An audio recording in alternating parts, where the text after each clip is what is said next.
What's up, everybody? First of all, welcome back to the Wiley Show. I am back. I had the Vegas fatigue of just traveling around this country and just really having a good old time. And when I tell you I am ready to get this show started. Now, first of all, we have been going to Vegas. We are going to move to Vegas. That is the plan. Okay. The plan is for us to move to Vegas. All right. We have visited, and I'll be back in Vegas the last week of this month to go again. You know what I'm saying? I got to see, me, how my brain work. I said I got to go to Vegas again and see how it goes and everything about the jobs, about the culture, about the this and that and that. And I said, hey, I'm going to go to Vegas another time. And so the reason why we're doing this, because first of all, we've been in Texas for about, almost about 7 years, almost. And I'm really, really excited. And so we're just going to make it happen. I'm excited about making this change. I'm excited about, making this shift. I feel it. Because let me give you a little testimony for the people that are joining this. Let me give y'all a testimony. I need y'all to share this live too. Come on, y'all. Share Wiley. But I went to Vegas and I was going to go for Latavia's performance at the Renaissance Hotel. And when she called to me and she told me, she said, Wiley, it's not a lot of chairs. I said, sis, we going to go there, right? And I wanted more time to promote because we promote the black folks, to black people, you really got to promote and really show them culturally, right? And say, give them enough notice. And still, you may not get half of the folks to come through. Anywho. But I said, I'm going to come through and support. Then I had job interviews. I was applying for jobs, all type of kitchen, secure, whatever. Whatever was available, I was applying for everything. Got a couple of offers and everything like that. Some jobs I applied for, I couldn't even do it because I didn't even have my security stuff. But anywho, I'm still going to apply. And so I went barely with no money. When I'm telling you, barely like borrowing, like on these apps, like low interest, whatever. And I was hurt. I was in the airport. I was crying. I was out to cry. I was like, God, why am I doing this? I don't have the money. And then, we went to casino. I need y'all to share this live. We went to casino. And I believe somebody gave me maybe $5 or $10. Let's just say 5 or 10, whatever. Went to the machine. God is my witness. And we hit for about $900. Close to almost 900. Just sat at the slot machine, played, and hit. And I was nervous. I'm like, oh, God, thank you. So I left. I went to the bank. I put the money in the bank, and boom, that was enough to cover some expenses. So then went to the slot machine again, and we hit again for an amount. And so we went on. We got done. Boom. We left. And then we went to go see Latavia performance. I need y'all to hear this testimony. And I got to give God the glory. I can't give it to Buddha. I don't believe in Buddha. I'm giving it to God. Okay? So did that, put it in there, and I'm already paying bills. I have to pay a phone bill. Like the fastest coming in, the fastest leaving out because we got expenses. We got StreamYard expenses. This expenses for the shorts. We got the expenses for this. We have show expenses. So it's coming out. So we get to the lobby. We get to the lobby of the Renaissance Hotel. And before I get there, some told me, do not put on no sunglasses. Don't put no sunglasses on. Leave the sunglasses in the hotel room. So I left it, heard voice, left the sunglasses in the hotel room, and then boom, went inside the lobby. And a gentleman, black man, said, oh, you familiar? You're the Wiley Show. You do YouTube. I said, yes, sir. And And I gotta hear like what kind of vibe his headspace. This man said, God is my witness. You be talking about women preachers, how you against women preachers, and you be preaching that word, you be doing, that Bible. And I want to give something. And he reached in his wallet and gave me $100. Boom, in my hand. 100. So not only that, so then when I did that, I was able to pay attention. Latavia had her picture up. Latavia had I met her mom, her daughter, and then I was able to be a blessing to Latavia. You see?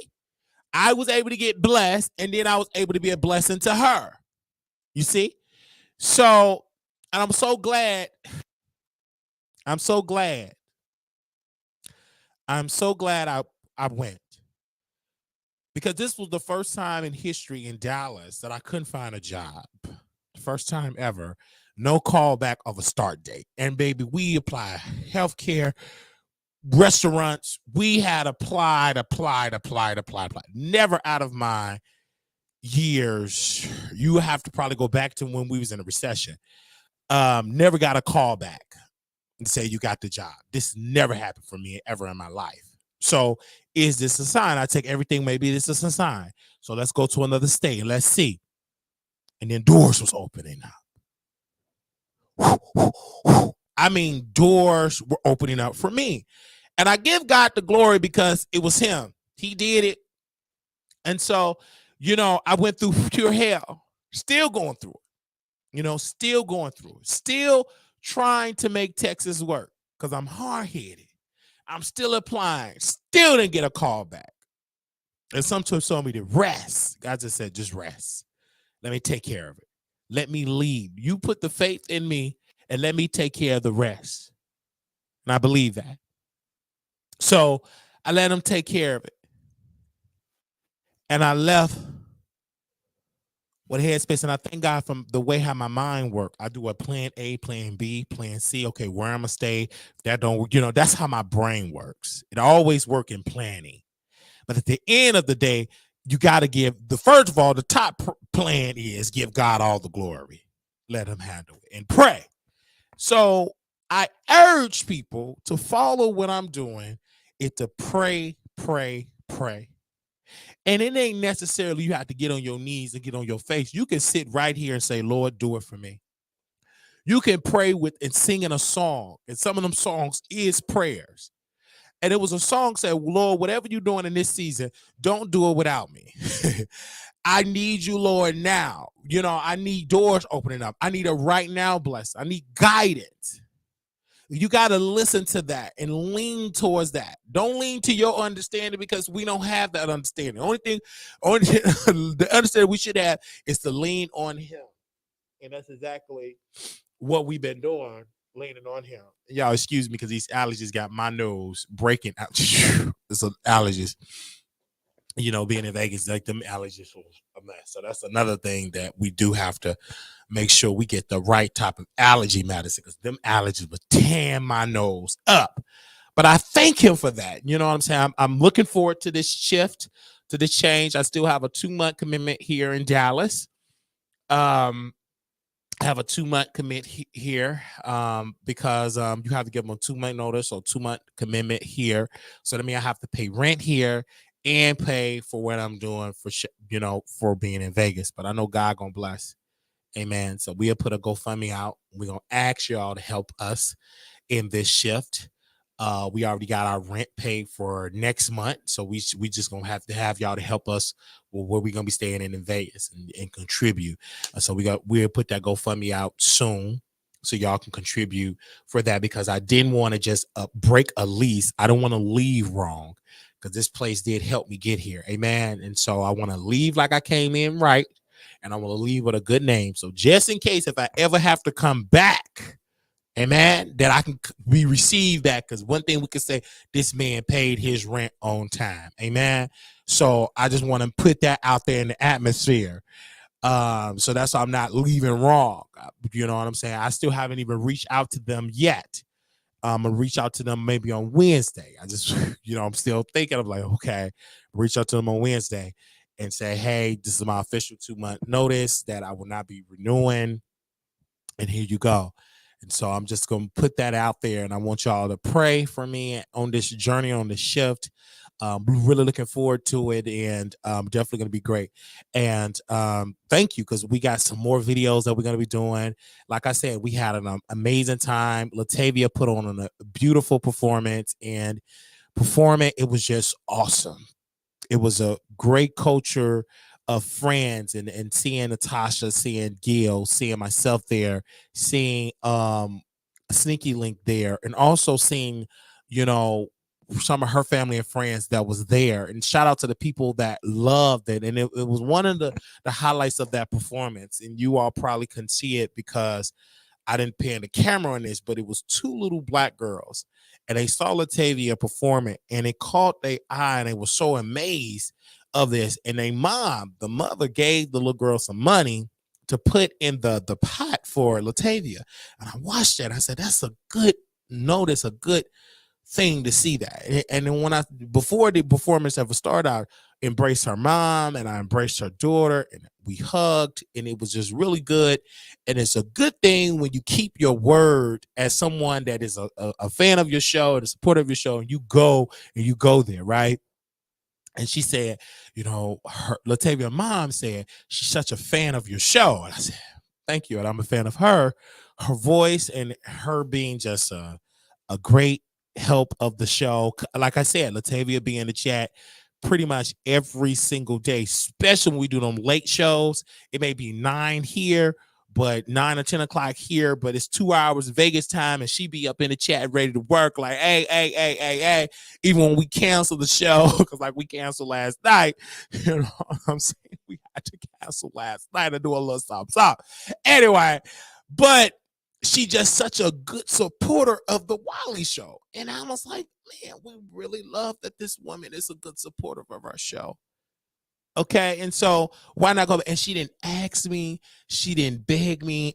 I found out through a third party, and I just did it with no money, really no money in my account, and left with a blessing. So truly, God is good. It was meant for me to be there because my heart was in the right place. I did it, and we were there. And so many people, like Katie Talk 101, couldn't make it because she got off at a certain time. And so we pray that Latavia get more performances because she can sing, great performer. Just shout out to the gentleman that was there at the table, and they promoted her and post about it on Instagram. It was just an iconic community of us. And I feel that many people say, well, blacks don't support other blacks. Well, I'm not one of the ones, you know what I'm saying? If I know something, I'm going to support and be there for my people. Especially you want to be there for those that are there for you when they didn't act for it. You got to understand, moderators don't get paid. They in the chat. And so that you see that, and that's why, you know, Tasha have been telling us, well, our next meet and greet is going to be in Virginia. All right, I haven't announced it yet because, you know, got a new job and we just can't be taking days off. So, you know what I'm saying? Definitely doing that. Then I'm going to get into doing security. Looking forward to just get into all these type of lanes in type of work that I really want to do as a person. So Virginia is going to be it. And shout out to Tasha K. I got a phone call from a Virginia producer that was at Tasha K's show. And that sister, I just want to repeat what that sister told me in the text and tell you I'm not a hater. I'm excited of seeing that. And this sister reached out to me and she said, hey, while I saw your girl Tasha K here in Virginia Beach. And I said, how was it? She said, this is a quote. She's a natural. It was good. I love it. I know it was packed. Yep, sold out. And I said, so happy. The reason why I'm happy because I love to see black creators going back to their audiences and really entertaining their audiences and showing their audiences this is what it is. One thing I disagree with Tasha K. It's not that what she do on stage. It's her antics, what she do off stage that I got to challenge her on and knock on her door. Because what she did off stage was ignorant, uneducated, and it was AKA foolish. Because you can't really enjoy this moment because you got the feds watching you. I got to say that really quickly. I don't care. We made this members only. Come on now. You got the feds. Let's see if we could put Tasha K picture up on here. You got the feds watching you. So even though you got the blessing of a packed out show, on the back end, you got the feds watching that a potential federal indictment is coming. And she was mad about that, me saying that. And she told Couturbe, one of Tasha K, not Tasha K herself, but one of her goons were oozing with a text message and wanted me to remove the video saying that a federal indictment, federal charge is coming. And we didn't lie, but because we know from just doing a simple Google search that if you lie on bankruptcy paperwork, that is a crime. If you do mail fraud, that's a crime. Wire crime. And her husband committed a crime. And that is a foolish man. Say amen or say ouch. So though she got a sold out show, she sold her soul with lies. And then she had the audacity to lie in the white courtroom with white folks. That it is their sole job with the feds is to take down and prosecute people. That is their sole job, is to prosecute. If you know the statistics of the federal prosecutors, the statistics of the winning rate, it's about 95%. So about 5% they lose. And that is who she going toe-to-toe with. And she playing with fire. And what we did was we called her out on it. And you know what they said? Wiley, you shouldn't be saying that. Wiley is jealous. How I'm jealous of somebody that lied to the feds? Shut up, you wicked, uneducated black. Because if you was a black that's awake and not in a deep sleep, you would understand that she lied on the paperwork. We got the paperwork. Unfortunately, we can tell the literacy rate in this country is low, not only with children, but also with adults. Because adults have a problem seeing some of you adults that watch this show, you see in the court documents, but you can't admit that you can't read and you can't comprehend. So you need to go back to the first grade to learn the basic comprehension, how to comprehend a court document. Now, this is coming from a man that was in special education, but I was so special that I went to the public library and I picked up a book. And in my IEP paperwork that my special education teacher would put in the paperwork, he loved to read. And he can comprehend, and he loved computers. She put that in the paperwork. In my IEP paperwork. So I know how to read and comprehend. Is my vocabulary on top-notch PhD level? No. But baby, give me a book. I can comprehend what that book means. I may not know how to say all the characters' names, baby, Tasha, but I know what it means. Like I'm reading The Grifter on the Audible and hearing that book, and I'm learning how powerful Frederick Douglass was, how he walked with that swag. I see why white women want to give him that yoni. That black man with that hair, he had swag. He was a boss. And he was able to be a boss after escaping slavery. And he had poured in the 20th century. That's why historians have to document the power of Frederick Douglass and how he would drag white people. But some of the whites during that era needed Frederick Douglass as an ally, because that's how much power Frederick Douglass had with white people, power. All right, anyway, so that's the book that we read in The Grifter, and that is in our book club, so make sure y'all go check it out. But back to Tasha K, even though she's selling out and all of that, but she sold out her soul. And I have to say it. And when she sold out her soul, it just doesn't definitely need to be. And then let me encourage you, creators that are coming up, and you only got one person watch you, two, maybe three. Thank God for that. Like, it's 80 people that are watching me right now. 80. And you may be discouraged because it's not 8,000.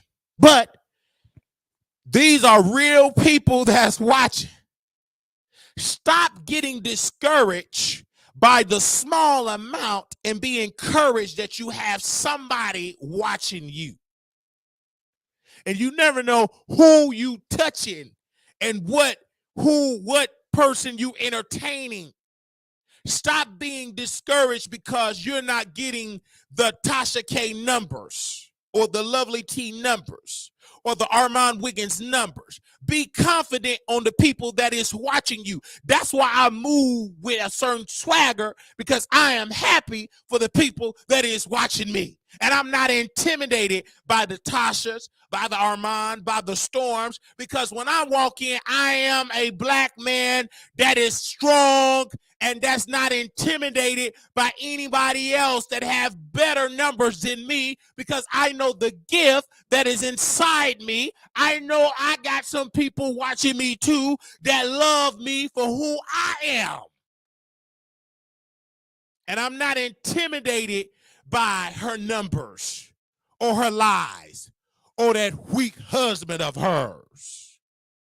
I'm not intimidated by Armand Wiggins. I saw a video of his man. Let's see if we can put him on the screen here.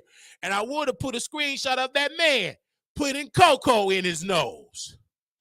Say amen or say ouch. I don't care if you don't like it. This is the Wiley Show, and you watch me for a reason. So somebody sent me a video screen recorded of his man sniffing something up his nose. He was sniffing it up his nose. Pink cocoa with sunglasses on. Show your face. What you sniffing up that nose? Both of y'all got a cocoa habit. Don't make no doggone sense. I mean, the brother was so bold. Armand Wiggins' boyfriend was so bold. He put the cocoa up his nose. He sniffed it. Glory. He sniffed it up his nose. I saw it with my own two eyes. Now, one of the eyes is kind of leaning to the side, but I saw it. And somebody sent me that pink cocoa. He was sniffing it up his nose. Say amen or say ouch. And it got stuck up there. He was trying to get that high. He was so high, he saw stars in his mind. Yeah. Wally, you're so obsessed with Armand Wiggins. Baby, have several seats. I like to talk about people, okay? So if you don't like me talking about nobody, take your dusty behind, go watch somebody else, but you can't because you like criticize Wally, who I like to talk about. I do me. I'm a husband, I'm a daddy, I'm a protector, and I'm a hero. So I can talk about people. They talk about me at the dinner table. I was being dragged to L.A. Summerson dragged and dogged. You got people that's going to do meet and greets the same time we do meet and greets next year in Vegas just to compete with me. They haven't announced it yet. We already made our announcement that we going to do it next year again in Vegas during WrestleMania weekend. But yet they want to follow Brother Wilder. You can follow me. I'm the husband. I'm the daddy. I'm the protector. I'm the hero. I'm tall. I'm big. I'm a man of integrity. I'm a man of strength. I am an alpha. And I serve a powerful God. So of course you're going to follow me. I was made in God's image. And I'm gifted. Because half these clowns that we do talk about, they watching right now. Oh, he talking about us again. You doggone Skippy, I'm talking about you. And I don't care if you get so bad, you drown in that pink cocoa. Say amen or say ouch. That's why we made it members only in the chat. Because these stupid trolls, you messed it up for everybody. Trolling me, dogging me, cussing me out. And you know what we did? We made it members only. And then one troll got so offended, it ain't worth it having that small chat. It is worth it. What, you want to troll me and put some pink cocoa juice on me? You devil, you queen. If you want to troll me, then become a member. Till then, have some. You can send a super sticker and troll in a super sticker. Hey, about shata. You try to troll Brother Wiley only because you want to get out of my skin. Come on and troll me. But you got to become a member. You don't want to get in the chat and troll me. If you was a part of Lovely T before she go to the hospital, you got to super chat her in order for her to read your comment. Say amen or say ouch. Tasha posted the thing on that, become a member. Because we got a nice solid membership. T1000 was in there dancing to that song. We saw him on video. We saw that man on video. You might as well become a member. You ain't gonna be able to be in this chat. You might as well say amen or say ouch. I'm not gonna be in this chat and you insult me and you're not giving me a dime. I let you walk on me for years, trolls. You talk too much crap and can't give me $1. At least if you're gonna slap me with a $100 bill. Oh, keep your dusty behind off the chat.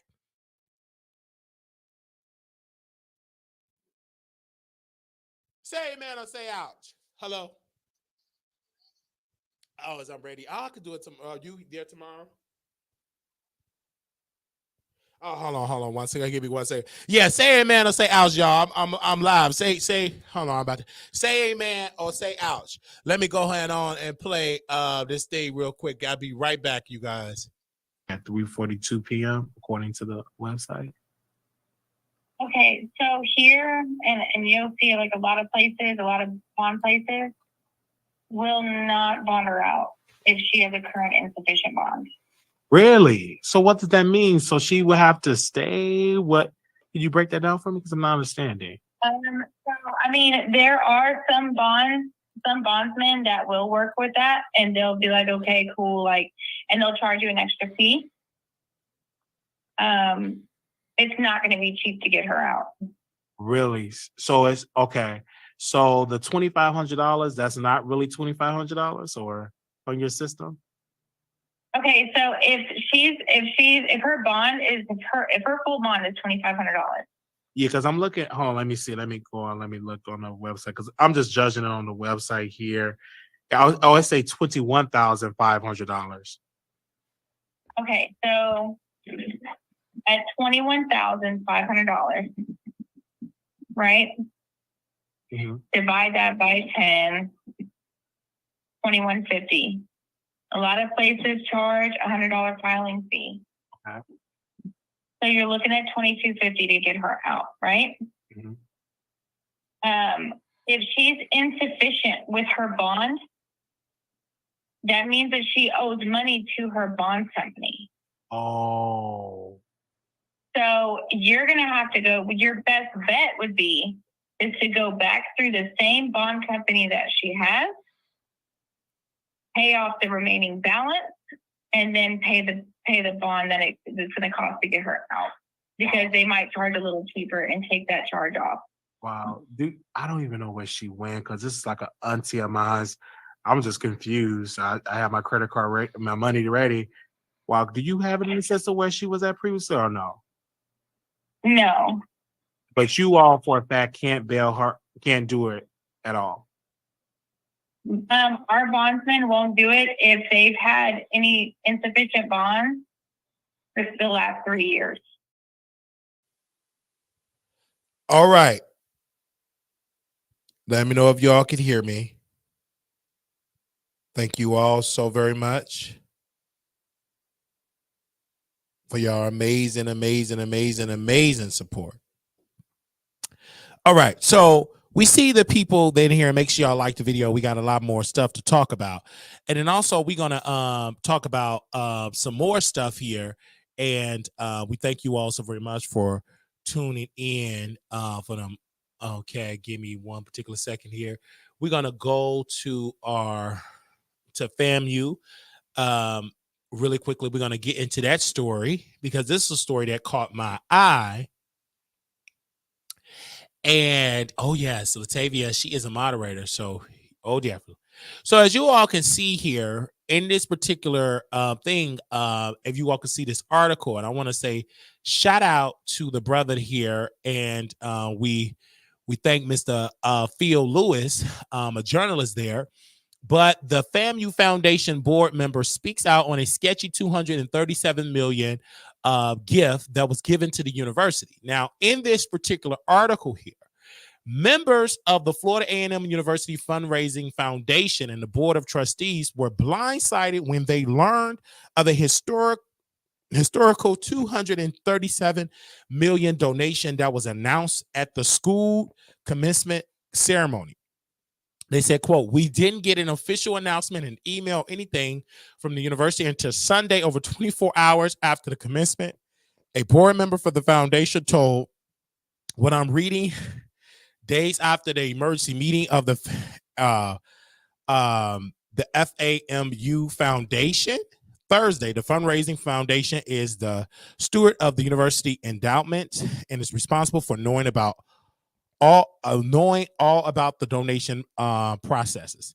And they're saying the university has signed a non-disclosure agreement which ensured that only a handful of FAMU leadership knew about the donation before Isaac Batterson, Seventh Family Trust of the Batterson's Farms Corporation CEO Gregory made the announcement after his commitment speech, even though the FAMU graduates and their family that the money is in the bank.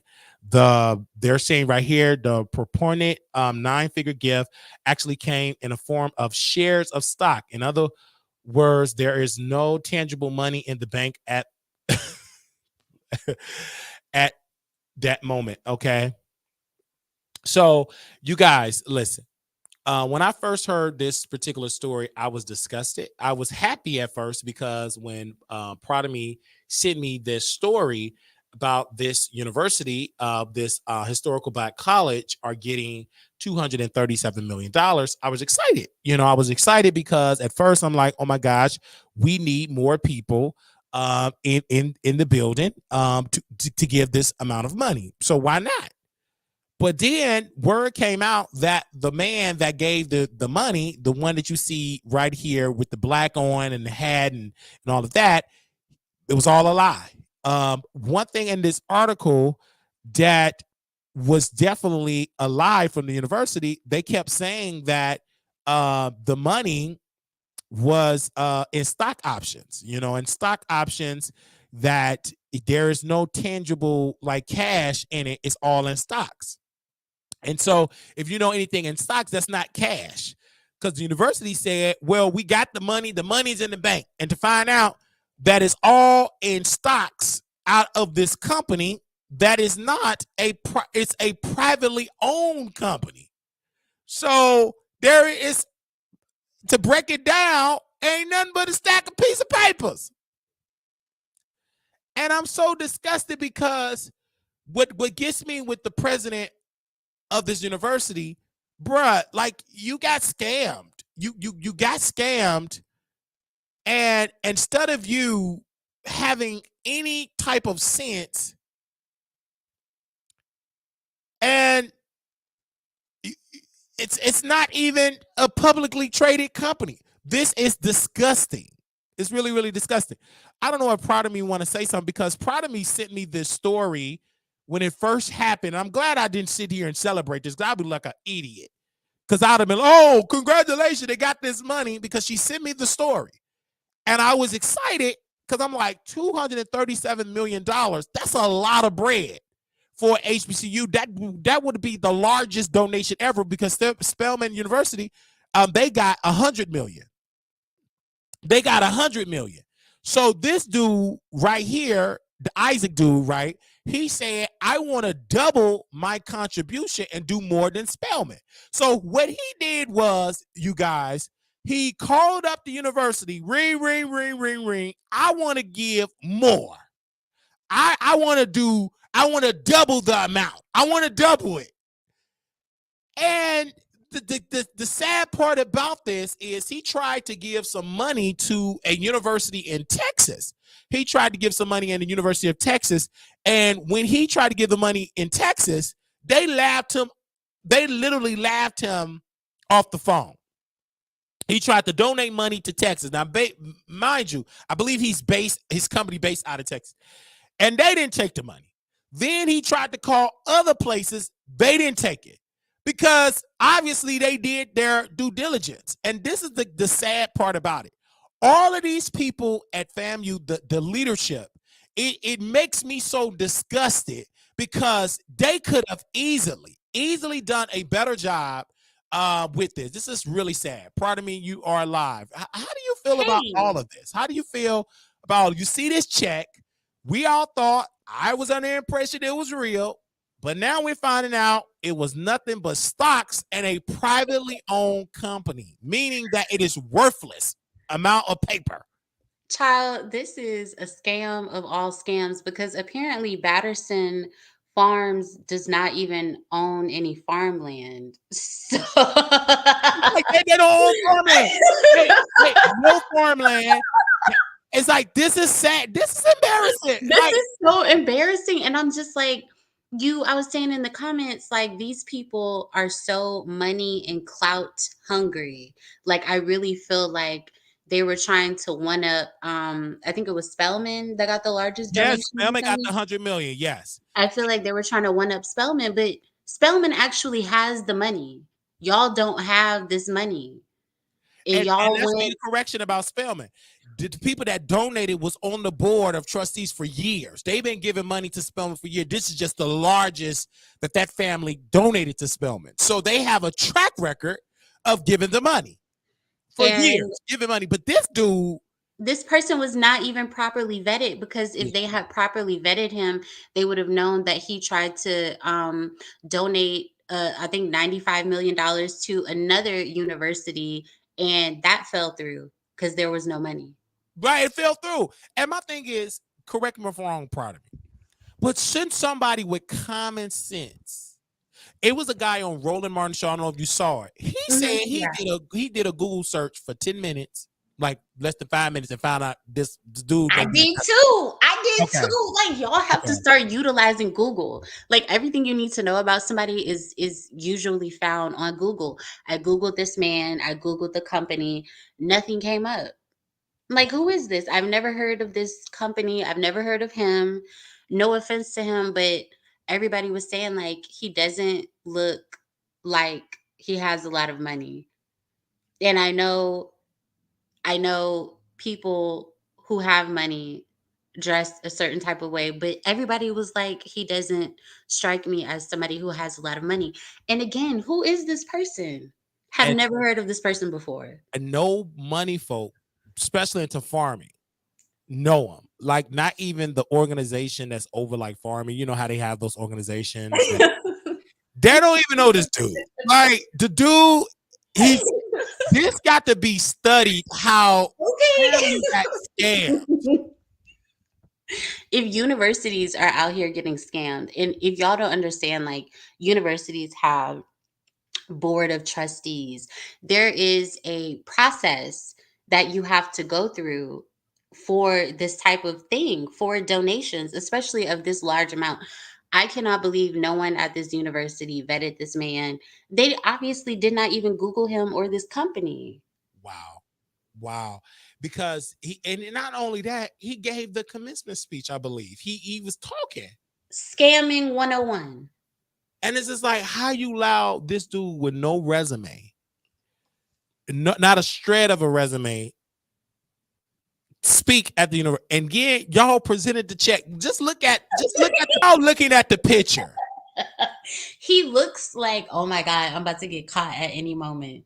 But my thing is, I don't blame this dude. I blame the university. Y'all got the degrees. You got the masters, the PhDs, the doctorate. Like, y'all got all, and y'all let this dude come and call you up. First of all, it should have been a red flag when he said, I want to double the amount from Spelman. That doesn't, it's just like, you don't have. Because when you donate a large amount of money like that, you have to go through. I mean, if you have that amount of money to donate, 9 times out of 10, you have a boardroom full of financial advisors. So, what do you mean he called back and said, actually, I want to double the amount? Yeah, he called. What? He called. Nobody from his team, like from when I watch Roland Martin show, you guys, we give credit when we get our information. He just called the university and said, I want to double my contribution from 100 to 200 something to double Spelman. And I believe what Roland said. I believe it. I believe that they were so thirsty, FAMU, to get their big one against Spelman. And they went sleeping at the wheel and didn't even go to Google. And this the gag, y'all. When he said they signed a non-disclosure agreement, this is a state university. You cannot not tell the state of Florida about this, though. You are a state university. You cannot take that amount of money and not notify nobody from the state. Facts. That's the gag. Like, you got to notify the people from the state. Like, I just don't understand that. They were supposed to notify the board of trustees before they did anything. They were supposed to have that meeting that Roland was talking about, how they called an emergency meeting. They were supposed to have a meeting about this before accepting a check, before inviting him to the university, before allowing him on a stage to do a commencement speech. He was supposed to be vetted long before then. They were supposed to actually be able to see the funds before they were transferred. There were no funds that were transferred because there were no funds in the first place. And so I feel like he's going to get out of this because, like we've discussed, this company is still a privately owned company. So he can just be like, oh, well, we're projected to be worth this amount. Sir, what do you mean? And then it's the part about it is he's not going to get in trouble. The university is going to get in trouble because this is the major failure of this university's history. Because you embarrassed the university, you embarrassed the graduates that was there. You let a scammer. A scammer gave a commencement speech. A scammer. For me, and the president, I believe that's the president with the green on. I'm assuming that's the president. All those people up there with him need to be fired. They all need to be fired. And the board of trustees, they got to be, y'all ain't got no sources in the president office. Y'all got to be the weakest board of trustees ever. They could have had an administrative assistant Google this man in Batterson Farms. Yeah. I agree.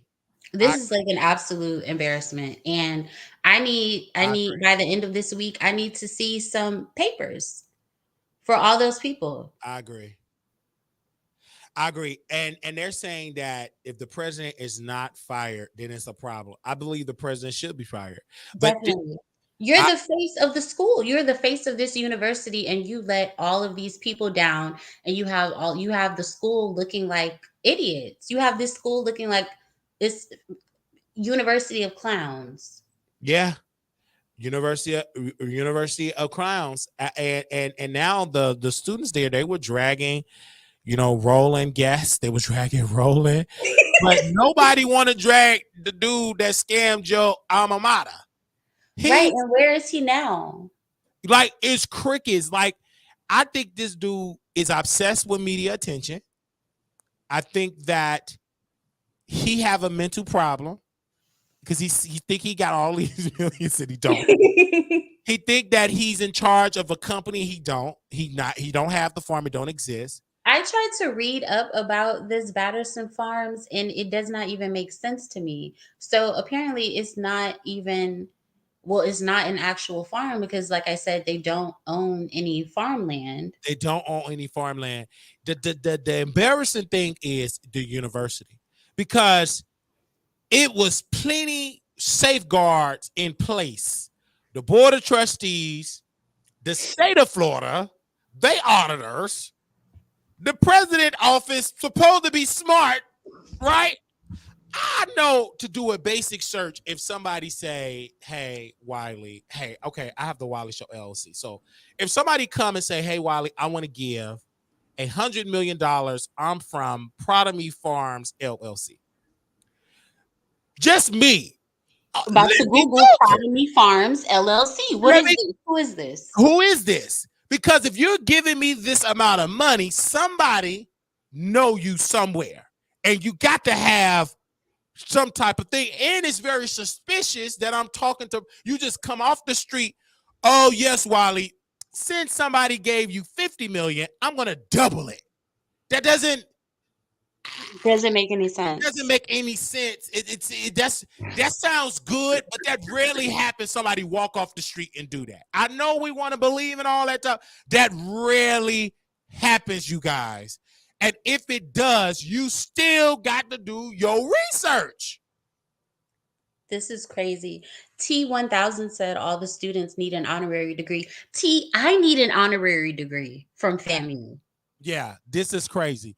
But my thing is this. Do you think I'm trying to take up for FAMU? I'm hard to take up because they kept lying and saying the money is in the account. Child, what money? There is no money. There's What are no you money. talking about? Yeah, because they said the money is in that account because that's what they kept saying the money is in that account. And then when the articles start coming out, they said it was stocks in a Y'all private have shares to a company that has no worth. No worth. So anybody, I can say I got shares in Wiley LLC and sell penny stock, but I have shares in Wiley LLC. It's worth pennies, but it isn't worth nothing. It's like, but that's how scammers were able to get it. It was a movie, right? Of The Wolf of Wall Street. When he was like selling like penny stocks. When it was yes, he was taking those old people's money because it was like a scam. So this is an old scam that scam as old as time. He just recycled it and zhuzhed it up for 2024. Yes, and it's so sad. And these people doing press release, they had them on the website. They're like, oh, we effed up. Now, the state of Florida, you gotta understand, the state of Florida is a Republican red state. Okay. And y'all already know who the governor of Florida. Ron DeSantis. I say his name wrong, but Governor Ron. Okay. This could lead up to Florida taking over their board. Literally, because this is too big of a story. Yeah, this is just too big. Like, how did y'all let this man scam y'all? Like a this whole is university. This make me look like the school is just incompetent. Because if you allow somebody to scam you, did everybody graduate that said they went to that school, or y'all just giving them degrees away? It opens up a can of worms that you were so careless to let a scammer scam you. Are y'all academics in the up and up? It's like you're opening Pandora's box to look at everything in that university.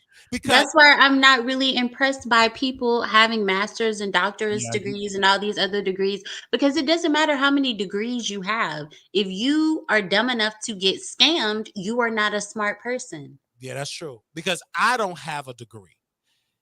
I graduate at 120 students, probably 115. I graduated. And I know that basic sense. If you say you have the money, like anytime somebody say, hey, Wiley, I want to donate to your show, you worth all these millions. You don't need to know my Cash App. If you got all these millions part of me, you can give to me. You have money, people, that can reach out to every financial institution I have and send it.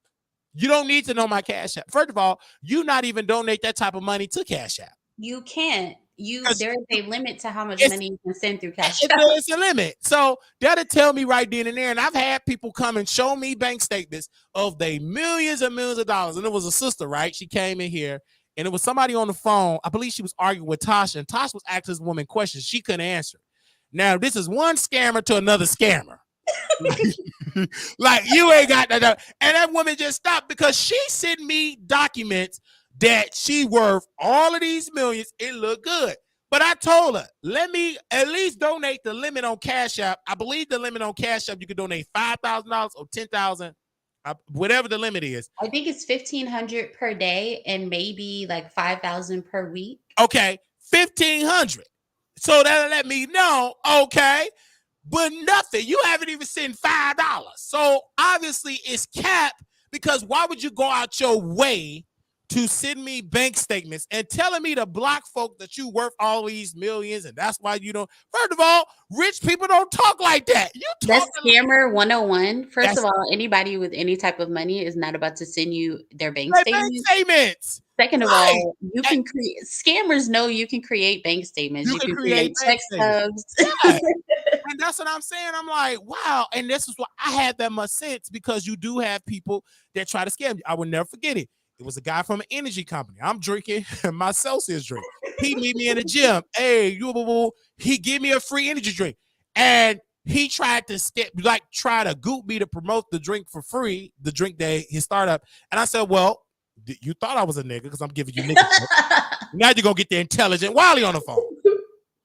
I said, can we get some numbers on a contract? And I lied to him. I said, well, I have a contract with the people with Celsius. I have a deal on the table, but nothing have been signed. Can you double that offer? Oh, okay. I'm going to talk to you later. Oh, okay. Bye. It's just like, I don't give a damn about the free samples. You meet me in the locker room. You send me the drink. I thought it was a great drink, whatever it was. Could have been water. I don't know. But it would have been the damn best drink ever if you would have wrote a contract of $50,000. Because again, I'm Googling the company about what it's worth and who's backing them. They got an offer on the table for like a big company that's going to buy. I'm just doing my due diligence. Why proud of me? What I've learned from you. It's Google. You stupid on purpose. You cannot be stupid with a damn smartphone, with an iPhone. That's dumb. Like if a company come to you and say, hey, Wally, I want to do this. AI will tell you the type of questions. Thank God for AI. ChatGPT will give you the basics. And one of my homegirls said, Wally, everybody don't know how to use AI. That make you smart, because you know how to strategically use the system. I have used it very great on this show because I don't have a team of people, but I can create one on ChatGPT. I got an A&R person. I can talk in that voice. I've done it with my jobs. That's why they had the police pulled up. Like, hold up, this Negro is smart. Bitch, that was AI. that was AI. Anyway, but my point is, if you're going to come to us with money, you have to vet. And this was a story for me because it may be a person that say, hey, they want to give $100 million to the Wally show. To me, that's suspicious, because why are you not going to other shows? Number one, a red flag going to come up. And then number two, if you say, well, I'm going to give you stock, and then the first thing I'm going to say, is this a public traded company? And if it's a public traded, all of their paperwork is public, correct? Unless I'm wrong. Everything is public. You can look up everything about the company, who owns it, who runs it, how much it's worth. When I was in the WWE, when I had shares in WWE, I was on the call. You get on the call. It's all public. I'm right now. When I get paid, I'm gonna get shares in Fox Corporation and get a couple of shares in there. So I'm coming for your job, Cardi, and Armand. You know what I'm saying? I'm gonna get shares, because the reason why when you get shares in these companies, they give you the T. And then if you get more shares, let's say for instance, I get 50,000 shares in Fox Corporation. I get some tea about the company maybe before it goes public, even though ain't no insider trading, but anywhere it go, money trumps everything. Proud of me. You know this. When you start giving that type of investment, you will get people that will come to you. And ain't it public about how many shares a person have in a company? Is that public too? Yes. So you'll get people that come up to you. And that's why I know for a fact that Fox Show is on its way, on its decline, because they're putting more investments into Tubi. They just hired Issa Rae to be in charge of their studio, and they use a black woman, blackface with a white heart, because she want white validation. They get you Negroes to go and give all your ideas to Tubi. Guess what? They ain't gonna pay you fairly, and they own your content.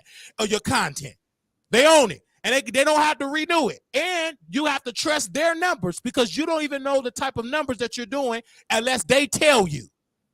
And that's the network that Claudia and Al and Armand and his boyfriend Sniffing Coke is a part of. And the reason why I'm telling you that, because I'm a husband, I'm a daddy, I'm a protector, and a hero. You blacks, you better get you some shares in Fox Corporation. And first of all, let me be smart, because I ain't no dummy. Fox Corporation is a $1 billion corporation. I would negotiate to get a $50,000 salary and then give me 50,000 shares in Fox Corporation. That's the type of smart I would do, because I'm a smart black. I'm not stupid. And you can't be stupid because there's so many apps now that allow you to invest. What is that? Acorn? Like, it's so many. Yeah, there's Acorn, Robinhood. It's like, why are you being stupid? And I say this because they're watching the show right now, pardon me, and they're intimidated because, and then also too, because we research, right?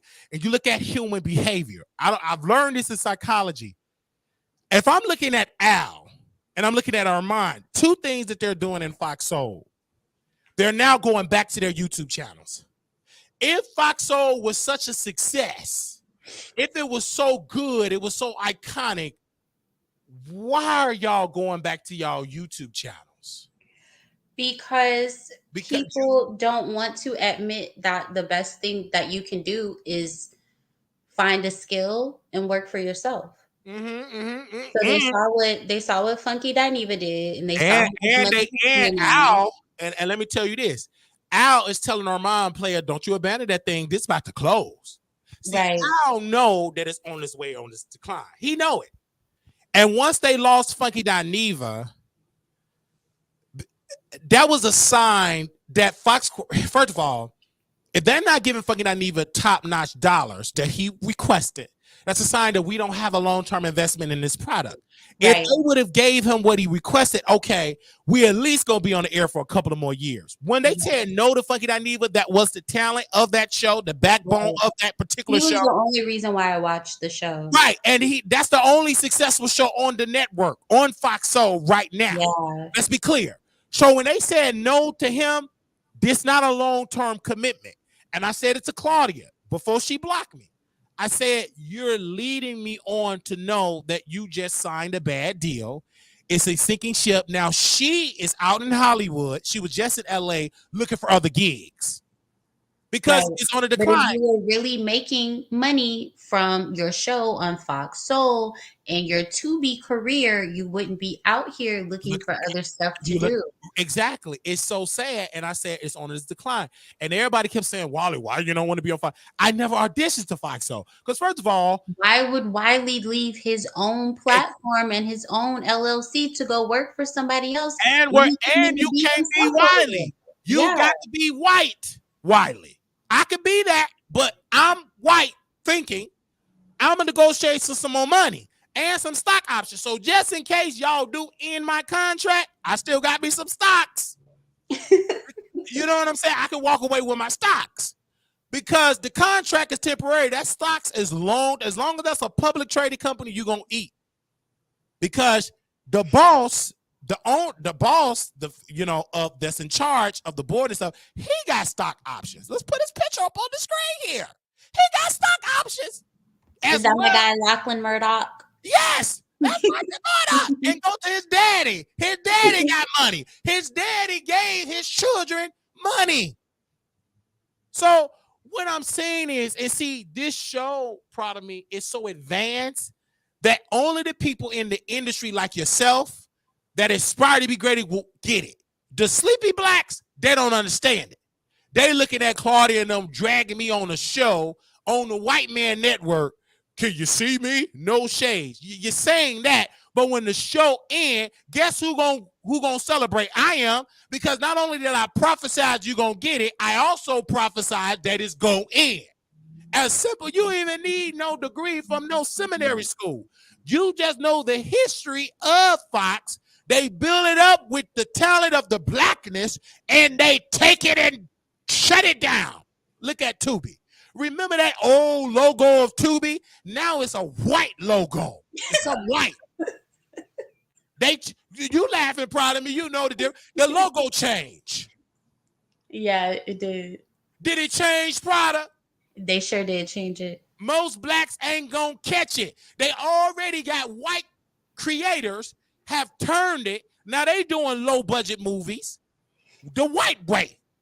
It was a thing, 50 Shades of Grey. They got a movie on Tubi now, the Tubi version of the 50 Shades of Grey, and it's all white cast. So what did they do? They used the black talent as the test dummies, and they studied their swag. They studied the scripts, and now we need white faces because, like Brother Isaac Hayes said, the owner of fan base, that it is more marketable to let white folks lead this because they can market to all races than somebody black, because still in the mind of white people in society, that if you let a black person be the face, they only cater to black people. But if you let somebody white be the face, they cater to all people. That's still the saying, the secret saying, and it's very loud in Hollywood, and proud of me will know it. That's why they go out of their way to let us do all the work and get somebody white to do the same thing, and they get all the millions. Look at the TikTok people. TikTok right now want white creators to make the money, not the black ones. And them white creators, they steal the black stuff, the black swag, and study it, and they get more views. So, because this is still a white society, because again, let's be clear, black people, we're not that advanced of working together and put investments into ourselves, into our community. Look at people that celebrated Armand Wiggins getting on Fox Soul, but we rarely celebrated that brother of having a studio and buying it with his own liquid cash. You know why? Because he didn't celebrate. He went back to the white man and with a cord dangling from the ceiling. You did all that work and literally had the earpiece because you wanted to be white. Listen, I'm very observant. I'm not stupid. I may act it, but I'm not in real life. Then the brother took that earpiece out. Now he back with the microphone, back talking about female rap. Because you going to go back to what you know, disrespecting black women. When you try to be positive. Let's put his picture back up, white man. And he deleted all his old videos, so now they can't make money anymore. Right, and then you go back doing the same damn thing. Proud of me, if we had a show and we delete it, shouldn't we be doing something new? Why go back? That's just like me deleting all my crackhead videos, but still at the crackheads getting 3 rocks. Still stuck in on a pipe. You're still a crackhead. And then to your point about his studio, now if Megan Cuniff was in his position, you know, Miss Cuniff would have asked Fox for a stipend for her studio space. Oh yeah, absolutely. She would have asked for that. Megan Cuniff, out of all of them, remember we had her on the show, correct? And she said, I got a stipend. She's the only person that HBO Max gave a stipend to. And she said, before she told them yes, she said, okay, well, if y'all aren't paying me, I need a stipend because I'm dedicating my time and my expertise that I get paid for to this documentary. And I'm not making anything from it. So I'm going to need a stipend. Exactly. And then you know what? And you know what the blacks did? I'm Showtime cunt. What did they say? Documentary cunty cunt. No, she said said she got HBO coochie. Yeah, HBO coochie. They talk about HBO coochie and they still making money off the documentary. They still getting paid. And you don't understand what I'm saying? You still getting paid. I have turned down stuff in Dallas. I will never forget it. Your boy Nunu reached out to me. He's attractive. Google him, your boy Nunu. And he said, hey, Wally, I want you to be a part of this reality show. Dallas, you know, this reality show. And I want you to be the Tiffany Parler. I want you to drag the girls. It's a date. I want you to come in and drag. And you know me, Prada, I'm gonna deliver. But then I did some research of Dallas Pride, this LGBT nonprofit. They get money from the government, hundreds of thousands of dollars. My research, somebody told me $250,000. They get money for HIV testing. They get grants, right? And so in order to do it, you got to cater towards the community for that grant. So they paid your boy Nuno. Let's just say they paid him $30,000 to come and do this show. I need to get $25,000.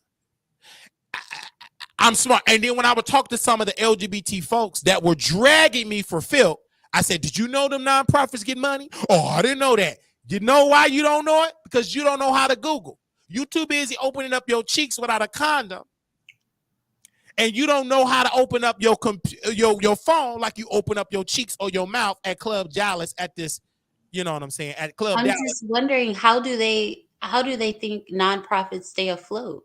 They get Maybe I don't money. know. I remember one time Kurt spends his personal funds helping the community. I said, that's a lie. He ain't spending his personal funds. May God rest the dead. Kurt Myers is dead.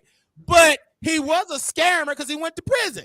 And he knew how to finesse the nonprofits. And then I said, don't y'all find it quite suspicious?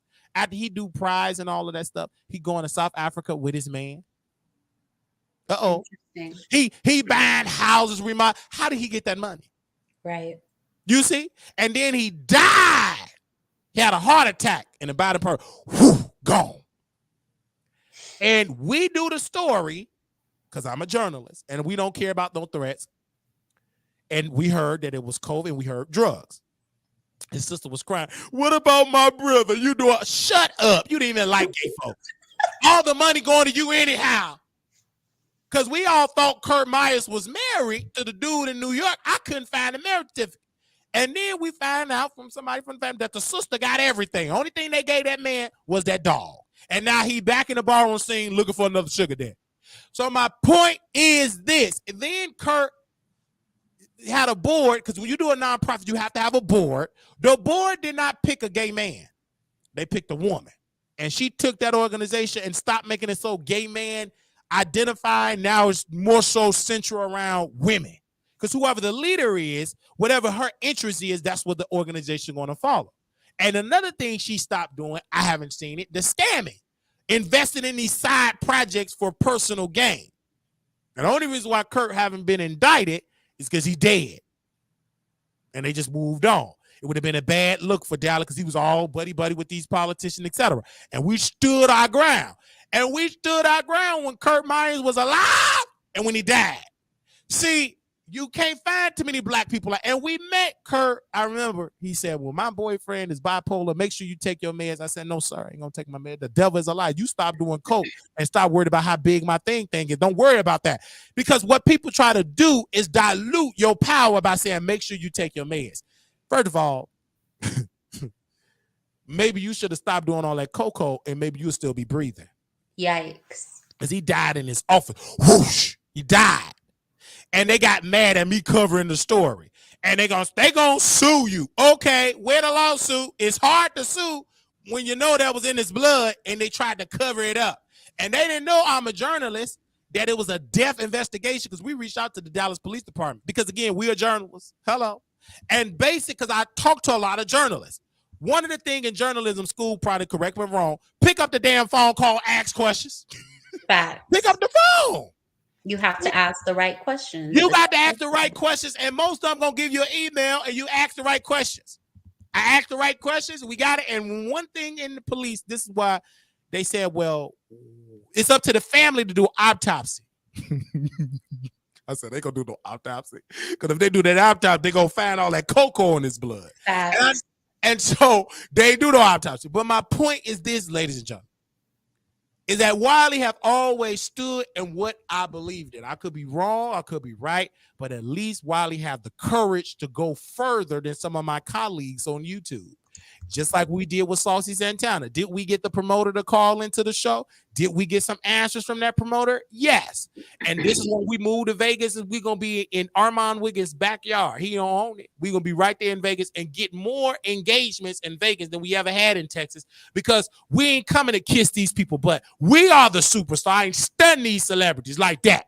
Yeah. I'll work with these celebrities, but I'm not going to kiss their butt unless they invite me to the hotel room, and they ain't got to put no Spanish fly. If you Michael B. Jordan, I can give you all the Spanish fly attitude without having the Spanish fly in my blood. Say man or say ouch.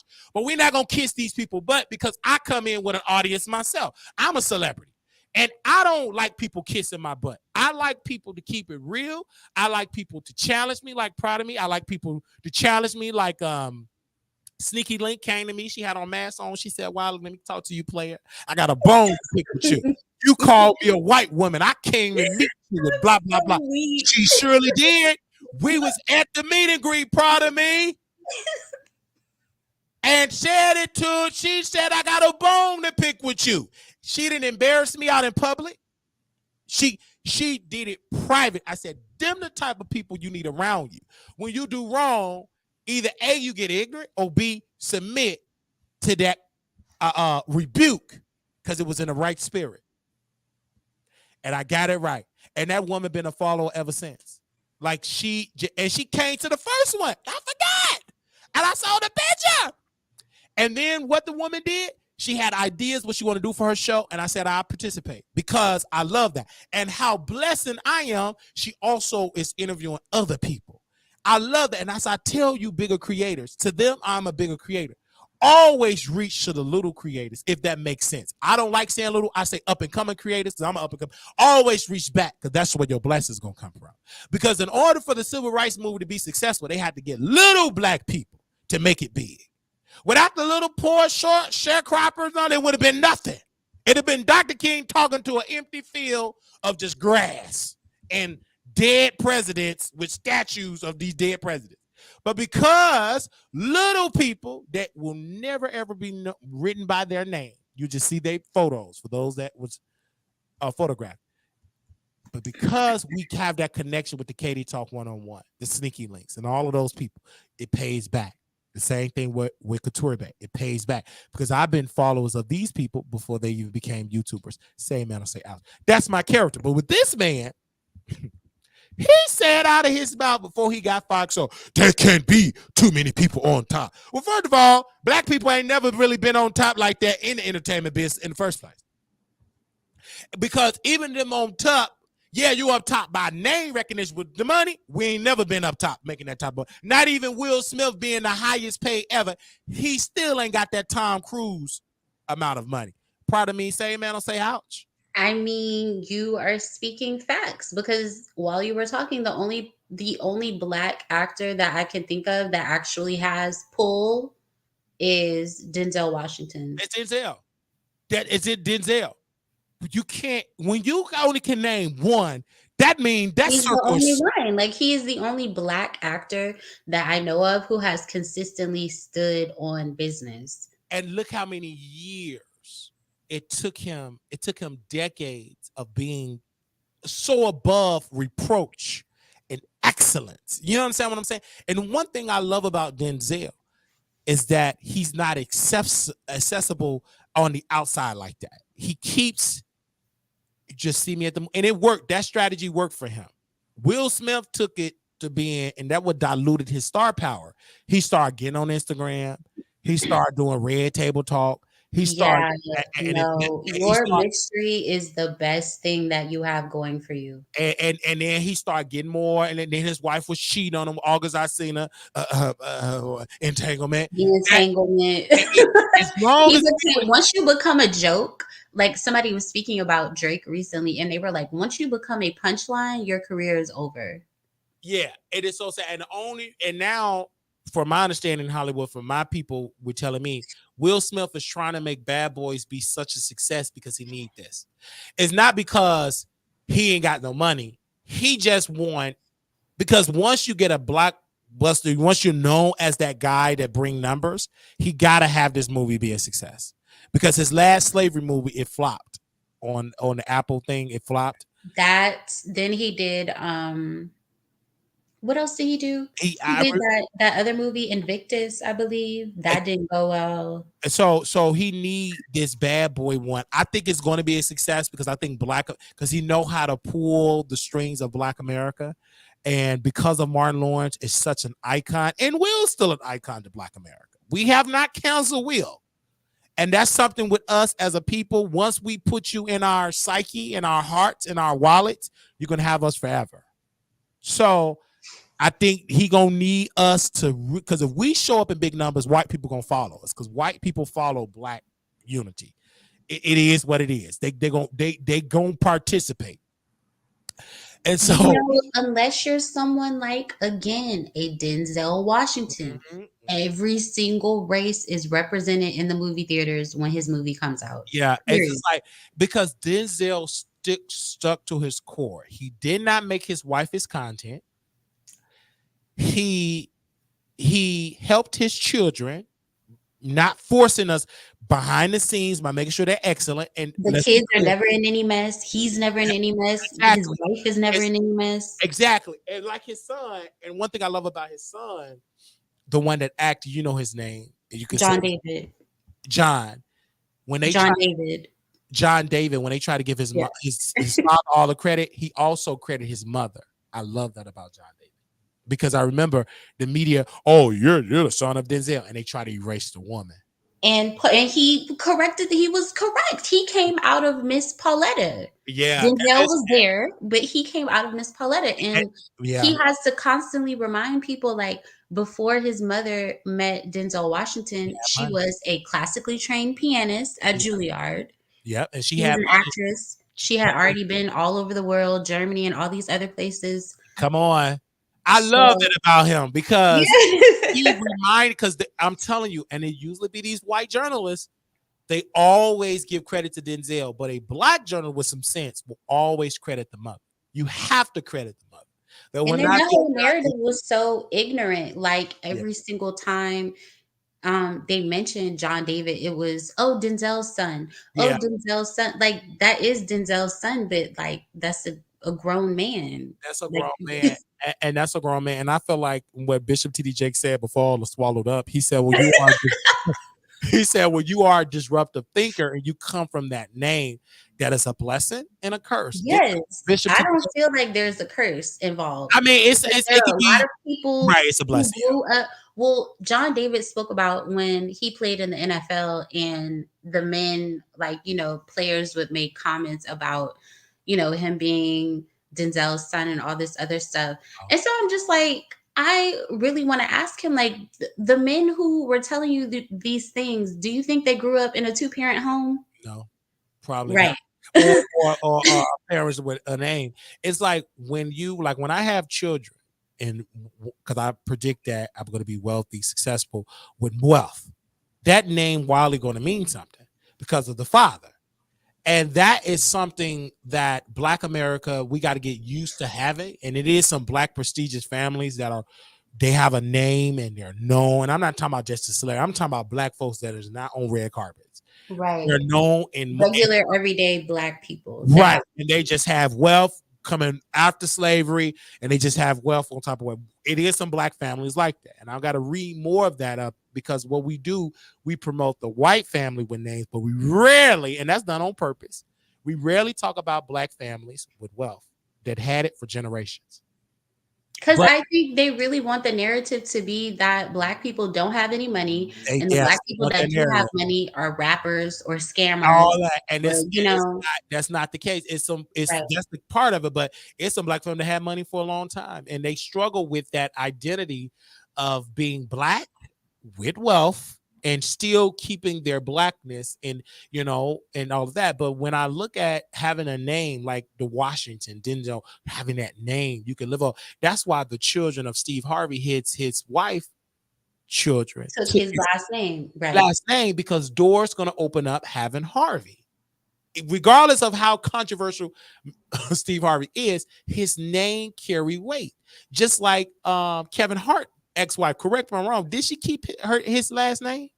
Torre, yeah. I don't think she said she is going to change it anytime. And I don't think she should change it, because she's the mother of his children, and she was there before he became the Kevin Hart. So you should keep that last name, because it's something that comes with that last name. It's something that comes with that power. Doors open up with Kevin Hart having his last name. And so when I look at my last name, because you're in that generation, I would say history would judge me that I was the one to break through poverty. And so my descendants or my niece or nephews, they will have that because of who their uncle is. You know what I'm saying? So doors do open up. It's not what you know, it's who you know and who your family is. That's a part of it. Most people get, let's be real proud of being white's been doing this forever. They get positioned because who their daddy is, who their mama is, who their grandma is. Your name can get you into the door. Yeah. Get you in the door. And you know. And I don't think that's a bad thing. And it's not a bad thing, but I don't think we should judge Black folks for doing the same thing white folks been doing, allowing their cousin to get in, their nephew to get in, and all of that. And Jason Lee shared something. He said, y'all been so in tune with getting education and you in all that debt, but you got to be in tune into your gift, because Jason was talking about how he makes more money than people with degrees, because some people been you know, they like, hey, I gotta get this degree, which is fine. But also, you got to know how to have street smart. It's some people that know how to finesse in boardrooms, never went to school. Look at Rich Paul. That man never went and got a college degree. They changed the rule once he got success. They want no more black folks like him. But look what happened. That man adapted to that world and dominated. And he gets some of the black greatest athletes to work with him, and some great white ones. And he a black dude and didn't even come up in that circle. He was an outsider. Very black. He has two black parents. He's black. You know what I'm saying? And look what he got. He got one of the wealthiest whites, because it's a reason why black people do it, to get somebody with power and white. He want that bloodline. It's no different than royal families when they date another opposite family, keep for going to wars, and you marry your daughter. It's no different than that. I get why he's doing it. He may fall in love with a deal. You know, who knows? But who cares about love? It's about, you want that offspring to have a deal blood in your blood. You want that. And you know what I'm saying? And you want to make sure to keep your legacy alive, to be connected with one of the powerful singers in the world. And you want that to be connected. Now, when it comes to these black families, again, is nothing wrong, like you said, getting into those spaces. Because if I own a company, of course, I want my daughter to run the company. But if she's incompetent, you'll get somebody that bid in the company and give it to them, unless you're stupid. Because look at Vince McMahon. That should be studied. He sold and gave it to TKO, sold the company. But the McMahons, if you Google the shares, they still own shares. Stephanie still got shares in the company. Triple H still got shares in it, and I believe Shane McMahon. And nobody talking about Vince McMahon's wife. She got shares in the company. So regardless, if you got shares in the company and you're a McMahon, you still got power in that company. Don't listen to these people that's, they ain't got no. That's and all. I'm sure Stephanie is on the board of something. You can tell that she's still on the board. You know what I'm saying? And whoever's on that board been knowing the McMahon family for decades. And you mean to tell me you can't pick up the phone call and you think Vince McMahon ain't still running that company behind the scenes? Of course. I mean, you got sources among sources. Now, it will be a power struggle. But again, long as Vince still breathing, the man, I don't know why he sold it. Because I'm not a money guy like that. But he made billions. I think it has to do with, did the SA allegations come out before or after he sold the company? That came out. The SA, it picked up legs once it was already sold. And then this. So I feel like that has to do with him selling the company. Yeah, that's true. Because remember with the Cassie lawsuit, Cassie listed all of Diddy's businesses, any business he's associated with. And I think Vince McMahon did a lot of damage, way worse than Diddy. Yeah. And and that was to protect his family. It was smart on Vince's behalf, because once I'm disassociated from the company, all of my finances disassociated, and he gonna put all of that money in his grandchildren. He probably already did all that, and it made sense. It made sense, and to keep WWE because to keep it strong, he had to leave, because we can't. And then it was very smart when the lady was kind of stupid. The victim, let me tell you why she's stupid. She should have said them allegations way before they did that deal with Netflix. She waited after that deal was signed and announced to do all that. If she would have made that announcement before, I don't know if they would have got that $5 billion deal for Netflix. And it could have still got it. But she waited, and I think because she's scared and all that type of stuff. And but that was the careless of this. She may have not known. She didn't know, and her law team and they was lazy too, because they didn't know either. Because they would have announced it beforehand. They got that $5 billion deal, and of course she gonna get paid. But Vince McMahon he did a lot of dirt. But it's so sad though. Like, these old white men get caught up in their old age. Like, come on now, it's too late. He ain't going to prison. By the time if a prison sentence do happen, he gonna be gone. He's up in age. You can tell Vince McMahon. I don't care how he try to make himself look young. He's old, and he did a lot of dirt. And his wife know he did a lot of dirt. But white women that married to these men, they know they don't care because they just as greedy and just as power. Because she tried to run for senator of Connecticut, and she lost. She tried his wife, Linda McMahon. You know, she's a politician, and she helped the Trump administration. She was a donor to the Trump administration. That's why you don't see Donald Trump talking bad about the McMahon family, because they are donors to his campaign. You got to follow the money. And how I know this part of me and what you taught me, Google. Like, Google is your friend. And people say, oh, Wiley is so smart. Yeah, Google. Google is so smart. Like, and because back in the day, all of this knowledge, you had to go to books. You had to physically go to the encyclopedia, physically go read newspapers. And remember, back in the library, you would have to go into the program and they would pull up newspaper articles. Yeah, I remember that on the computer. You have to go and cite and all that. Now it's all computerized. It's Right. computerized and stuff like that. And you can tell that, number one, I read a lot, and you can tell that I research a lot because I'm able to talk. It's nowhere in the world I can do a show for 12 hours not talking about nothing. I take you on a journey because I have so much knowledge that I accumulate, and then I like having dialogue with Prada. Like, I remember, and let's talk about this really quickly. Let's bring him on the screen because you did show me something on here, and let me see if I can bring the picture up of this guy in Dalton, Illinois. And what was the guy name? I believe the guy name was Andrew. I keep forgetting his name, but that's what I was calling you about earlier. So this man, is his name Andrew Holmes? Oh yeah, Andrew Holmes. Yes. So I'm gonna pull up his picture. If y'all, Wiley, I know you remember this because you're from Chicago. If y'all remember the Kanika Jenkins case, yes, the girl who's she was unalive in a hotel in Chicago. Okay, so her mother was trying to seek help from the police, and the police were just not giving her the help that she needed. But there was a man who used to be a police officer, and he offered his help to her mom, and they became really close and stuff like that. But nothing ever became of him helping her. And then she said he just abruptly stopped speaking with her. So this is the man that was helping her mom. Yeah. So this goes very, very deep. There is something going on. This guy, if you all don't know, this guy, anytime somebody is deleted by the cops, anytime it's someone that they send him, they send him to help assist in the cover up. Right. They assist him. He's supposed to be the mouthpiece and all of that. This is where I never trusted this guy. Ever. I never trusted him because we all knew that he always take that he's helping the family and he get all the information. Who deleted who? If Pookie deleted Ray, he go to the cops because he's an informant.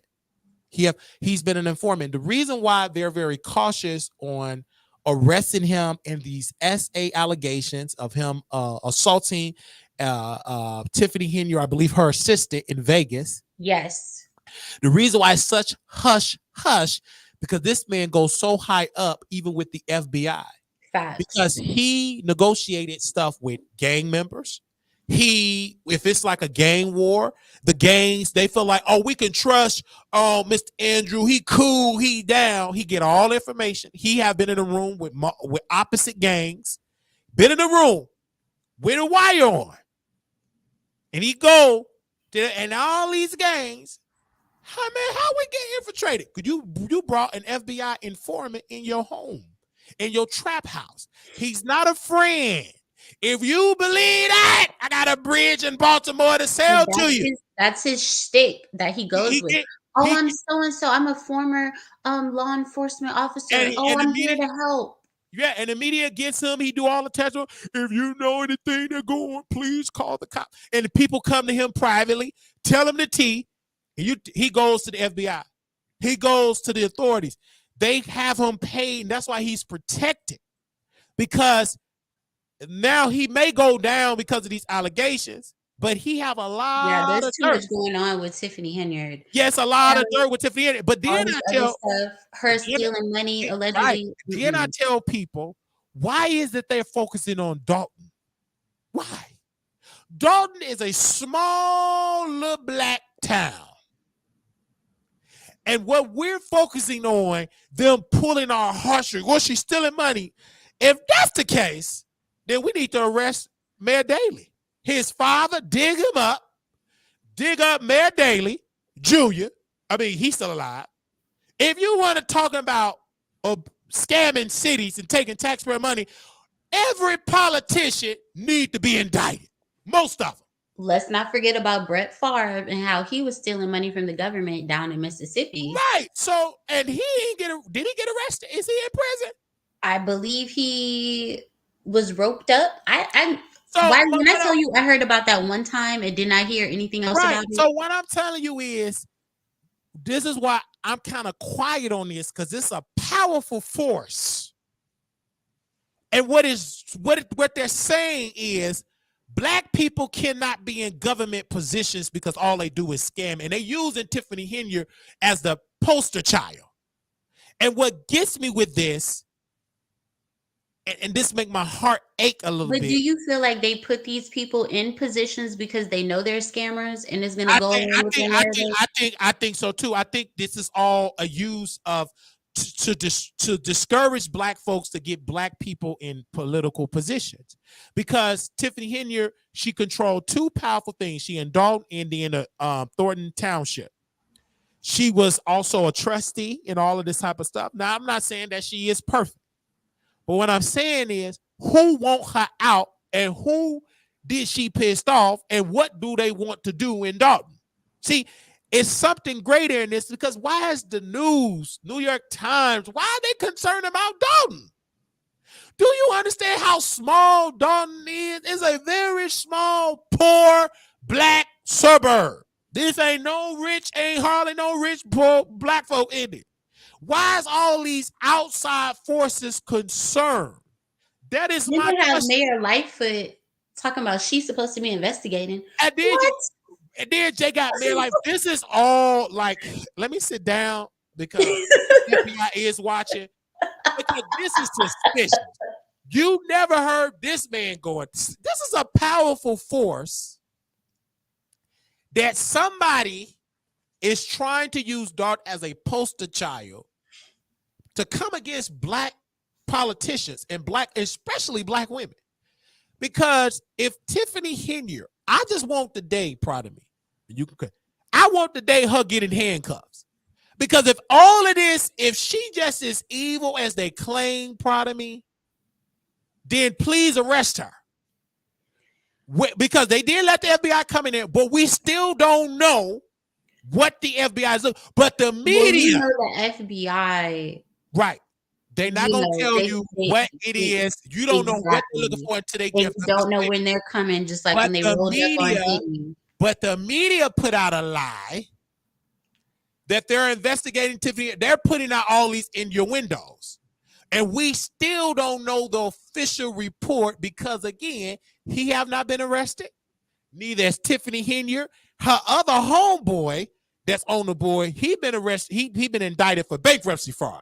This is what the whole. I think it's coming. So once it could be coming. Start getting arrested, that's when you know. Now he's getting arrested for bankruptcy fraud. But my main focus point is, again, because it was all about Tiffany Henyard, right? How corrupt she is. I want to see, is they gonna put handcuffs on that Black woman? But what I do see is she getting judged the most? Because, like Brother Malcolm said, Black women are the most disrespected, unprotected person on earth. He said in the 60s, and it's true now. Because, and they don't give a damn about using another Black woman to go against another Black woman. And they using other Black folks to come against Tiffany Henyard.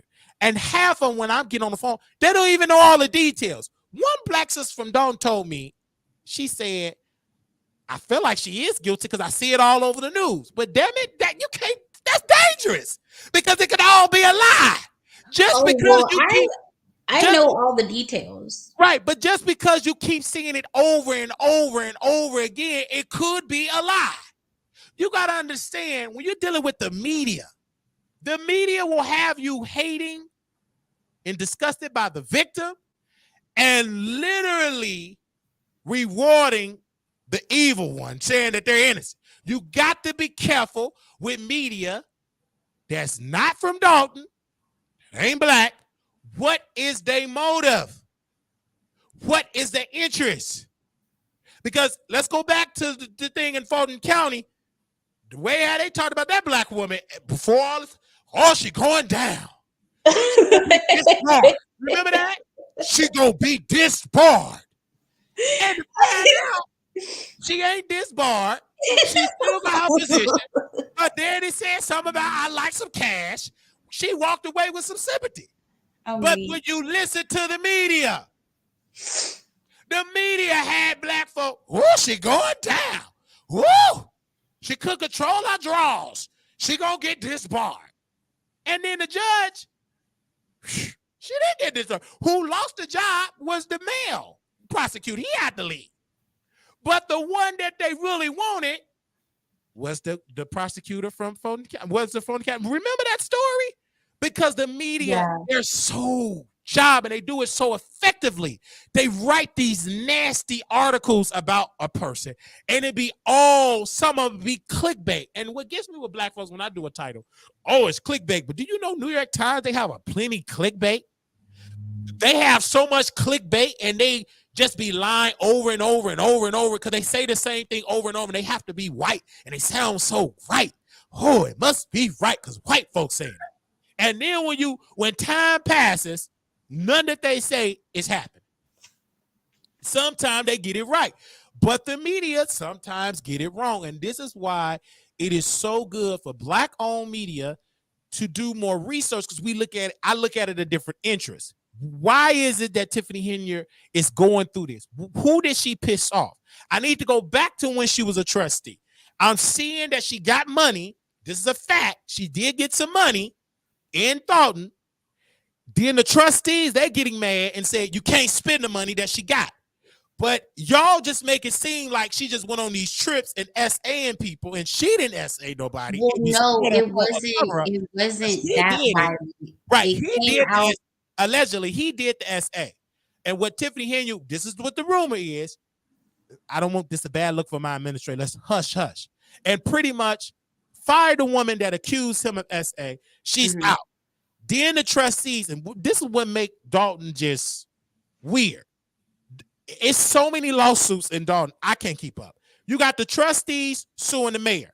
You got the mayor suing the trustees. You got contractors that's in there paving the street, doing work in Dalton. They ain't get paid because the trustees got to write the check.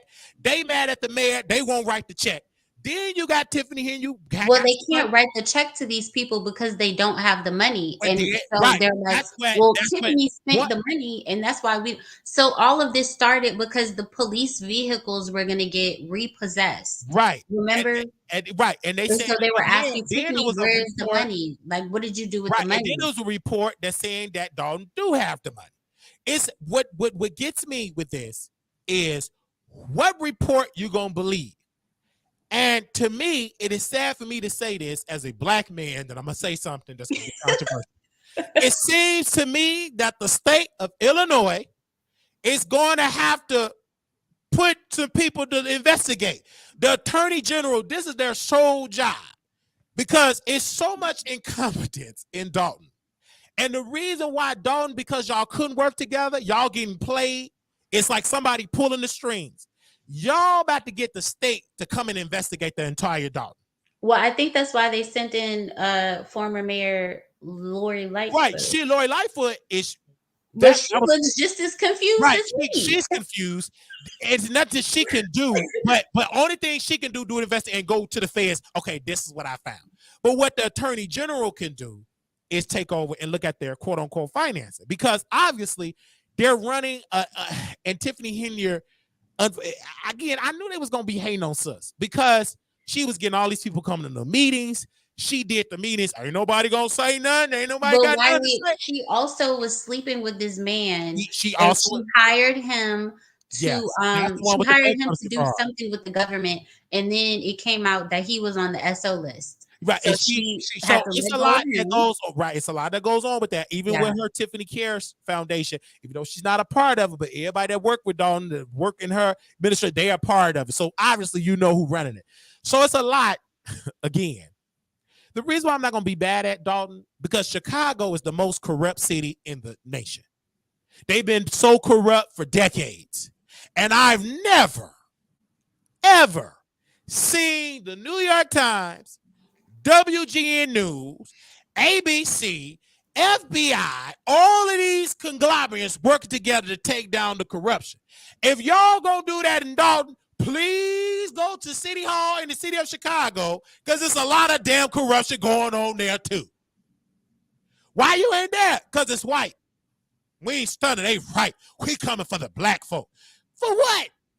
There's a lot of corruption in hell. Let's talk about the state of Illinois. The state of Illinois is so corrupt. Our former governor, he tried to sell President Obama Senate seat. He was the. We had a Republican. He did corruption, went to prison.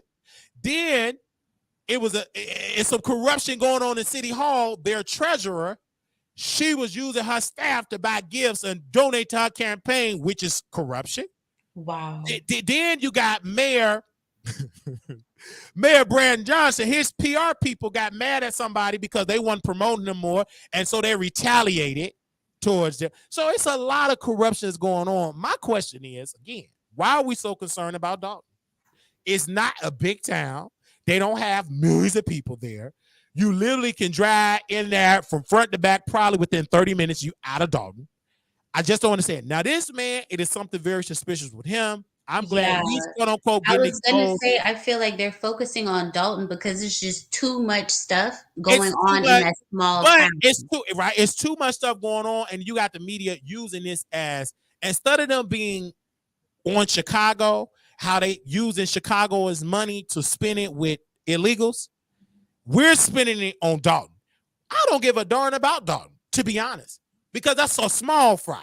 I'm worried about how Chicago got millions of COVID money for Chicagoans.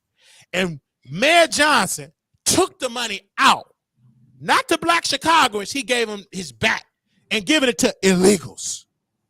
That to me is such a major story, and didn't even want to tell City Hall. City Hall didn't even know that Chicago had $95 million of COVID money, and then they're taking money for reserves that is reserved for emergencies and giving it to illegals. It's just like, I don't understand why the media. Yeah, because it's like, if you had $95 million left over from COVID funds, why are we just now hearing about it? And what were you going to do with it before the illegals came? Exactly. And see, it's just like, but that should be the New York Times, should be on the front page. It should be WGN News. They should be investigating. And what gets me with WGN News, and the government be telling people, oh, we ran out of money. Exactly. Like when they were doing the rental assistance programs. Oh, we ran out of money. But how y'all have $95 extra million? It's exactly. And because I interviewed the alderman, and he was like, this should not go towards illegal. This should go towards black Chicagoans. Like the Exactly. Chicago, their residents there. 95 million is so much you They pay taxes. Exactly. And this is their money, not illegals that come from Venezuela and whatever they come from. And y'all don't even know who those people are. We don't know. And that's why they got the whole measles outbreak. That should be covered. This is a distraction. I'm glad you brought that up. That's another thing. The reason why it's so important for citizens in this country to be documented is we also have like how y'all got a vaccination card. If you got the vaccine, every vaccine we've taken that we've been vaccinated against, that is in our that's a part of our medical records. Exactly. So now you have these people coming over here, and we don't know what they've been vaccinated against. We don't know what they have. We don't know what kind of diseases they're bringing over here. It's just a complete mess. It's a very complete mess. And speaking about this, we also are about to bring something else up, in particular, just different story. Now, again, I had go ahead, not to cut you off, but I had sent you an article about the Gregory Jeremy person from Batterson Farms. So he had a quote that says, like speaking about the the controversy or whatever, he said, "This is a main example why I don't have an internet presence, nor do I care to have one. People take things out of context. They run and they damage and hurt people with information that's incorrect and just not appropriate." Do you think that's something Jeff Bezos would say? Absolutely not. This clearly this man got an attitude. Like, listen, you guys, clearly this man, he have a problem. And hold on, let me get Mr. Andrew off of the screen here because I don't want to get it twisted. I'm gonna gotta get a picture of this dude so y'all can see who we talking about. So give me a second. So This it could is be crazy. I'm gonna give a picture of the dude that we are talking about because I don't want people to Andrew, oh, you said I'm a scam because these people. And when I was investigating him last week, I did see that he had an Instagram page, but there was nothing on his Instagram for Right. real. So I'm gonna put the picture of the dude that we talking about, that what Proud of Me is talking about. Then I'm gonna bring up the article so y'all can see what we talking about here. And this is the dude here. Now I'm not gonna say I got to be careful how we say it because we are black, but he don't look like. I don't know what it means to look like you got 200 something. You know what I'm saying, but you just know he doesn't have right. Right. And I'm not, because I took care of some white people that did not look like they had billions. It was one, he had a filthy apartment and nasty. This dude, one day, he had a lot of money. And then I took care of a black dude, and the dude showed me all the properties he owned. It didn't look like it because it did not have the look. And and so again, but this the guy here that donated, hold up, the 237 pieces of paper. That green just stacks of paper, worthless stocks. And Proud of Me, you sent me a story here, and I'm gonna bring the story up so they can see it. Hold on 1 second, so y'all can see what we talking about here. Because I can't imagine being accused of scamming a historical black college or university. And then this is when people are asking me about what's going on, that's what I tell them. Well, this is exactly why I don't have an online presence. What? No, it's like, what are you saying? Like, because you have to have an online presence if you are public. I mean, you're going to get it anyway. If you're giving that money like that. So you have a multi-million-dollar company with no online presence? Please stop. That's impossible. And so this is the Tallahassee Democrat. This article here. Hold on. Wow, this got a lot of ads. They gotta make their money. Okay, here we go. Okay. So this article was on May the 7th here, so you all can see here, and I'm gonna screen share this. There you go. Okay, let me know. Okay, I'm gonna pull it up here. Okay. All right. Hold on, I gotta. Oh, wait a minute. It's so many ads in this thing. Wait a minute. Okay, here we go. So, okay, there we go. Okay. So it's saying the FAMU donor CEO speaks out after skepticism around the record 237 million donation. I would say everything is out here. Gregory, how do you spell his last name? Gerani said of himself, the only thing that you cannot find is the money. That's really the only thing you can't find online. That's the problem. What do you mean? I can Google, see how we Googled Lachlan Murdoch's network? We could Google his network. We Googled the amount of shares. Yes. Wow, I can't believe he said that in an article. Oh my gosh, he said, only thing you can't find is the money. Sure. Like, are you hiding cash in your mattress? Like, what is going on? And let's get into this statement here, you guys. He said, quote, "The stocks have been held by the university for over a month now, so I don't know where the confusion or the skepticism will be since it's already in a financial account with the university." That stock don't mean nothing. It's based on nothing. I don't think, obviously, he have a mental illness because you keep bragging about stocks that don't exist. Your company is not public, so you're saying stock shares, that doesn't mean anything. I can't see what the amount is. It's based on nothing. Well, the stocks have already been transferred to FAMU. What stocks? What are you talking about? It's not based on nothing. It's like, it's so sad that we are having this conversation as Black people. Prada and myself, we are Black. And to white people, you're playing into this fantasy of white racists that said Black people are incompetent and HBCUs are incompetent. This gives them more ammunition to say that. Because, correct me if I'm wrong, this would have never happened at Harvard University. Exactly. Him calling up Harvard, so ring, I'm going to double the investment that happened in Princeton. This would have never happened. This is just showing that FAMU will never be on a Harvard University level. They can't when you can't even vet a donor. And then y'all went and all of y'all signed a non-disclosure agreement, so y'all can't even talk about this. That's the gag. Like that, because that's suspicious and that's part of the scam. Because I haven't met anybody, correct me if I'm wrong. Now, it is people that will have you sign a non-disclosure agreement, but you got cash. For a donation? I've never heard of this. But for $237 million. And then the university got caught in a lie. Y'all trying to cover it up. He trying to cover, and it's all in stocks. It didn't say nothing about cash. It says just because it's in your account, it's based on nothing. You cannot give a scholarship on nothing. How can they spend the money? It don't exist. It's based on nothing. You can't even find a company. You can't find a privately held company. It's like a privately held company. What? Yeah. It's a privately held company. And I'm so disgusted by the community of the people that graduate from the school because they're so focused on us dragging the university instead of saying, damn, they got scammed. The FAMU vice president and the vice president of university advancement said, what is he saying? We're on a call organized by the Tallahassee Democrat, Bloomberg, and Insider Higher Education.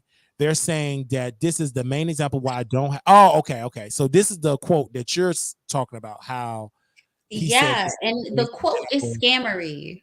Yeah, because that's what he's saying right here. That's the main example of why I don't have he said it's the main example why I don't have an internet presence, nor do I care to have one. Child, please. People take things out of context, they run and they damage and hurt people with information that's incorrect and just not appropriate. Well, can you clear up what was incorrect? Yeah, what was incorrect? I'm just trying to understand what was incorrect, because clearly the school ain't got no.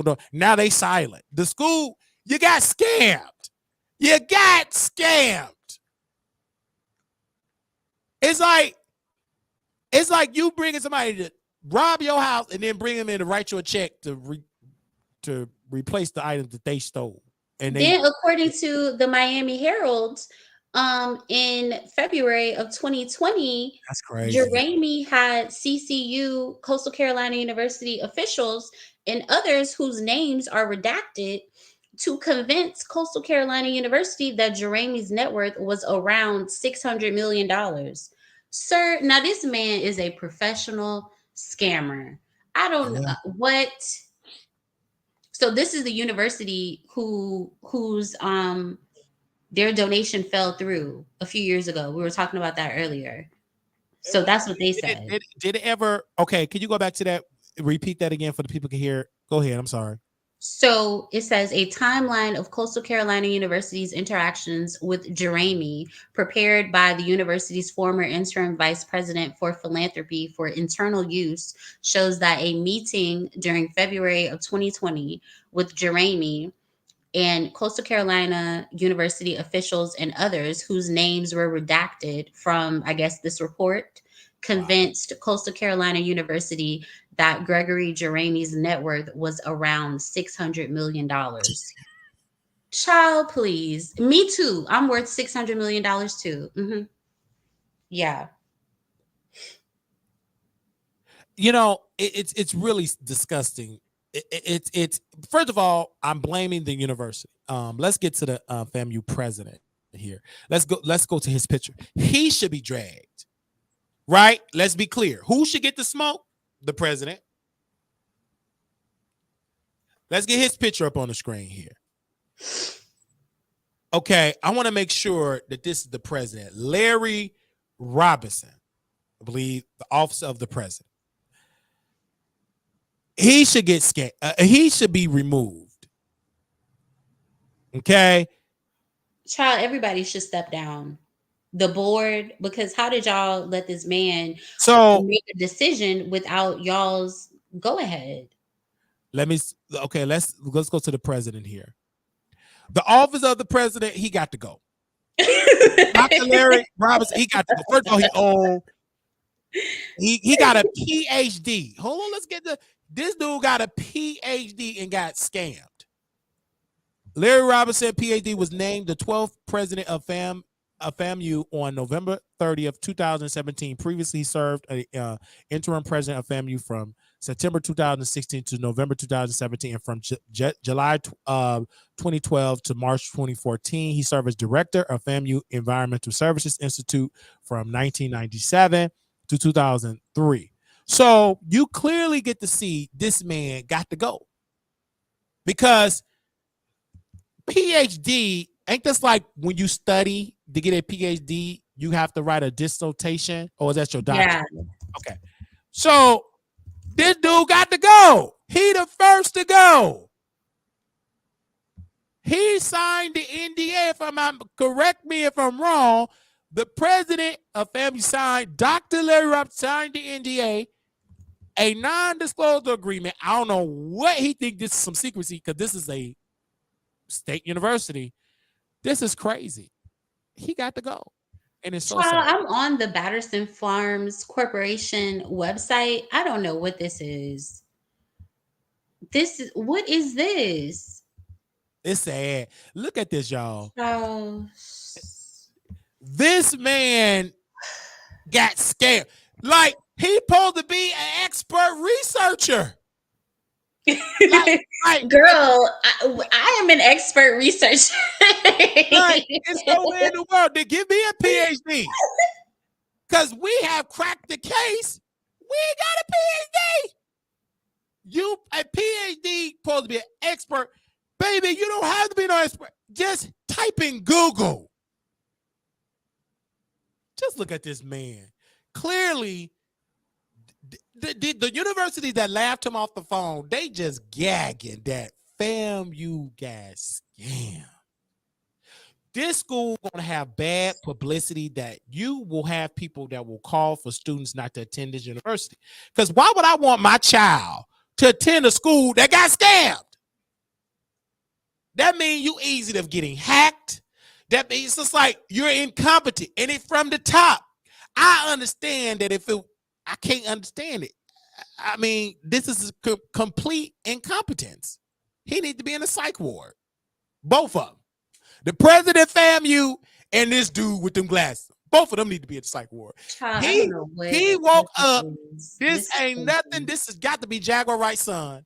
I'm weak. He woke up thinking that he's worth hundreds of millions of dollars. Writing a check that don't exist. Bruh. These Negroes, they up there holding up the check like it's real. It's just too much. This is crazy. Wow. I'm about to send you the link of Batterson Farms website, because what is this? He got something on here for $1,000. I don't know what it is. Oh, you know what? You also can put it in a private chat. You see that private chat? So I can click on it. Okay, yeah. Yeah. We do that. It's like, and I think someone said he created that website, I think recent. I think he just I'm weak. Yeah, he just created the website recent. I heard that on Roland Martin. That the website that you just sent me, that he just created it recent. I am weak, girl. What is this? Please tell me what this is. Okay. Wow. Oh my God. Okay, it says contact us at the bottom, battersonfarmsholdings@gmail.com. Now, what multi-millionaire do you know has a Gmail account? Look at this, you guys. This the Y'all, website. This is out of control. I cannot believe this. This the website. So you mean to tell me none of the doctorates and PhD holders and master's holders thought to go on the website? And then 2,000 all right reserved. Like, wow. So Wow. nobody Googled this man and nobody went on this website.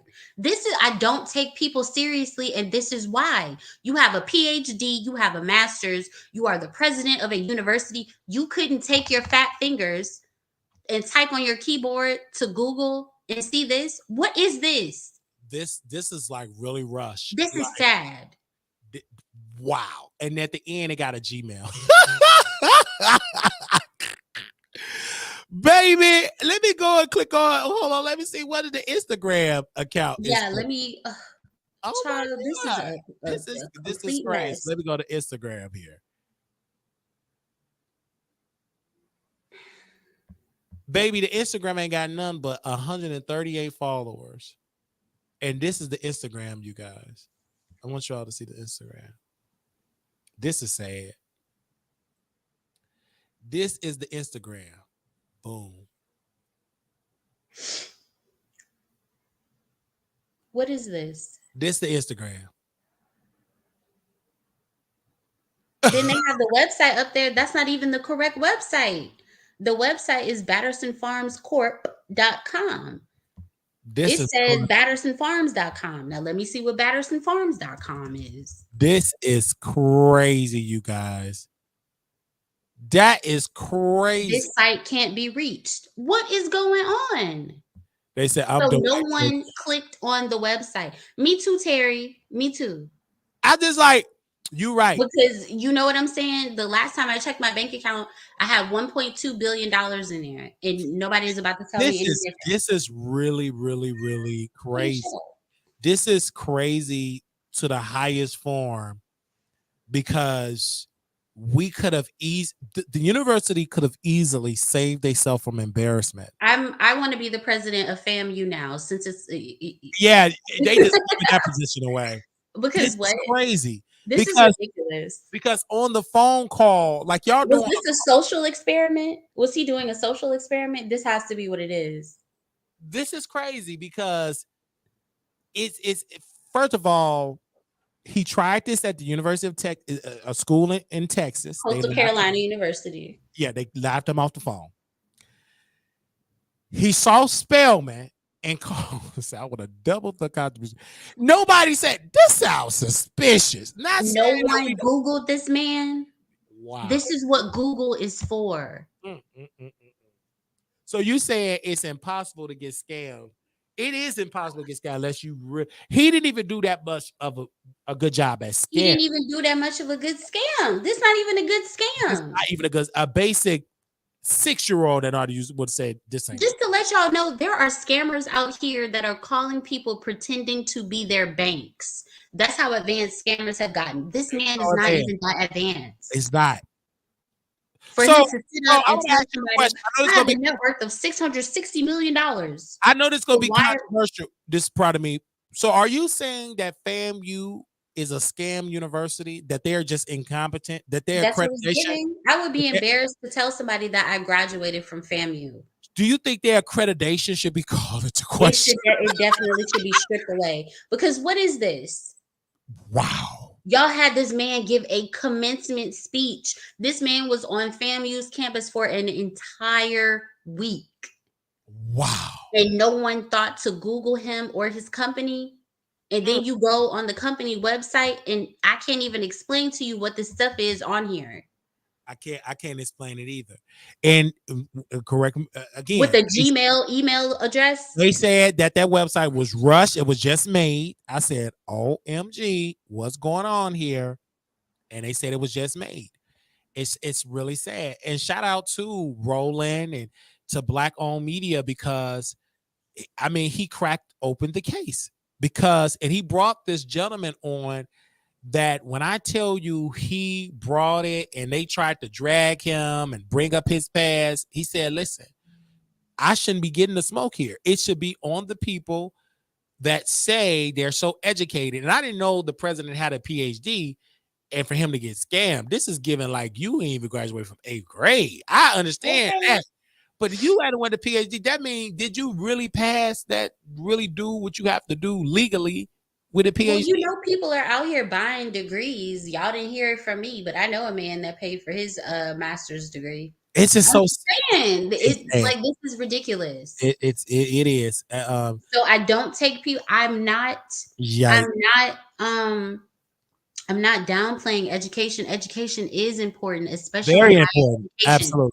But if you are actually paying attention in class, if you were really paying attention in class, you really earned your doctorate degree. I don't think there's any way someone can scam you. Not like this.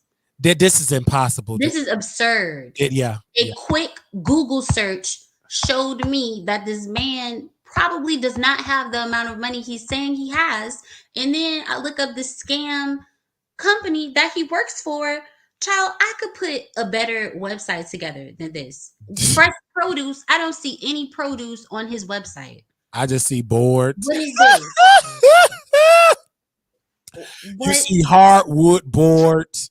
I see some type of contraption he's selling for $400. I see some other contraption he's trying to sell for $1,000. And who's buying this stuff? It's like, what? Hydroponics growing system, vertical tower. Child. And then you go to the clothing, no clothing. You click on the clothing icon, no clothing. Then you got to be crazy. Texas Strong help victims of the Panhandle fire. If you donate to that, you think it's going to that, it's going to his pockets. This is really crazy. Then he got a video of a warehouse coming to that don't exist. The largest in West Texas, that's all cap.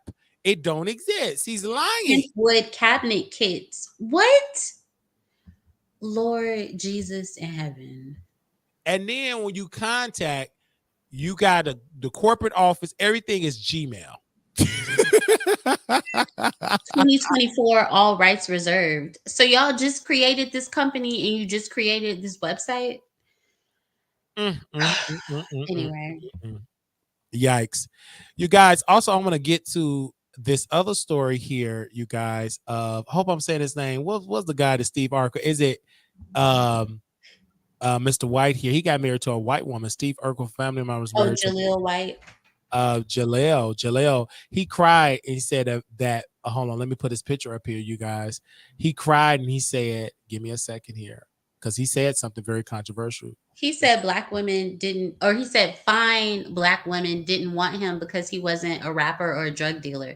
Yeah, sir, I don't know what women you're talking about, but the black women who are akin to myself, no, sir. None of us, no. Mr. Jalen White, he said this. He said, I'm going to just leave this here. Never seen a celebrity black woman admit this.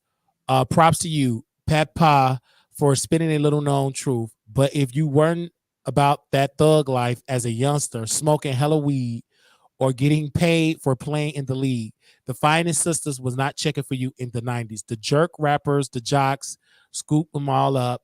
The past is the past, but all the stories I could share.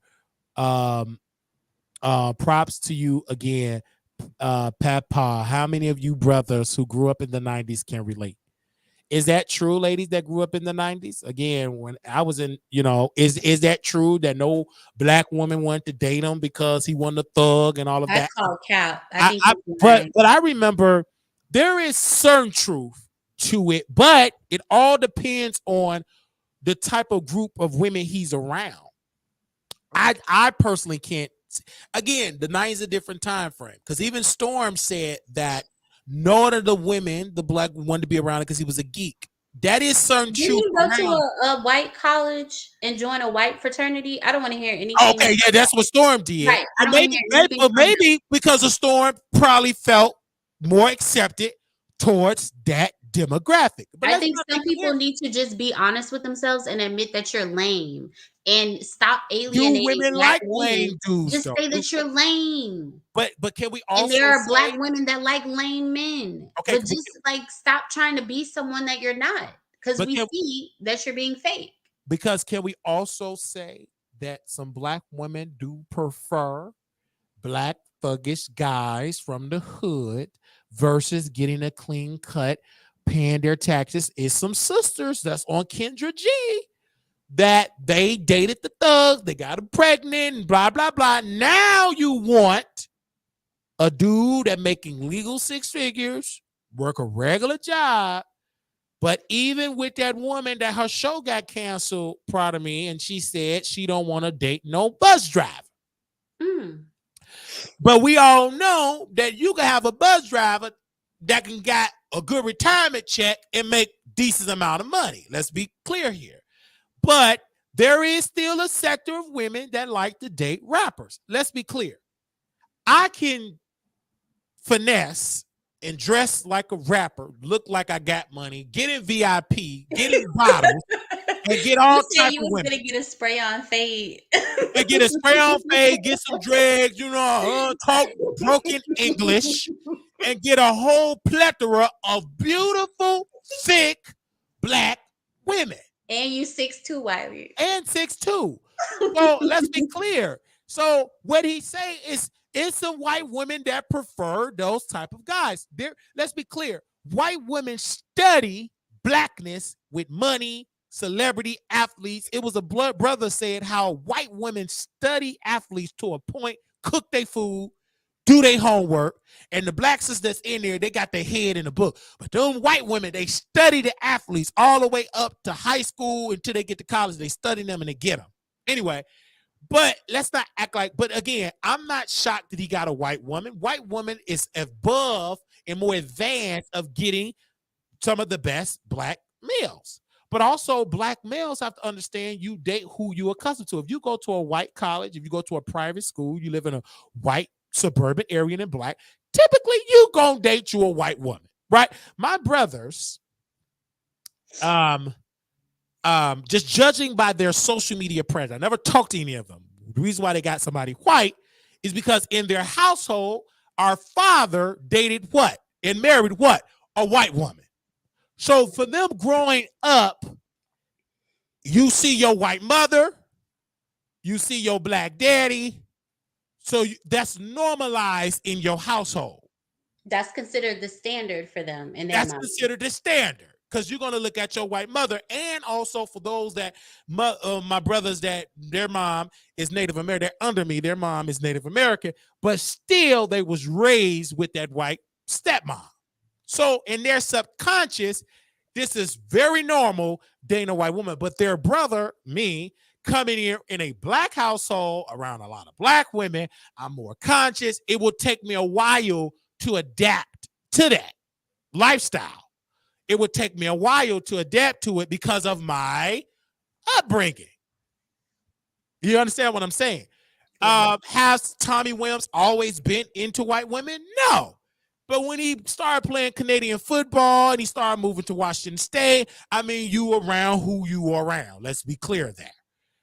But also, too, I mean, Mom, you didn't really she kind of liked the geeks because he was kind of nerdy. She 2-parent household. My mom had a certain type. Calvin Wiley and Tommy Williams pretty much had the same upbringing. Both of them had 2-parent household. They will be considered. Even my mother, I would argue, was in a 2-parent household, pretty much so what we would call back then middle class.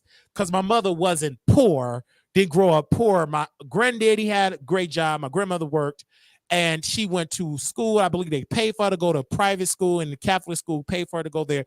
So my grandparents, they wasn't considered to being poor. You got to understand the standard was different. They was more so middle class. Middle class. Right, and they had a beautiful home at the time. So they moved that way. But I will tell you this, to Mr. Urkel here, he did get typecast because whatever you play in Hollywood, that's what they will believe in real life. Yeah, or if you play one role and then you just keep accepting playing that type of role, you're typecasting yourself. You get typecast, even though I believe he could play any character, but white people, they typecast you. And this is why we need more black folks in leadership to cast people outside of that. Even myself, when I do a show and people think, oh, he's just a troll. And when they meet me in person, I'm just a sweet. But you're judging me off of YouTube. That's all you know. Many people don't know I'm presenting a character to you online. Some of it is true. Some of it is BS. But did you get to see me in person? When you get to see me in person, I'm just as sweet as ever. But you're judging me online. I get it. This is why I probably would be, not probably, a great actor. Because you act on YouTube. There's many people you think is just as sweet on YouTube, but they are the house of horrors in person. You think they just as sweet, and then like Tasha, she act like, oh, she's so nice. Woo. But in person, she just as evil, a backstabber. You can't outdo her. She gonna stab you in the back. Act Storm. It's all about learning a person's character. You got people that see you struggling, like Armand. Saw Wiley struggle. Instead of helping Wiley, how does it feel to be against me? He bragged and laughed. And then Claudia, they sat and Kiki, they had a big old laugh. Ha ha ha. But that's what people do. But Brother Wiley, out of all of that, because we got a show, Mr. Urkel, I get it. I tell black women all the time on this show, you're not going to pay Wiley no mind. You ain't going to want to date Wiley. But a white woman, when she see Wiley get them good old fat contract, bisexual or not, doom, doom, doom, doom. They gonna marry. You think they stunned because you say you buy? As long as they see them checks, they will open up them legs to get them babies because they thinking long term. And then you black women, you're going to be complaining and bitter, but you couldn't see because you think being married is only about love. If you just believe that, I got a bridge in Baltimore to sell to you. But then they be the only people in love. Like the men don't be in love with them. They don't, but they looking at it long term. You still got your children and you still got your wealth. And to be technical, I remember it was a sister driving me an Uber and I was taking me to the barbershop. She said she regret leaving her cheating boyfriend because at least he brought home the money. She said, I should have never left because I'm working twice as hard. What she was thinking about is the financial hit she took. Because again, there's a saying, it's cheaper to keep her. There's a reason why that saying is like that. Some people have to leave, but my grandmothers back in the day, grandpa was out there slinging that peen. But did he bring home the bacon? Did he bring home the crops? And most of our grandmothers, they took that because they looked at the greater good. But grandpa, that's what some of these folks do, DNA ancestry. They see all type of siblings on there because grandpa was not faithful. And sometimes these grandmamas weren't faithful either. Anyway, ask Tyler Perry mama. Hello. Okay, because Tyler Perry mama said, this is your daddy, the one that's whooping you. And the dude wasn't the daddy. And the mama knew it. Maxine knew it. Maxine knew it. Maxine was a whore. And Maxine, let me tell you how evil Maxine was. Knowing that Tyler was getting whooped. She knew that man wasn't the father. But because that dude, and Tyler was saying he worked and he was a drunk, he just kept the lights on. Because I can guarantee you, Tyler daddy, the biological father, wasn't ish. And Tyler Perry, part of his image, he can't drag his mama, but he do drag her in the characters that he talk about black women all up on. If you look at what he write about, he dragging his mama Maxine.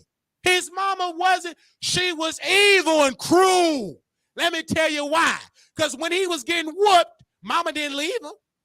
Did Maxine leave his dad? Did Tyler Perry stepdad? Nope. Maxine on her dying on her deathbed, take care of your daddy. What she's saying is take care of the man that whooped you. And it was his aunt, Tyler's auntie, that wanted to delete Tyler Perry's father, stepfather. Because you got tired of, see, when you see that documentary, Tyler Perry is telling you he didn't agree with his mother's life decisions, but it messes up the brand of me loving, because all the black women, she was church and all that. She was just going to church. She wasn't believing in that word. She didn't give a damn about it because she did the total opposite. When you seeing evil, seeing your child being whooped, a good Christian woman will remove that child from that environment. Say amen or say ouch. Talk about it. You kept that child in that environment, and he would have to go under the porch unless he's lying. He went under the porch, and he had to create all them characters because he was traumatized. seeing double vision, and he just so happened to write all them different characters. And he said most of the characters came from sitting in his mom and grandmother's hair salon and listening to the women's conversations. When they would play cards, he would hear it because what he heard was a lot of dysfunctional black women. Yeah. And he made it into comedy. He made it into this.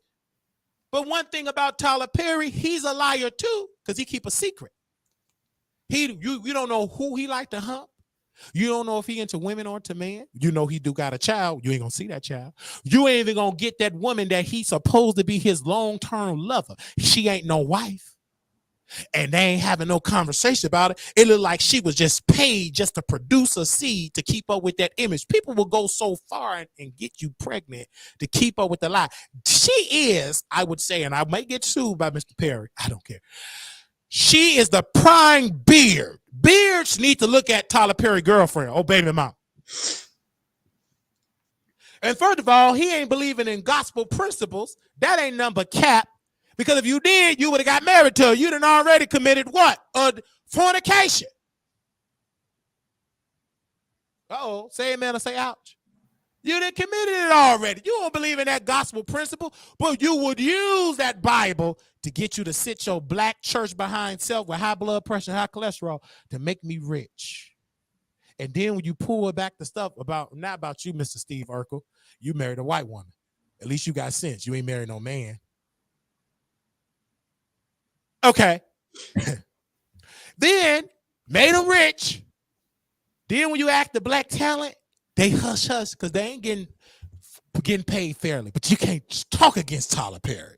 See, you got evil people in Hollywood, and Monique said it. You got to watch out for them black ones too. It ain't just the white ones ain't paying you fairly. Tyler Perry the same thing, because when Monique said it, when Mr. Perry, I paid Taraji $1 million. When Monique said, well, did you pay her fairly? Nope. See? I listened to that. And Maxine, baby. Maxine was a whore. I'm not going to lie to you. She lied. And she knew it, that Tyler daddy wasn't the dude that he wasn't it. And the dude knew it. And instead of him taking that frustration out on Maxine, he took it out on Tyler Perry. Because a man know who they children is. He knew it. This man don't look like me. And that dude, if you ever would interview Tyler's stepdaddy, he know who Tyler Perry's father is. And the sad part about it is Maxine's sister, I don't care how, she just as evil. She know the truth. Let's go back to Oprah. Oh, man. I don't know why I'm on this subject. I'm talking about family secrets. Oprah mama sister knew that Oprah mama gave away a daughter. And then they asked the auntie, did you know? Oh, yeah, I knew. You kept it a secret. Family secrets, and especially in the black, it goes so deep. And they keep secret. This generation, my generation, we different. We expose the secrets and we the enemy. You don't be, even my own mother. She loved Tyler Perry. Oh, I love me some Tyler Perry. But I said, Mama, why you getting mad at me doing a documentary about my father and you supporting a man that talked about his trauma? I ain't even thinking like that. I know you did. You ain't sober enough to think like that. You got to be sober-minded. You made that man rich, and all he do is talk about his family, what? Trauma, and guess what? He monetized off of it. And then he embarrassed his stepdaddy. The man was acting ignorant. Remember that? Probably told the nephew went, get away from my gate, you blankety blank, blank, blankety blank. Start cussing. Now, correct me if I'm wrong, proud of me. Don't Tyler Perry got the final say-so or what is allowed in that and Maxine baby documentary? Yes. Don't he got the final say-so? He left that in there. And he pretend like he's a good Christian, but what you telling me that you is financing the people that abuse you? That don't make you a good Christian. That make you a fool. Ain't nowhere in the world. That means Jesus would have just gone head on and paid you this. that betrayed him. And if we supposed to be following Christ, what did Christ say to Judas? It was better for you not to been born. He didn't say, well, let me just take care of you. They gave you some 2 silvers. Let me give you some gold. Walk the water. Jesus Wait, said, can we pause on that for a second? Because I be trying to get people to understand that is how bad betraying someone is. When Judas betrayed Jesus Christ, that is what Jesus Christ told him. It was better for you to not have even been born. So, and he didn't reward him for that betrayal. Thank you. So what gets me with people, they think that's being a good Christian, but no, you're rewarding somebody with trauma. You're rewarding bad behavior. Yes, so in a sense, you're letting them know, hey, decide to betray me again, that's okay. And the dude in the documentary was cussing. Yeah, you ain't even in Tyler Perry's father. You would have been in you would have been in a nursing home quick, fast, in a hurry. The worst one in New Orleans. There's plenty bad ones in New Orleans. You'd have been the worst. I put you in a nursing home where they got flood and they still got the mold and it's still a nursing home. That's the nursing home you'll be in. Ain't no way in the world. You taking my money and you did that to me? It's a nursing home with asbestos. Yes, I would have bet you would have been there with a bed sore. Because again, I'm saying this humbly speaking. And I'm not trying to talk about Tyler Perry's mother in a negative light, but I'm just being honest. She wasn't this sweet Christian woman. She was a whore, a liar, and a deceiver. And mothers, they're going to get offended with that because they pick up that same spirit, having babies and telling your son this the father, and you know damn well that ain't the father. You are a liar, and that ain't no peace. If you believe that, keep it peace. No, it ain't. Tell the children the truth. And some of y'all so foul, you might as well tell it. You don't even know who the daddy was because you've been scrolling back to back to back to back. It's okay to tell your children the truth. You just don't know you was a no good trifling whore. Ooh. You might as well tell them the truth.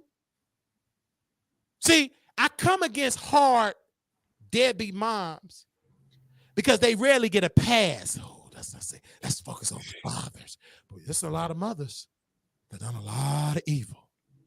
And I'm so glad Antoine Fisher, you rarely can find videos and movies about deadbeat moms that's black. And I love watching Antoine Fisher. And I love how he confronted Viola Davis, his mama. You want something to eat? And she was in there. Who is it? Who is this? Who is this? Who? And the uncle brought him in there. And he said, and he talked to his mama. Hey, Papa. And she cried. That was a good movie. I didn't even know that was Viola Davis because she played that ugly woman. His mama must. Which movie? And Antoine Fisher. Oh. And she sat there and she said, he did that to me. And she cried. That filthy apartment. I remember watching it. But his mama had to get blamed because she never got her life together. He was a grown man from the Navy. You want something to eat? No, he don't want nothing to eat in that filthy house. Get that. And he talked to his mother. And it was that scene, because I try to have conversations with my mother about that. And I'm too painful to talk about it with her one-on-one. Because sober, she ain't going to talk about it. Drunk, she going to tell you how she really feel. Sober, she want to be a real estate star. I'm weak. 55 units and I'm going to show property. But when she's drunk. What does she want to be when she's drunk? Baby, she talk about when she was a little girl. Oh. She talk about her father. Willie Crusoe loud, this won't be going on. I can't even F. You grown kids taking over my house. I can't stand you B words and you N words. Look at me dead in my face. Because my mother is used to confrontation. She used to battle. And I took her there because I was one of the children. I met her at her level. And I had to stop doing that because it was unhealthy for both of us. And that's why I keep my past. And then eventually I get on the phone with her. And I still, when I be trying to correct her, because her spirit is so ugly. And I do it for my niece and nephews. I told her, I said, if you don't do right, you're going to jail. He said he gonna call child protectors. She put out a lie. My mother will lie in a second. She's so drunk, she tell everybody to lie. And that lie travel fast until somebody was sitting there called me. Don't believe that drunk. She's a liar. He said he's gonna call child protectors. she just was drunk. And then the next day, she forget all about it. She want me to buy a 55-unit, multi-unit. I love her dearly, but I know when she drunk and I know when she's sober. And I can't talk to her long drunk because she say some stuff, evil stuff out her mind. And this is why my mouth can be that way soberly. I get that from my mother. Her mouth, you'll be fighting. She can't stand peace. Peace? Ain't gonna be no peace when she drunk. Everybody, from the dogs, from the cats, everybody gonna be arguing. It can't be no peace. And please, my mama look, you better not be having those side conversations. Me and my sister, we ignorant. We'll be talking, laugh, having a good time. Mama mad. So she'll get on the phone with her brother. These bees, let me tell you something. She couldn't stand the peace. She can't stand it. She'll get in whipping on the door window. She can't stand peace. She like chaos. And as I said, well, I gotta go. That's how drunks operate. They need chaos to operate. They operate like that. And that's why I said I got to go. Because she was tapping into my crazy side. They was about to wake up. And I said, let's go. And I haven't been back. And it's sad because it was Mother's Day, right? Mother's Day. And I said, I didn't even have to say you happy mother. The only reason why you getting a happy Mother's Day is because you birthed me. That's the only reason why I'm happy. Because I survived that. I could have been in there normal without no cock eye if you'd stay sober. I'm going to give you that happy Mother's Day only because you birthed me out the womb. Not because you was a good mother. And every mother should just get a happy Mother's Day just because you birthed. That's it. They don't need no flowers. They don't need no candy. They don't need none of that. That's only for good mothers. I don't believe in honoring bad parenting and rewarding it with some chocolate. I said, I got to start rewarding that bad behavior because you ain't changing. That's only for good people. You don't need all that. You need a sober house and you need a rebuke. You need a rebuke and you need to repent. I ain't giving you no free chicken, no flowers, nothing. Why I'm going to give you some flowers for? You wasn't a good mother. You caused a lot of trauma and didn't change. You older and causing it for your grandchildren. And that's sad. I get on the phone with you, miserable. And I drag her publicly because she put on that image. I do real estate. Whew. You think you do some real estate. You ain't number that scamming FAMU. Whoever, you can't stay sober enough to do it. First of all, your mind is reprobated. It's confusion. It's oozing with early dementia. Because when you're drunk, you don't know where your keys at. You don't know yourself. You know who you are. Your relationship decision, I give it a -3. It's just terrible. Your life is disgust. It disgusts me. And I have to say it publicly. And women get mad. Who you shouldn't talk about your mama like that? Well, if she was a good one, she'll get a good report. She's a bad one, she gonna get a bad report. That's the thing. People don't want you to tell the truth, but it's like, if you don't want me to tell the truth about what you did, don't do anything bad. Exactly. And so that's the thing about it is, you know what I'm saying? I took her to the concert. I said, your behavior is bad.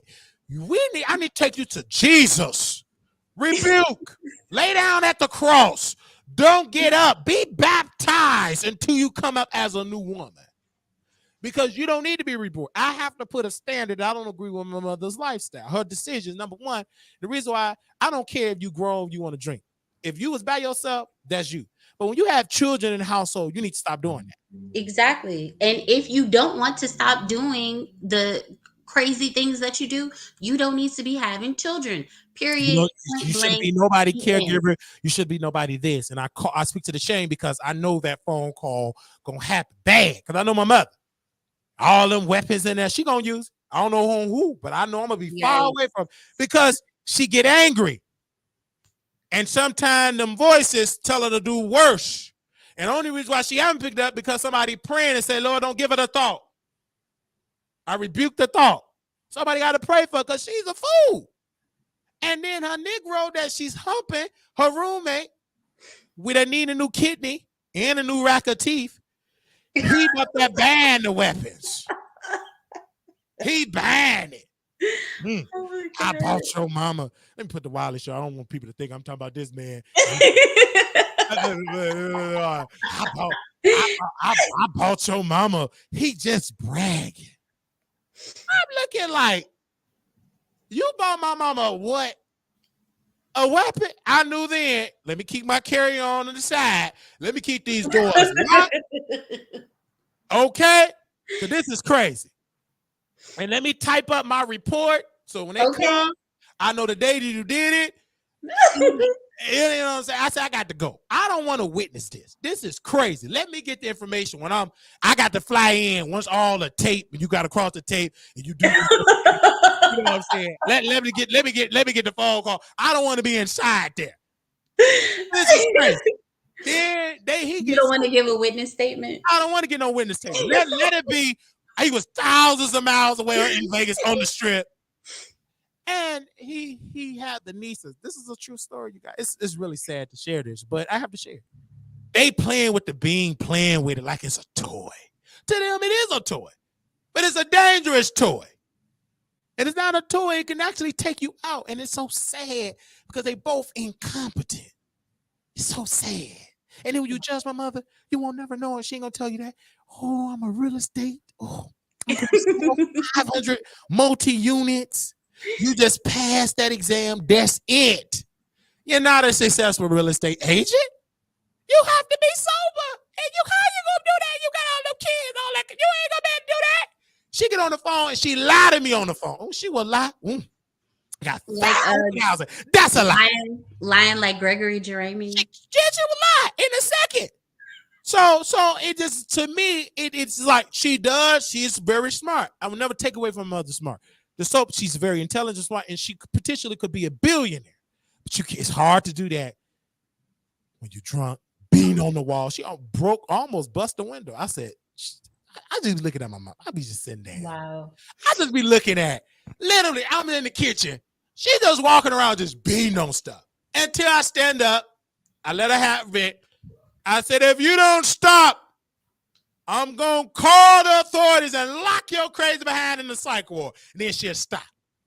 Because, I ain't playing. I mean, kids is crying.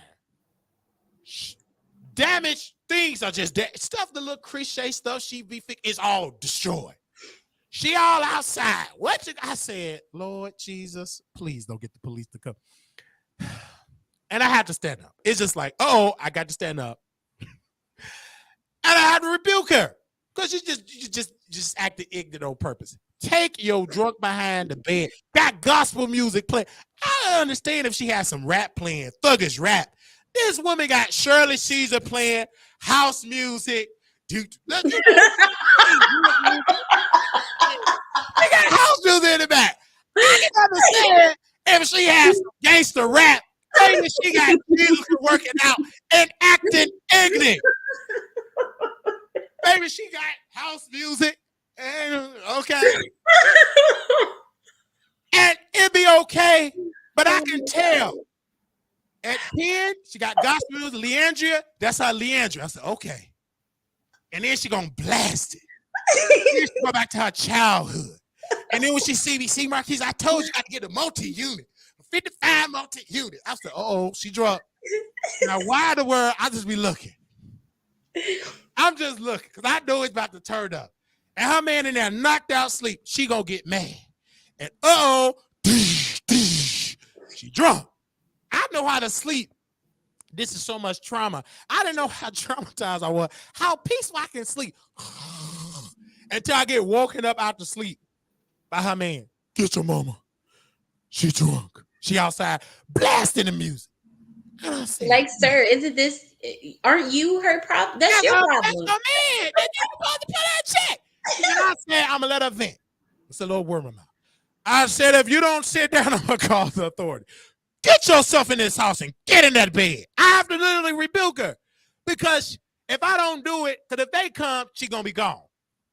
Get your hand part in there. You blasting. You don't want to hear all that loud talk. Get your ignorant behind. You better get up in there, and it better be silent. I'm just gonna be, y'all. Next thing is gonna be, I'm a child toucher. You better root in that bed. Come out here if you want to again. I got the phone ready. Your hind part gonna be locked up. You're gonna be selling 55 units in there with Jaguar right in the psych ward. Now, and then they quietness. Then the next music, God's so good. What you gonna be doing today, Marquise? I'm weak. And she just a totally different. I thought that. Wait a minute. She cleaning up the damages she made. Who she think did the damage? She did all the damage, and she just. No, who does she think did the damage while she? I would never know because That's crazy. She gonna ignore the stuff. And she don't worry about it. She get on her computer, do her real estate. Just a sweet home. Got her notebook. Her thing ain't working in her radio in her car. She go on YouTube and she fixed that Bluetooth thing and fixed it. I said, "Good God Almighty! I kind of like the sober wobble wily." She's so intelligent. She want to be a YouTuber. She will sit and like YouTube, and she want to learn how to guard everything she learned from YouTube. I wish she got a StreamYard.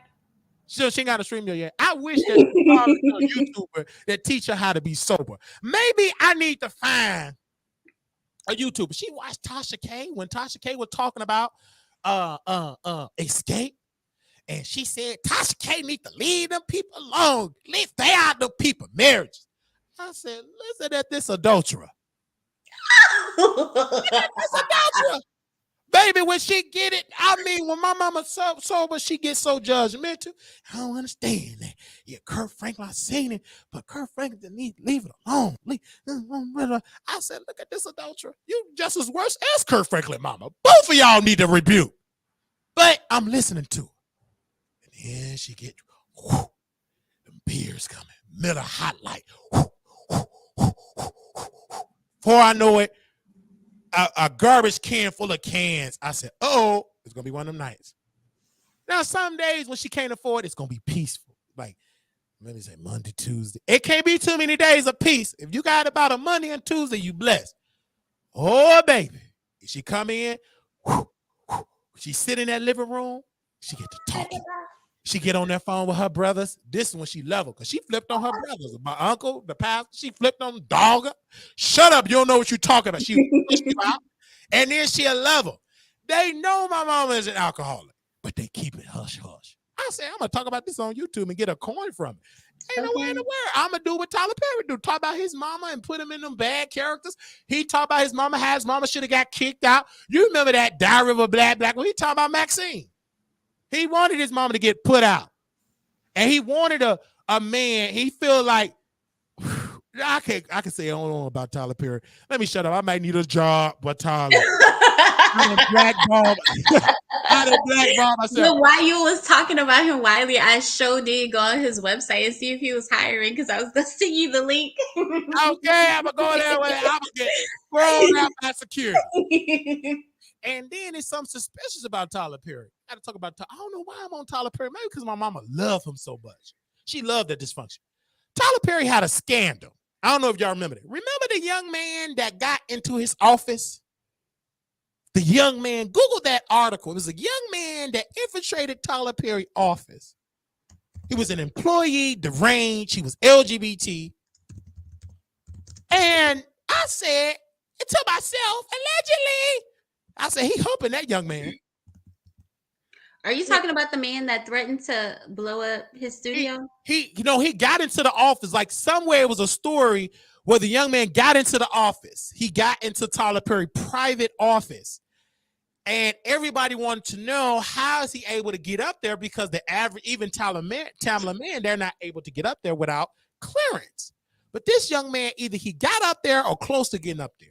And my theory is just my theory. He was humping that man. He knew how to get up there because he knew the passcode.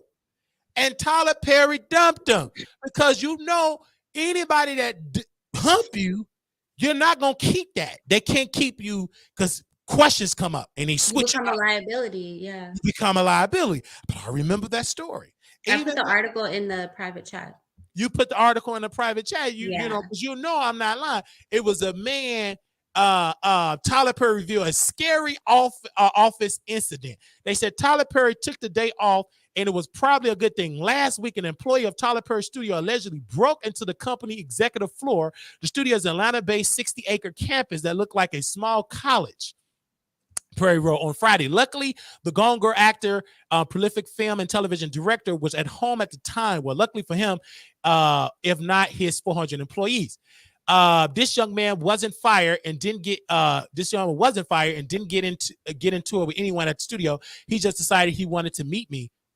So he came to the executive office. Now you have to understand that the executive office on the top floor, which is secure and restricted, you have to have access to get on this floor. Where somehow the power to the restricted floors were turned off. My security team think this was deliberately done, and then the employee came up to the executive office saying that he wanted to meet me.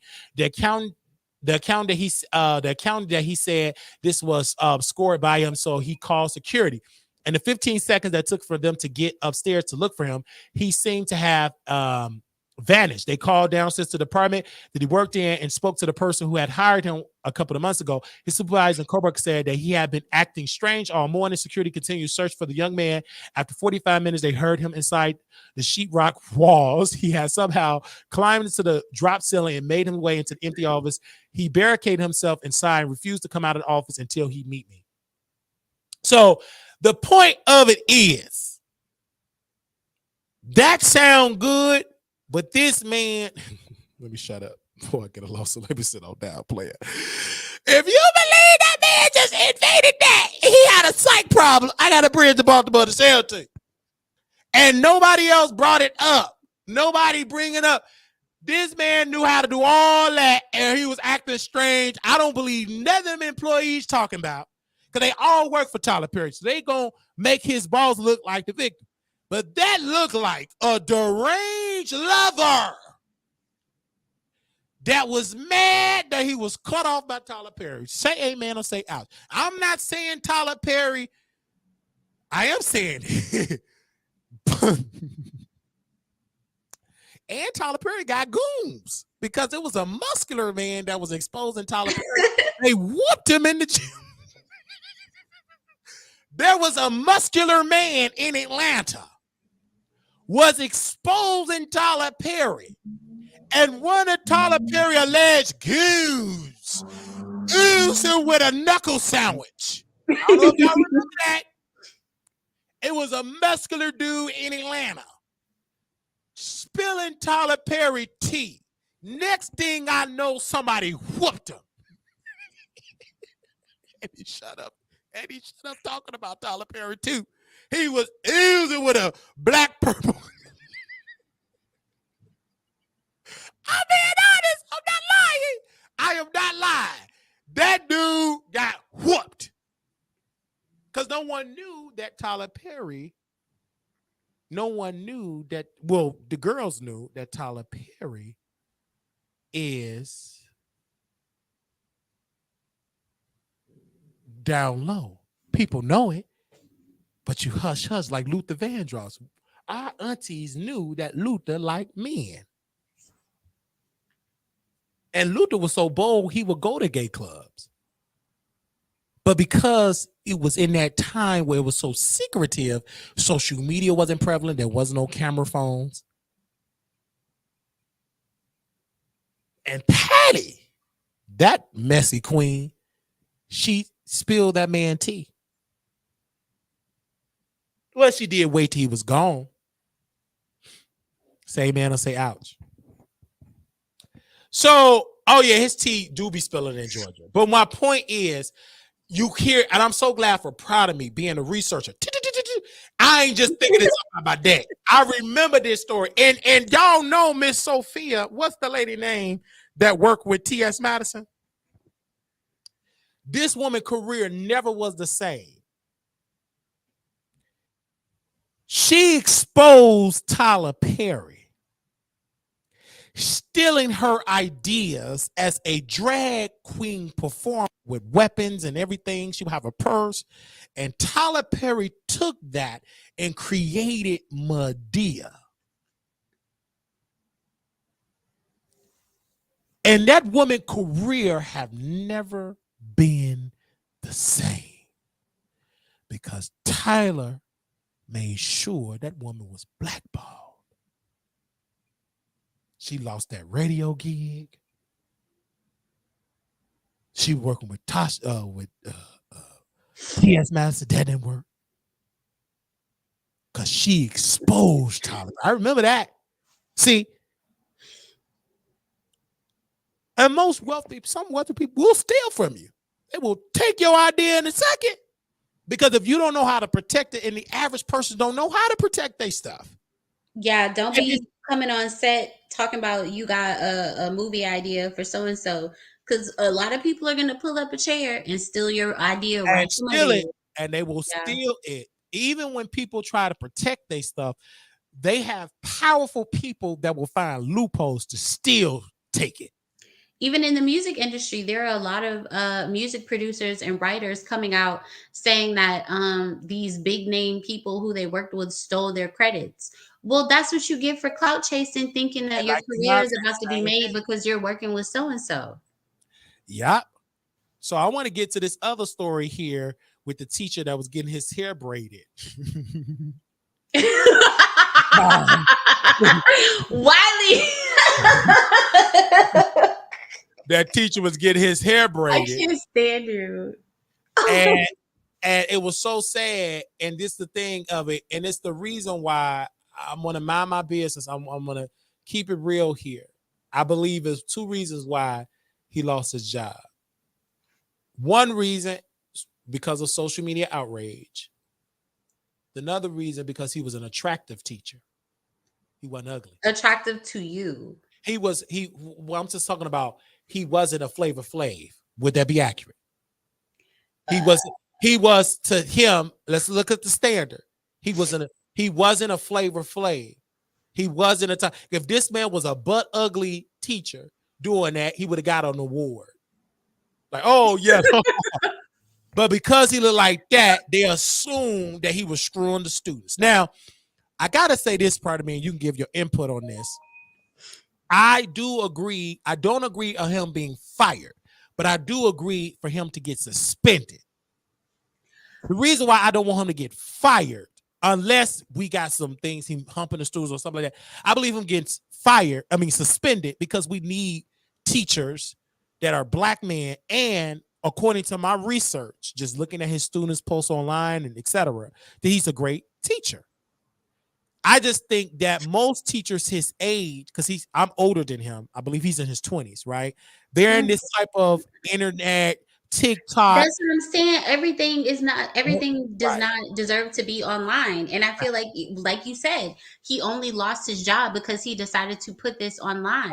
If and this then he was talking yeah. about some oh yeah, I see y'all haters in the comments. Sir, these are most likely parents. Yeah. Voicing their opinion, and you're calling them haters. Yeah, like the world. You put this on here, and again, when I did my research, there's plenty other teachers that were getting their hair done by their students, and none of them lost their job. It was one that I found on TikTok. She just posted it back in April. I think she was a white teacher. Nothing. Again, you're dealing with plain racism and ignorance of black people. To say, first of all, proud of me, you know this, there is a teacher shortage, especially when it's black male educators. That's true. And when you have a black male educator that is respected by his black students, you need that in the classroom. Again, this is a teachable moment for this young man. He was crying. It's a teachable moment for this man to be educated. I don't think that he should be fired. I think this is a teachable moment. And the people were saying, how do he have his students' numbers? Again, this ain't your type of teacher back in the 80s. But that's too much. And I say this. Okay. I don't have kids. I don't have kids right now, but I do have younger nieces and nephews. And I would be uncomfortable knowing that their teacher is texting them, talking about some, hey, bestie, and blah, blah, blah, all this other stuff. Yeah. That is how grooming starts. Now, I'm not saying that that's what he was doing, but we all know this is how pedos start out. Hey, right. Bestie, can you play my hair? And that's why I'm talking about him as an educator, because he's a young, let's be clear, proud of me, he needs to be educated. And I feel like the school probably thought he was too far gone to try to be educated. Or it was bad. Or again, try to make content out of it. Agree. And it's black publicity for the school district. But he did get, to his credit, he did get a signed consent form to put the people on the internet. So the parents agree to have their children on social media. They signed a consent form. But who cares about that? If the handbooks say you cannot put them on social media, they can get you on that.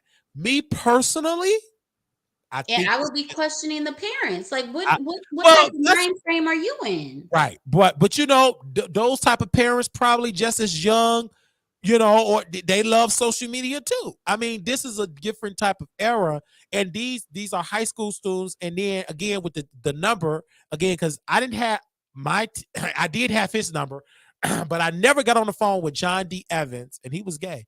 I never got on the phone and we talked inappropriate stuff. Even as an adult, I wanted him to be inappropriate. I'm grown. Still, he was a professional, and he like white men, because when I called his number, his boyfriend was white. Anyway, long story short, may God rest in peace, John D. Evans. But it was always professional. Teachers frown upon putting you in their cars because they didn't want that look. The teachers that I did, because of insurance stuff and because it was a bad look. I couldn't get in none of my teachers' cars unless we was going to a thing and it was permission by the school and my parents knew about it. But this is a different type of situation in this, again, because Cardi B said something. And Cardi B was like, he shouldn't be fired. And I agree with Cardi B in a sense. But then she also said, I would not want my daughter doing this to their teacher. So technically, Cardi, you kind of like agreeing to him on optics that you down with the kid down, but not for your daughter. You see? I just think, honestly, he should not lose his job. I think that it's a teachable moment for teachers in that generation to just stop getting on TikTok. Stop doing it. It was another teacher that was talking about how students can't read, they don't have a good reading level, and all of that. He did not lose his job because I don't think he showed the kids that he was talking about.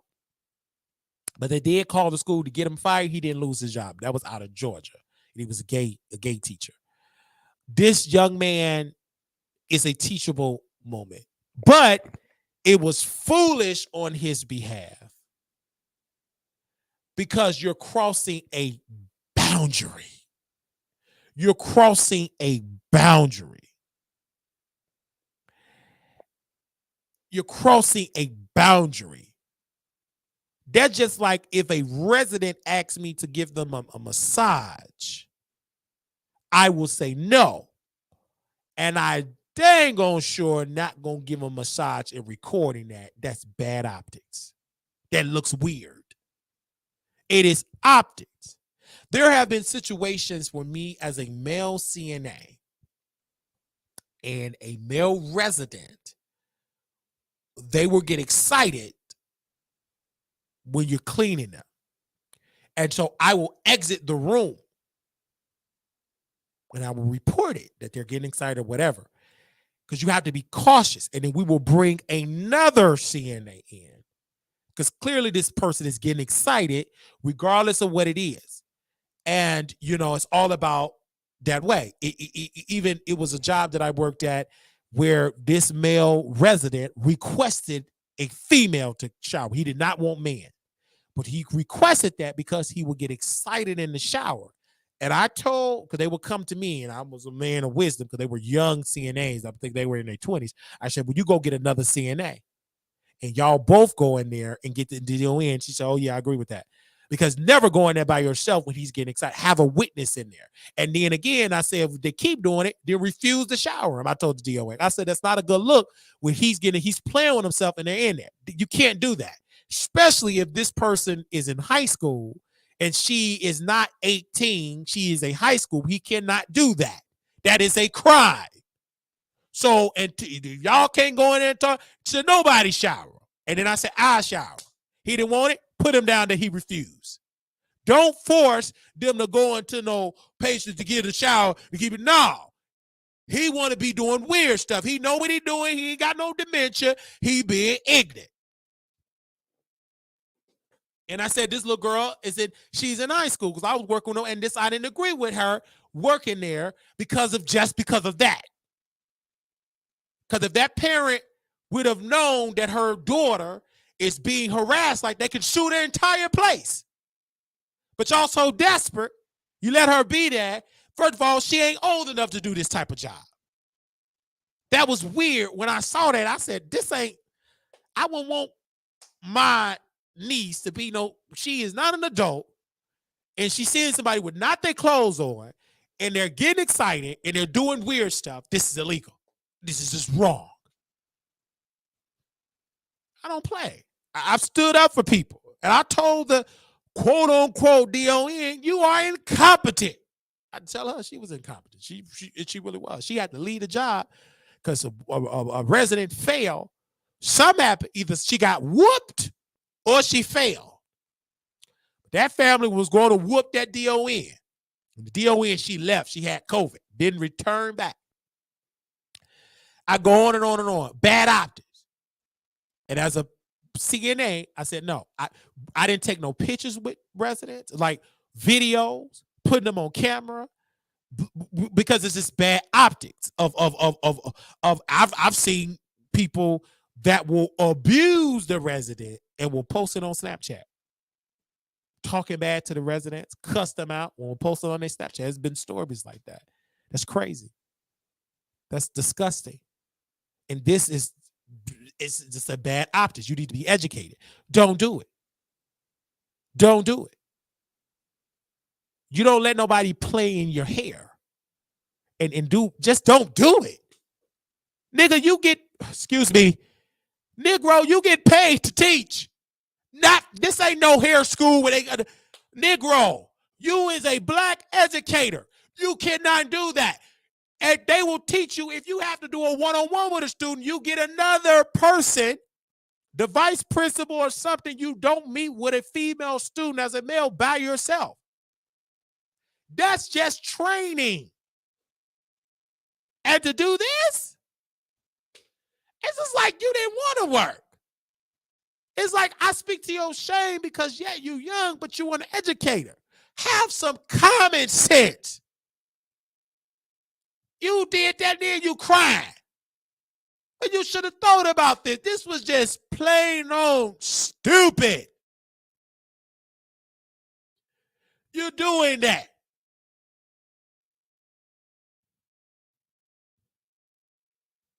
And you're doing it. Now, you would let go because you was attractive. They put out rumors that you want to hump your students. Then they put out one video, I don't know if it's true, that you was flirting with a student, that you start twerking or let a student twerk, and it was so much that I heard about this young educator. Again, you just need to be educated. We need more education, because I was starting looking at the videos before all this.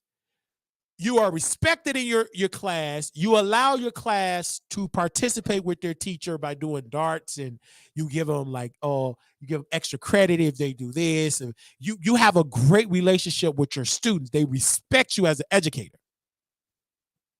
I just feel as though it was wrong for what you did. And I understand the school district because they don't want to get sued. They don't want this. This is just bad optics. It's just best to let you go to just get over the story. Now, I don't know if you lost your job because I haven't seen a official report. Let's see this. This say official report of the teacher losing his job. I didn't see that, and I don't know. They say students unbraiding teacher hair controversy. I don't see overview. May 7, 2004, TikTok posted a video showing him working on his laptop in a classroom as a group of female students unbraid, detangle his hair. The video was captioned, "Students don't care how much you know until they know how much you care. Teaching is a work of heart," and gathered over 6 million views and 770,000 likes. Online reaction. On May 8th, a user reposted video, said, "Black parents tap in. Would you be okay with your daughter unbraiding her teacher's hair? Is this appropriate?" The post was unquoted by various ex-user weighing in on this. On May 9th, the video was discussed on a black ladies and Instagram page, the Shade Room. People were talking about May 10th. The teacher posted a video on TikTok, said he was fired from his job. The video garnered over 1 million plays, 60,000 likes.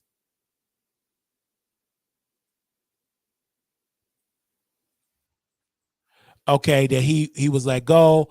So that's what he posted on there. Again, was it smart? No.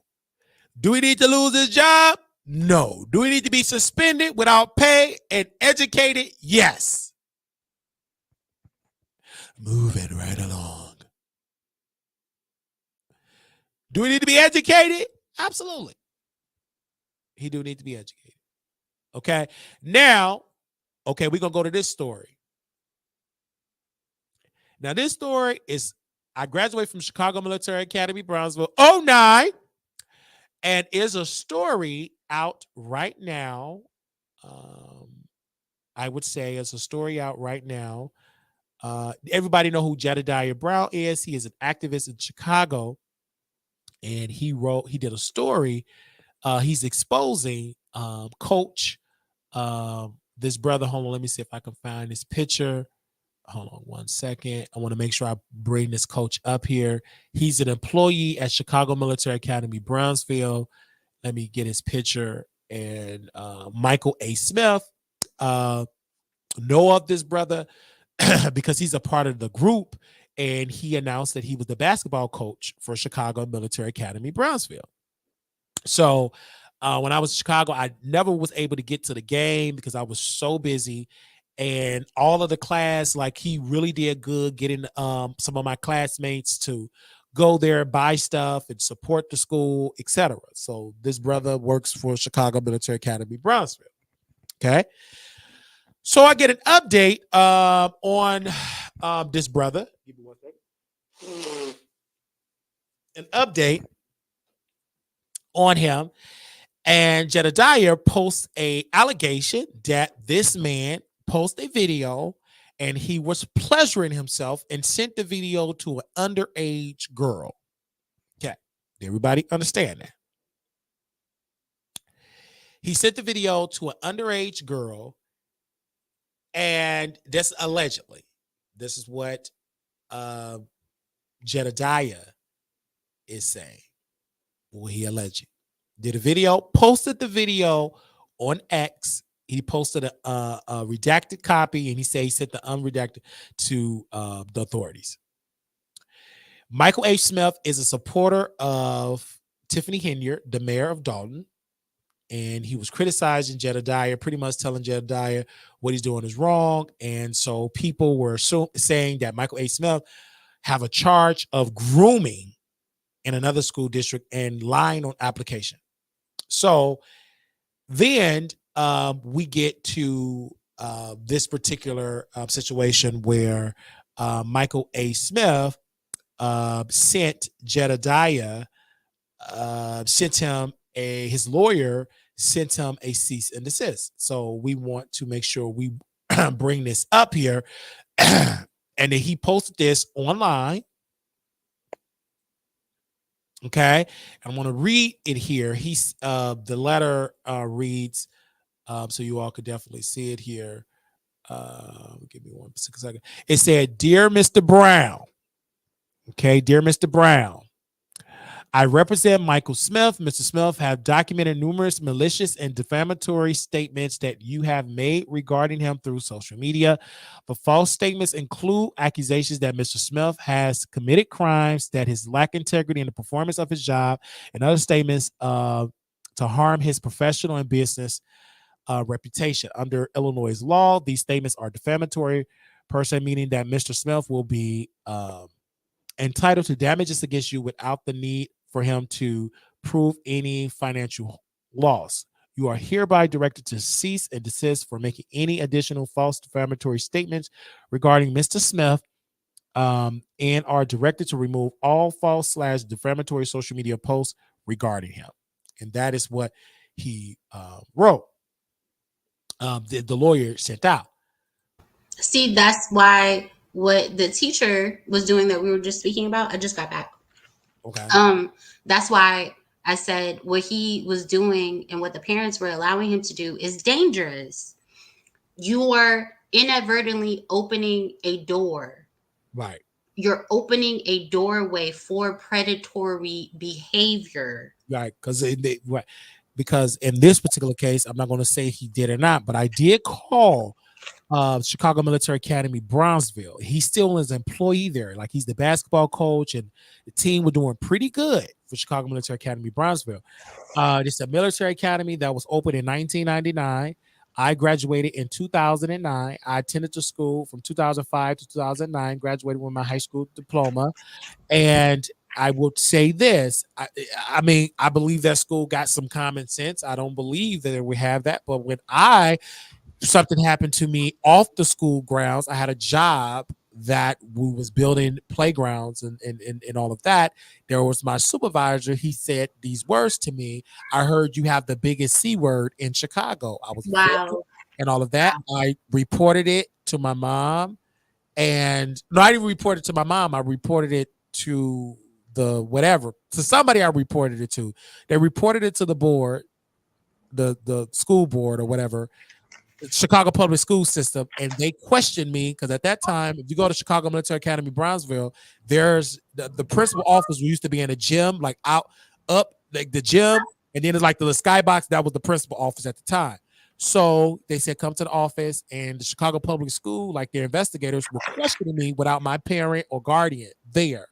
And so at that particular time, my mother did get involved. We did get a lawyer, and we was gonna go to EOC and all of that. And I didn't want to do no more. I was a kid. I was a teenager. I didn't care. And then my classmates, oh, he got a family. Don't do it, and blah blah blah. Like and I got offended. I was like, I don't want to do it. I cried to my mom. Just let it go. I don't want any money. Like let it go. I was crying. Because I didn't want to get involved in it because at that time I was making $9 an hour. I didn't want to lose the job, which I did, but I couldn't do the job anymore. I was just a kid, so I didn't want to go through that. I didn't want to do it. I didn't care nothing about it, nothing at all. But so I'm not shocked that if this is true that he did do this, why he able to get away with it. But I don't believe he lied on the application.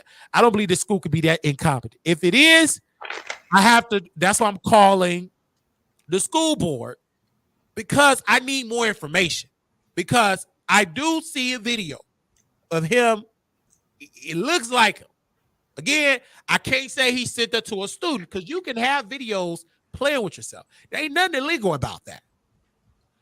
But unless you work at a school around minors. Right. But if you're sending that to a student, then that's the criminal. You understand what I'm saying, part of me? Yeah. But let's just say he had a video and he posted on his OnlyFans and they're making a crime unless he's sending his blah, blah, blah, blah, blah. But so I'm reaching out to Jedediah and to get more information.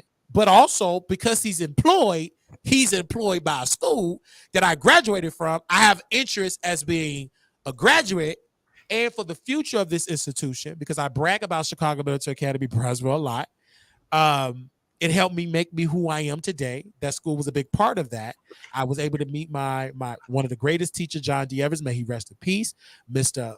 V, may he, God bless that brother. I love that institution. I got on television because of the Chicago Military Academy, Brownsville, because of John D. Evers put me on Know Your Heritage. This is way back. So my heart, this is Chicago Military Academy, is have a place in my heart. Will always, forever. So when I hear these allegations, now, Antana coming up, and I didn't want to talk about it publicly, but I do want to talk about it now because he got a lawyer involved, and Jedediah is still saying this man got a charge of child grooming. But I'm like, but where's the evidence that he got the charge? Well, what's his name? Because we could look him up on the SO list. Because a charge, like his name is Michael A. Smith. Like his name is Michael A. Smith. And he lives in Riverdale, this is according to his Facebook, Riverdale, Illinois. And he is the head varsity boys basketball coach of Chicago Military Academy, Brownsville. But when I go on their page, he have not been removed. So if you're getting these allegations, y'all reach out to these people. Wouldn't they suspend him until an investigation, a pending investigation? Obviously, these allegations are just baseless. Because why he have not been removed pending investigation, if that makes sense. Well, in 2015, he was arrested for filing a false police report. Okay. anything with children? Because I'm like, because Jedediah kept saying grooming, we got charged with grooming, lying on application. Let me reach out to Jedediah really quickly because I did tag him. I did tag them in the post. Let me reach out to Jedediah.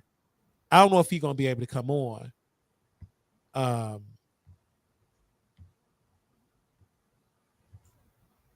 Let me actually call him. I'm gonna call Jedediah. Y'all bear with me. Hey, Jedediah, I'm live right now.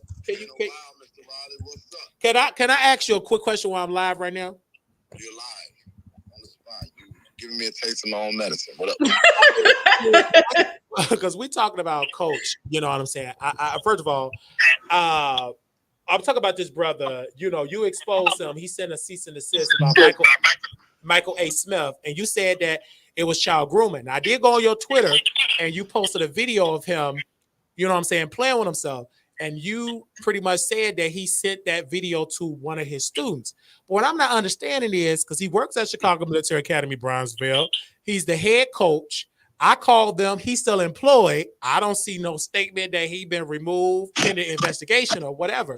Hello? Okay, yeah. So I'm just trying to understand, like, what charge? Because you said child grooming, and either A, they incompetent, or B, it didn't exist. So do you know for a fact that he did have a charge for child grooming? I have the documents of why it was removed. Okay.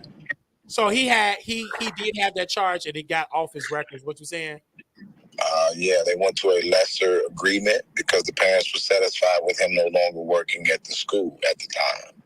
And let's be clear, you guys. I know this for a fact that he worked at Chicago Military Academy, Brownsville, because he invited me to come to the school because I graduated in 2009. He invited me to come to school, and I got some of my classmates to go to support the basketball team. So I was kind of shocked when I'm seeing this man name trending. I'm like, wow, why is this man trending? And when I went to your page, I said, uh-oh. And I'm saying, but where's the beef come from? So apparently he was a trustee back in the day, or is that true?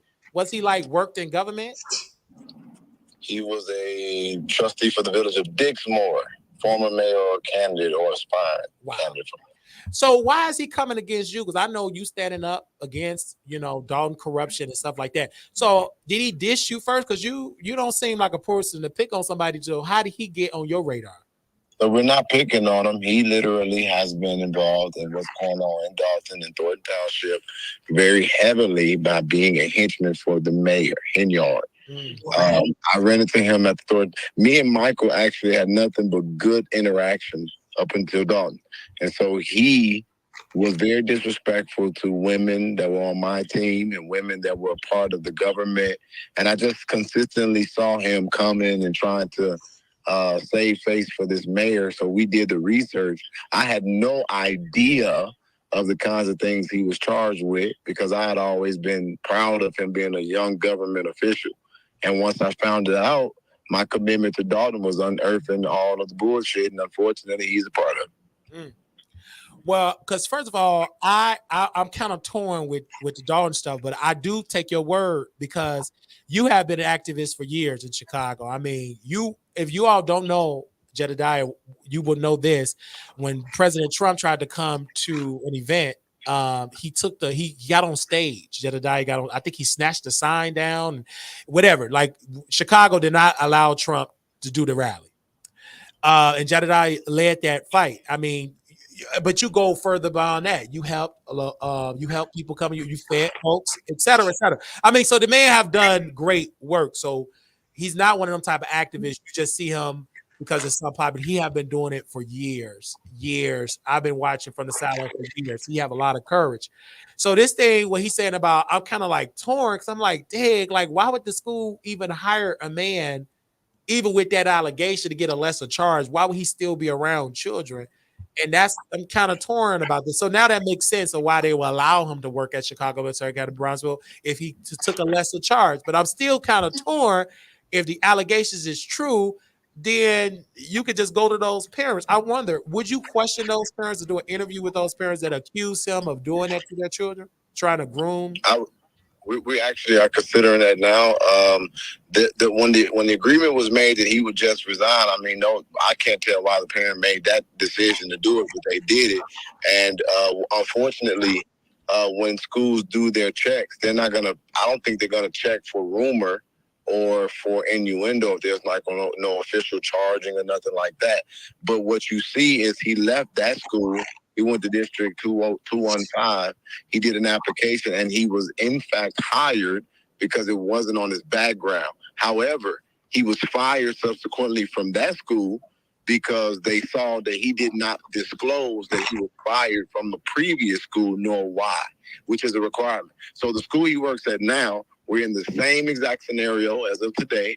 I spoke with the Inspector General's office. They are now aware of all of these allegations, all of these charges, all of this, the nature of the complaint, and I expect for us to see him be terminated again and with a ban from ever working in the Chicago public school for the rest of his life. Wow. And then, wow. And Jedediah is a comedian, you guys, because at the end of this video, tell I did my research. He said he got a face that God could love, but then he showed his wife. God is my witness. You showed that woman's face. And that's all I'm gonna say. But man, I gotta get back to Chicago and get to Dalton. I'm in Dallas because I'm interested that you're in this. But I do want to ask you really in 2 minutes. Why do you think this is going on with Tiffany Henry? Did you think this is a plan to take down Black leadership, or is this truly is corruption, and or is this a bigger plan just to take down Black people in leadership? Man, hell no. Ain't nobody getting no strays. This is all people. This is all intentional sniper fire. Tiffany Henyard has the best opportunity for a Black woman in government that you will ever probably see for a long ass time, unless Joe Biden get elected, die, and Kamala become the fucking president.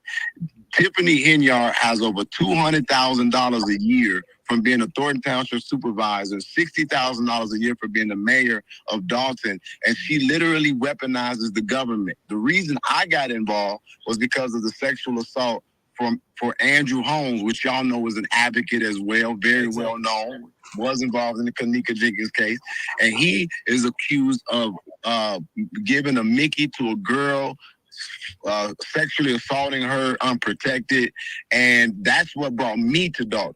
And when I tried to approach the administration about it, because he is one of her supportive trustees, one of her rubber stamps, instead of her holding him accountable and calling for his resignation or cooperating with the investigation, she wanted to play gangster tricks, and that's how I got involved with Dalton. And then I just began to learn about all the things. So she does things that was never done. She has done things. She's gotten things that they've never had. But she's been doing all of it while stealing from the both roles and putting the village from $26 million in surplus to a $7 million debt. Most of that money is now in her pocket, and that's why I'm still in Dalton. Wow. Okay, you said because I'm like, man, it's a lot going on.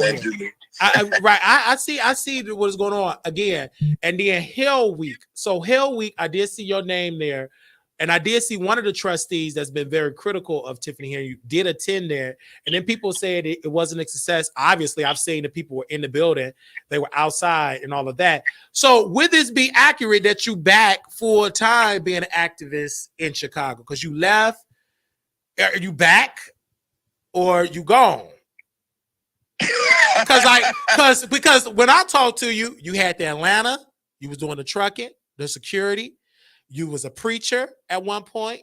You still are. You came out the closet. Then the guy that wanted you started dragging him, said you have a certain type.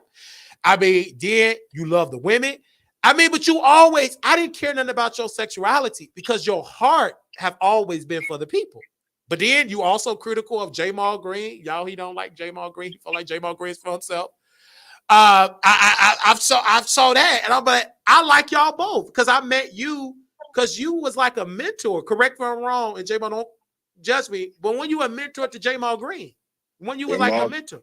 Jamal got his start in mainstream advocacy because of me leading him there. And there was another brother, McCoy or Record, damn it, what is that man's name? Lamond.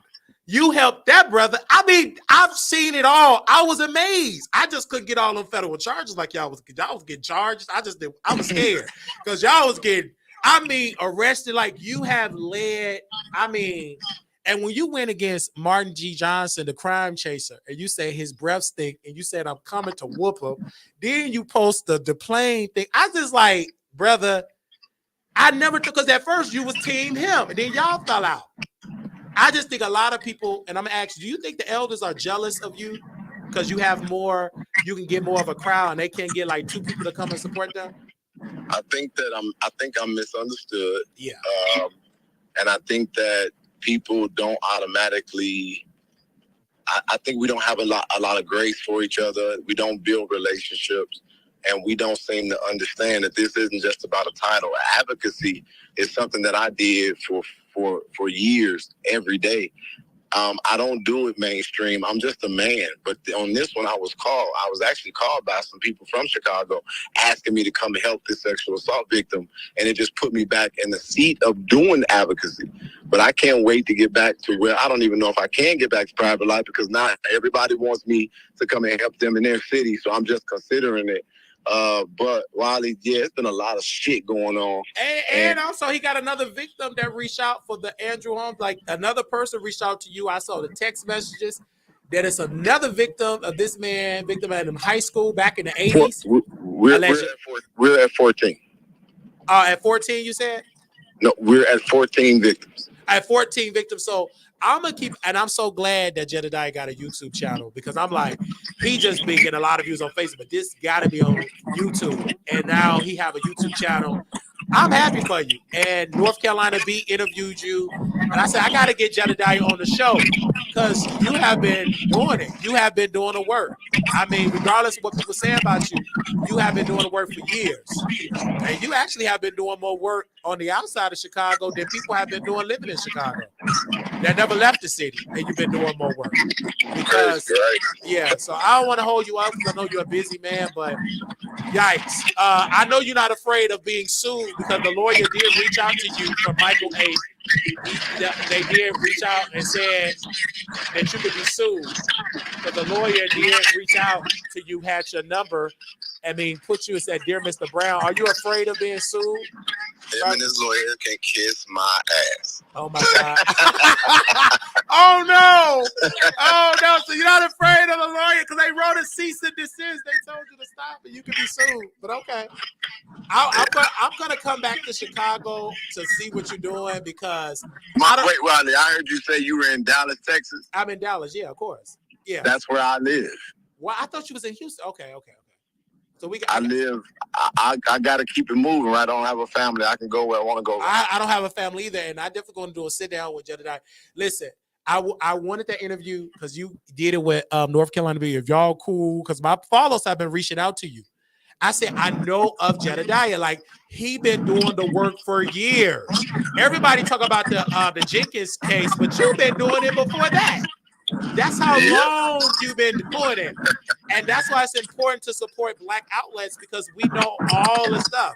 Like, you've been doing it for a long time. Inglewood, like you've been out on the west side. But you've been knowing, let me be clear, haven't been known that this Holmes been like a scammer, like he wasn't trusted, like he was an informant? Because like this Andrew Holmes, he wasn't that liked by society maybe, but certain activists like yourself, y'all didn't really trust him. The older and the younger always had beef, and then the younger beef with each other, and now it's just a toxic thing and environment to be in. However, Andrew Holmes has always he kind of been his own entity, just like I'm my own entity. He's been his own entity, and he has a lot of favor from the system. He has a lot of favor from the older people, and he's kind of like less chaotic. Like, I'm very chaotic with my advocacy, but I'm like that on purpose. And so he's less chaotic, and he's been kind of a go-to for a long time. And I don't have a personal feeling about him. It's just that I've seen him do bullshit and bogus shit, just like at the Nicki Minaj case. I've called him out on it, and unfortunately, I've had to fight him on moments where I feel like he was being disingenuous or unethical. And so that's where we are. Do I hate the guy personally? To be honest, I don't even know Andrew Holmes. I have never even had a sit-down conversation with that man outside of him showing me that camera that he saw during the Kanika Tickets case. Other than that, I don't even know this guy. And but as an advocate in Chicago, it's not a beef. It's me doing what I believe in, and that's standing up for righteousness and going against injustices. And unfortunately, he just happened to be the name on the other end of this situation. Absolutely. Because I remember when you got into it with Jamal Green, y'all. This is how far I go back. Rahm Emanuel, right? They all wanted to go to his house and shut down the block. So Jedediah was like, don't go to that man's house. Correct me if I'm wrong. When you were against it, don't go to his house. Don't do it. And J-Ball said, I'm going anyhow.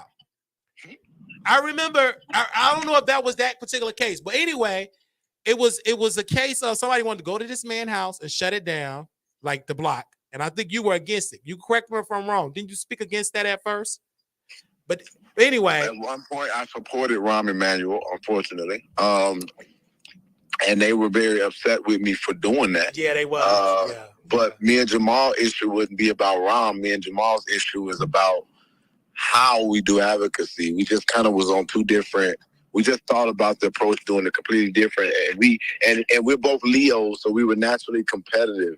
But Jamal is like a little brother. Just can't stand him sometimes, and his mother is like a mother to me. So Jamal do what he do. I don't get in the way. He can kiss my ass some days, and then other days I just tell him I want him to succeed because he got a lot of potential in him. So I don't hate Jamal. I'm not beefing with Jamal. I'm removed from that, and I think he's doing a good job with that real estate shit. Yeah, and I love, because I always said Jedediah have his own input the way as Jamal, but they still love each other. It's just everybody want to do advocacy differently. When you came out of the closet, then people tried to weaponize, and this is the gag, y'all. They tried to weaponize this brother for being honest, but it's other folks that's in the closet too. But we ain't gonna talk about that. But they was making it seem like Martin G. Johnson. Let me say this: he was talking about your sexuality, and you want to whoop him. You said, "Wait a minute, y'all. I cannot."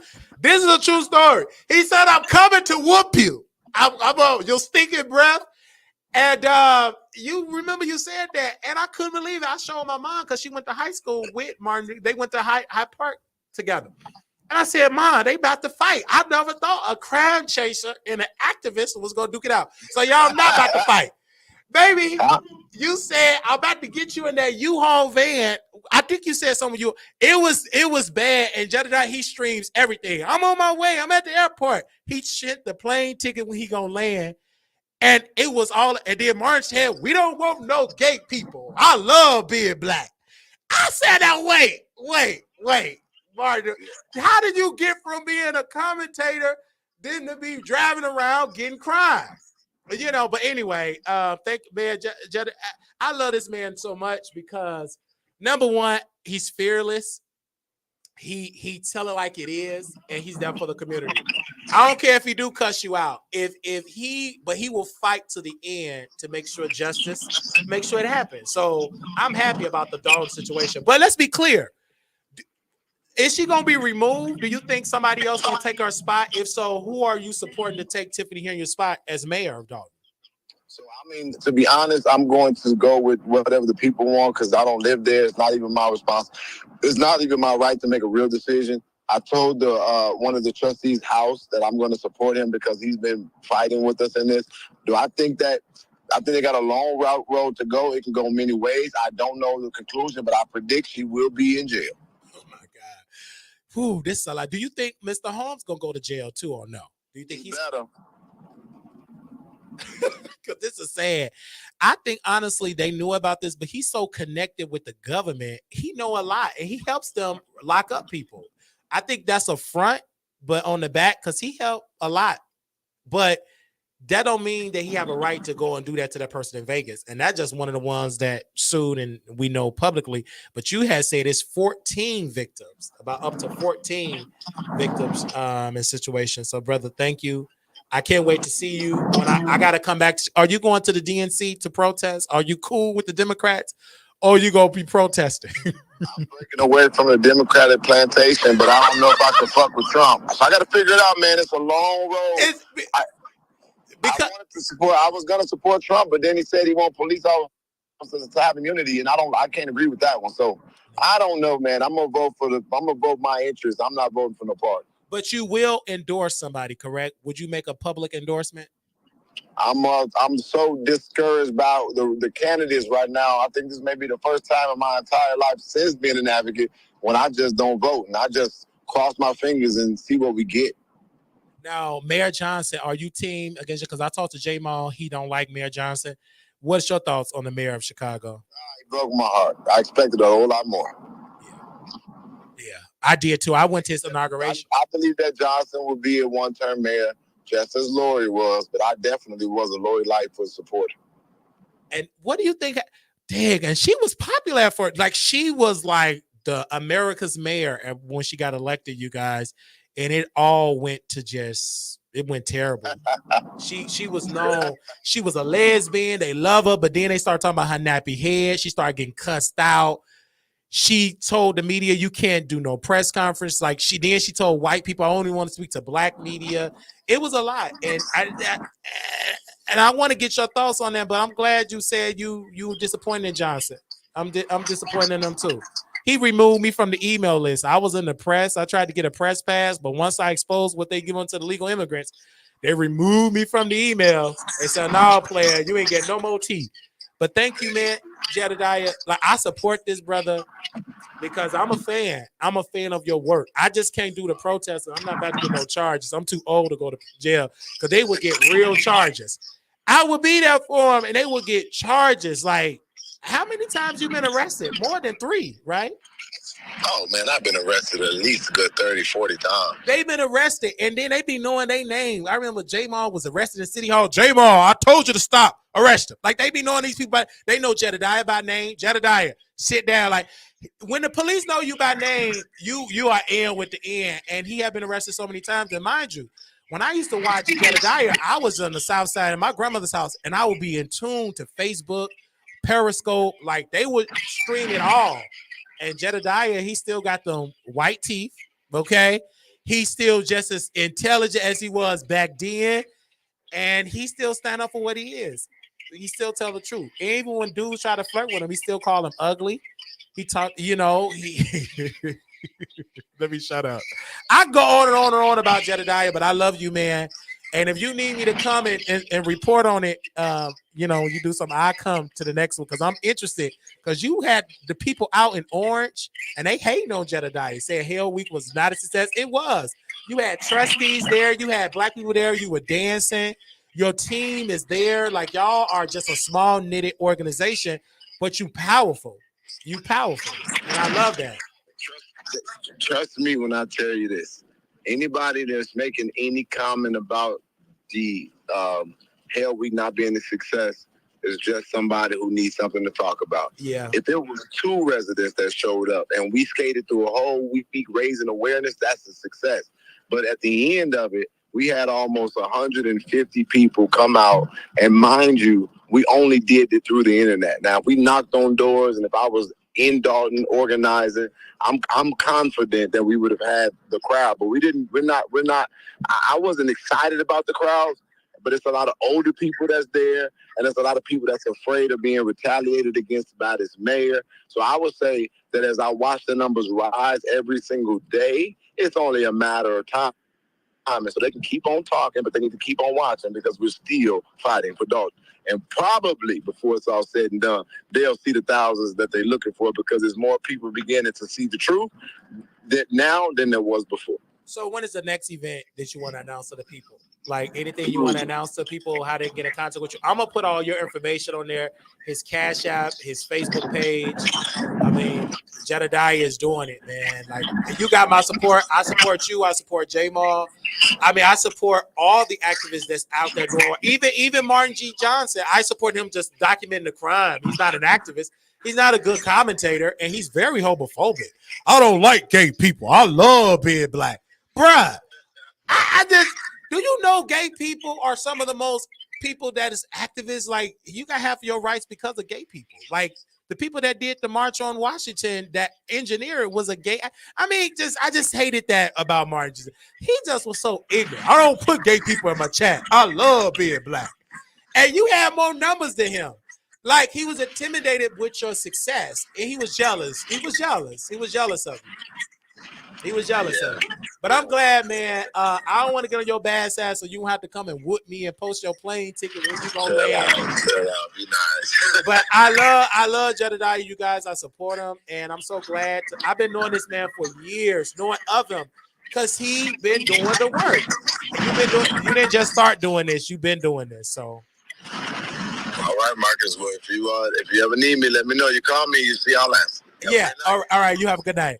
All right. So you guys, I had to get him on the show. That's what journalists do. We get him on the show. And again, I ain't gonna do no protest because I'm not about to get no more charges. That's what kept me from the charge. It was a sister saying, "That not go out there, my not go out." And I had my T-shirt. I had ready. You had on your basketball shorts? Maybe I had on my basketball shirt. I had my backpack. I had my milk in there. I was going, Mom, I'm going out there. Protest. Get your hand in there. You gonna get arrested, you I would be sad. I had my milk because I didn't want to be like Andrew Caldwell. And can you hold me? He got sprayed. Didn't have his milk. Anyway, so I'm glad I didn't go. It was a taste of Chicago, and I wanted to go out there so bad because they just when J-Mal Green was out there, right? So they arrested him. Okay, disperse, and J-Mal did. So they gave him a charge. He was in the county jail, and I was like, I'd have been in the county jail too because they wouldn't have did to my friend. I'd have been fighting back because in that spirit of protest, it is a spirit of rage, and it was gonna leap on you. You understand what I'm saying? It's going to leap.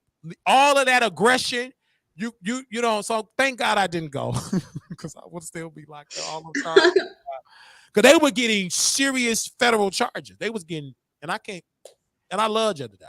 Don't get me wrong. And when he came out the closet, okay. Wiley. Okay. I'm in man my business. That's a good chocolate man, them lips, and the way he talk with that aggressiveness. Ooh. Patty's cakes up. Anyway. But I had to investigate this, and I had to call him on the spot. But now I understand why he wasn't removed from Chicago Military Academy, Brownsville. But what may get him removed is from him lying and not disclosing that he lost his job because of rumors. That may get him removed. I don't think he will go to prison because he made a deal, and those parents did an agreement. They want him fired. And a lot of times, the reason why the parents probably did it is they didn't want their child to go to court. Most parents don't want that for their children. They want them children to be children. They don't want that. But then again, you have like a Charlemagne case with Jessica Reed. She mad at her mom.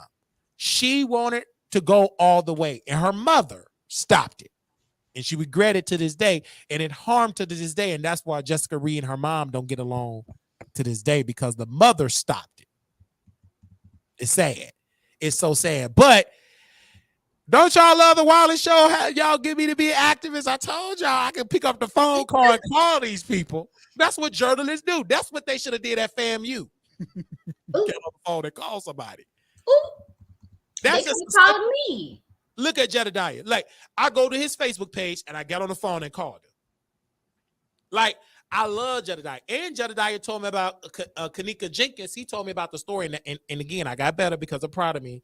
She said, when they send you stuff, while you need to report it, don't ignore it. Because I ignored the tea before the news got it. He told me that the family settled before it got on the news. I could have reported about it. But my laziness, I got much better because of proud of me. Y'all say amen for proud of me. Because she said, I don't know, because you still did that. You did that like 2 weeks ago when I was telling you about Jim Jones beating those two people up on the escalator. I didn't talk about that. No, but I sent you the link to the story while you were still on your live, and you were like, "Don't nobody give a damn about no Jim Jones." I even know who. You know what? To be honest, I called Jim. Okay. Then you came back to talk about Jim Jones, and I'm like, why does he do this? I didn't even know, and let's be honest, this is my ignorance. I thought Jim Jones was like a white evangelical I am preacher. weak. I thought he was like a preacher telling people to drink Kool-Aid. Child, don't go to New York telling the people that about. I didn't know who he was. Honestly, I'm just being honest. Just like shout out, may she rest in peace. What was that? My moderator. May she rest in peace because she passed. She was telling me about Pastor Troy, and I thought he was like a Kojic preacher. I didn't know this man. I said, now wait a minute. Is he a preacher, pastor? She was just laughing. Shout out to B Scales. And B Scales had to educate me because I don't be knowing these people. And she got on the phone with me. And we got on Blog Talk Radio. We talked about the story because I didn't know who she was, who Pastor Troy was. I thought that was a Kojic preacher, pastor, and all that. And it wasn't.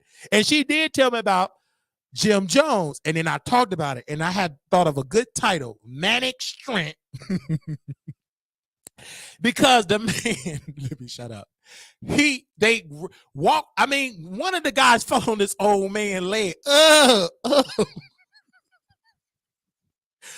And it was no charges, but this woman, she did send me the story, and part of me did send me. That's what was gonna happen to those girls when they was talking about they was gonna pull up on me. That right there, that's what's gonna happen to them. Right. I was gonna meet them at the airport. And then part of me sent me the story, not Oprah. Now I did talk about that. You sent it to me. I forgot about it. Which one? With Oprah having a meeting at Warner Brothers, and Warner Brothers dragged Oprah. That was crazy. I sent that to you first. Oh my God. As soon as I heard of it, I was like, oh my God, I gotta send this to Wiley immediately. And you sent me the story, and I sat and I did the story. Quick, this never happened in our relationship. I did what you did immediately. Immediately, what happened? What happened? And it was the biggest story. It blew up. And I called you and I couldn't believe it. I thought it was a glitch. I got off the plane. And I said, woo. I said, let me just look. Just check it. That said 500 some thousand. I said, yes. Glitch. And now it's up to almost 700,000 views. Yo, Wiley would be at 2.6 million subscribers on YouTube if he had listened to me. If I have listened, because that's talk about egos. And that talk about not listening to that voice. And that's something. A lot of men have to listen to women. We have that. Some men have that, oh, you're a woman, shut up, you know what I'm talking about. Or you don't know, you be doing other stuff and not listening to that. And I started paying attention more and more and more and more. Just like this story with Steve Urkel. I said, this is something that she would send me. Let me talk about this. Him marrying a white woman. And how ignorant that guy from Steve Urkel was talking. Saying y'all didn't want to over there with the white He's sitting over there with the white folk. But there's nothing wrong with it. But I just hated the fact that he got up there and he got ignorant and want to drag black people. No, don't be you. And it could be, but don't say it. That white woman, and that's a good couple. And that's disrespectful to his wife. Like, so basically, he is saying, well, had a fine black woman talk to me when I wanted to talk to them, then I wouldn't have married my white wife. And I thought it was a lie, but he did say that because the Shade Room reposted it of him making that statement on his page that no fine black woman because they only want and black women should be offended because what he's saying, y'all only like Pookie and Ray Ray. I don't know who he's talking about because that doesn't apply to me. That right, and it's a lot of women in Hollywood would have gave him some punani. Even not in Hollywood, it was a woman that would have gave him some. Unless, what kind of black woman was he around? That's what I'm trying to figure out. And like, what is his personality like? Because exactly, you're saying no black woman wanted to date you, so something must be wrong with him. Something must be wrong with him because he said y'all only wanted thugs and robbers. Not me and Terry. Me and Terry don't date thugs and robbers. He said y'all only wanted thugs and robbers. That's what that man said. Chelsea with her glasses on, she don't date thugs and robbers either. I don't know who he's talking about. Soldier Girl, she don't date thugs and robbers. He said y'all only wanted thugs and robbers. That's not us. No. So he must have been looking at fine black women in the hood. Okay. That's exactly what was said. Okay. Now I do want to get into I'm gonna bring up his picture here. And this the last story here, you guys. I was not planning on making this a long video, but we have been gone for a while. And I want to make sure we bring up this last story here. And I want to thank you, Proud of Me, for coming on and giving your thoughts here. Surprised to see her here because I know she's busy. But this one particular story that I do want to dive into because it was funny. 50 Cent trolls Diddy's son King Combs for a diss track refers to the feds' raids of home. So Diddy's son released a diss record towards 50 Cent, and it was a terrible record. I mean, he's a terrible artist. He's a terrible artist. But what gets me is why would Diddy allow his son to do that? I do admire his courage, but you only got one shot to make a diss record and let it stick, and it was terrible. Right. It was terrible. We already don't take him seriously, and now you call yourself putting out a diss track that's trash. And he tried to look geek. He's a geek, and he want to be hood. Clearly, he's not hood. He grew up in the suburbs. His grandfather was a drug dealer, right? But that's not your life. That's your daddy's life. Even your daddy ain't hood no more. He been rich so much. He been rich longer than he been poor. And so you don't know nothing about growing up with roaches. You don't know nothing about growing up in poverty. That man probably never eaten ramen noodles a day in his life. Never ate ramen noodles a day in his life. You had staff, you had cooks, you have stuff. So you trying to be this hip hop artist. Unfortunately, you'll come out better being a Christian artist, a Christian rapper. Ooh. Because you're trying to step into you're trying to step into it. It ain't too many children that can do what they parents did and do better. Like Diana Ross' daughter, she's the exemption. She found a lane for herself. You don't even say that's Diana Ross' daughter. That's Tracy Ellis Ross. So, but he's geeky. Look at the picture. He's trying to look thuggish. Just look. He look weird. He's an attractive dude, and you can tell his mouth always open. Like what is he? You can tell that he's a sweet guy. He like computers. He like to play video games. He know about chemistry. He ain't hood. And then whoever greenlit this, he had to do this without his daddy. He literally did this without his daddy, and I know his daddy is embarrassed for him. Like, son, why did you do that? I feel like, you know what, Diddy probably allowed him to do it because Diddy's like, well, hopefully this will distract from the case. And it can help his son get some streams because I do believe that song. Is it on iTunes? But he's not hood, though. It looked like he tastes like duck meat. Like sweet. And Skittles. Skittles. Like he smelled good. Like he's not thuggish. Even 50 Cent ain't a thug no more. Because what sane person wants to live a thug life their entire life? Crazy. I'm not trying to be mean or nasty, but you're right about what the same person would be thug. Like, this is Diddy's son. Look at all. What's fun about possibly going to jail? Right, he's so precious. Now, I don't believe that the son did anything to the women. I just don't believe Diddy would be that bold. But I do, because that girl, that cougar that Christian is dating, she looks like a madam. Right. Let me find her picture and send it to you. But also, too, he could be a part of this because in that environment, he probably had made love to so many grown women. Well, he's the one that the girl at the yacht was. Yeah, he's the perpetrator, she said. Yeah. So obviously, it is just so sad because I'm like, this is why his kids, his sons, I don't feel no, because a lot of them they did. I do feel for his daughters and the daughter, especially the twins. This oldest son, and then the other one, the other son, Justin or Quincy. Oh yeah, Quincy. He got sense. That man just did his YouTube channel. He promoted his underwears. I mean, he promoted his not underwears. I'm so sorry. He promoted like himself. Like when you go to his channel, he's so adorable. It's just like he trying to act like he not aware of what's going on, but he's using it for promo. It's smart. Like that Quincy, because he's not a blood by Diddy. They all got the same mom, Kim Porter, correct? Is Kim Porter their mom, correct? Yes. So, but he get on his YouTube channel knowing he gonna get Except the Justin. Justin's mom is Misa Hilton. okay. Justin Bonds, okay. So, but they okay. So that still that would be Justin will be like what his stepbrother.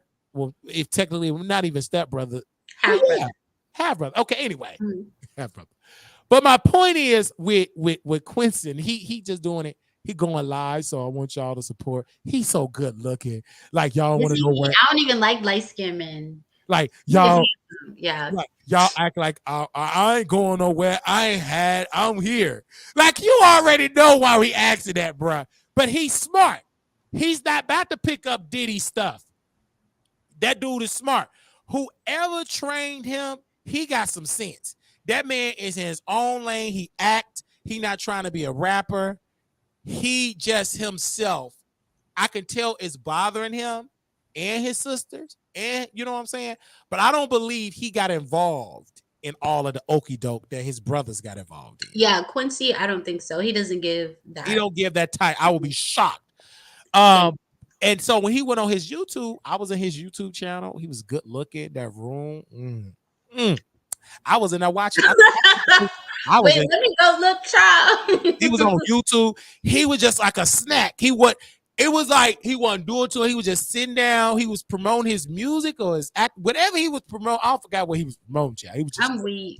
And I watched that entire live. He had his team on in the room, and everybody was like worried about him and stuff like that. Of course, nothing went on the Shade Room because he didn't say nothing controversial.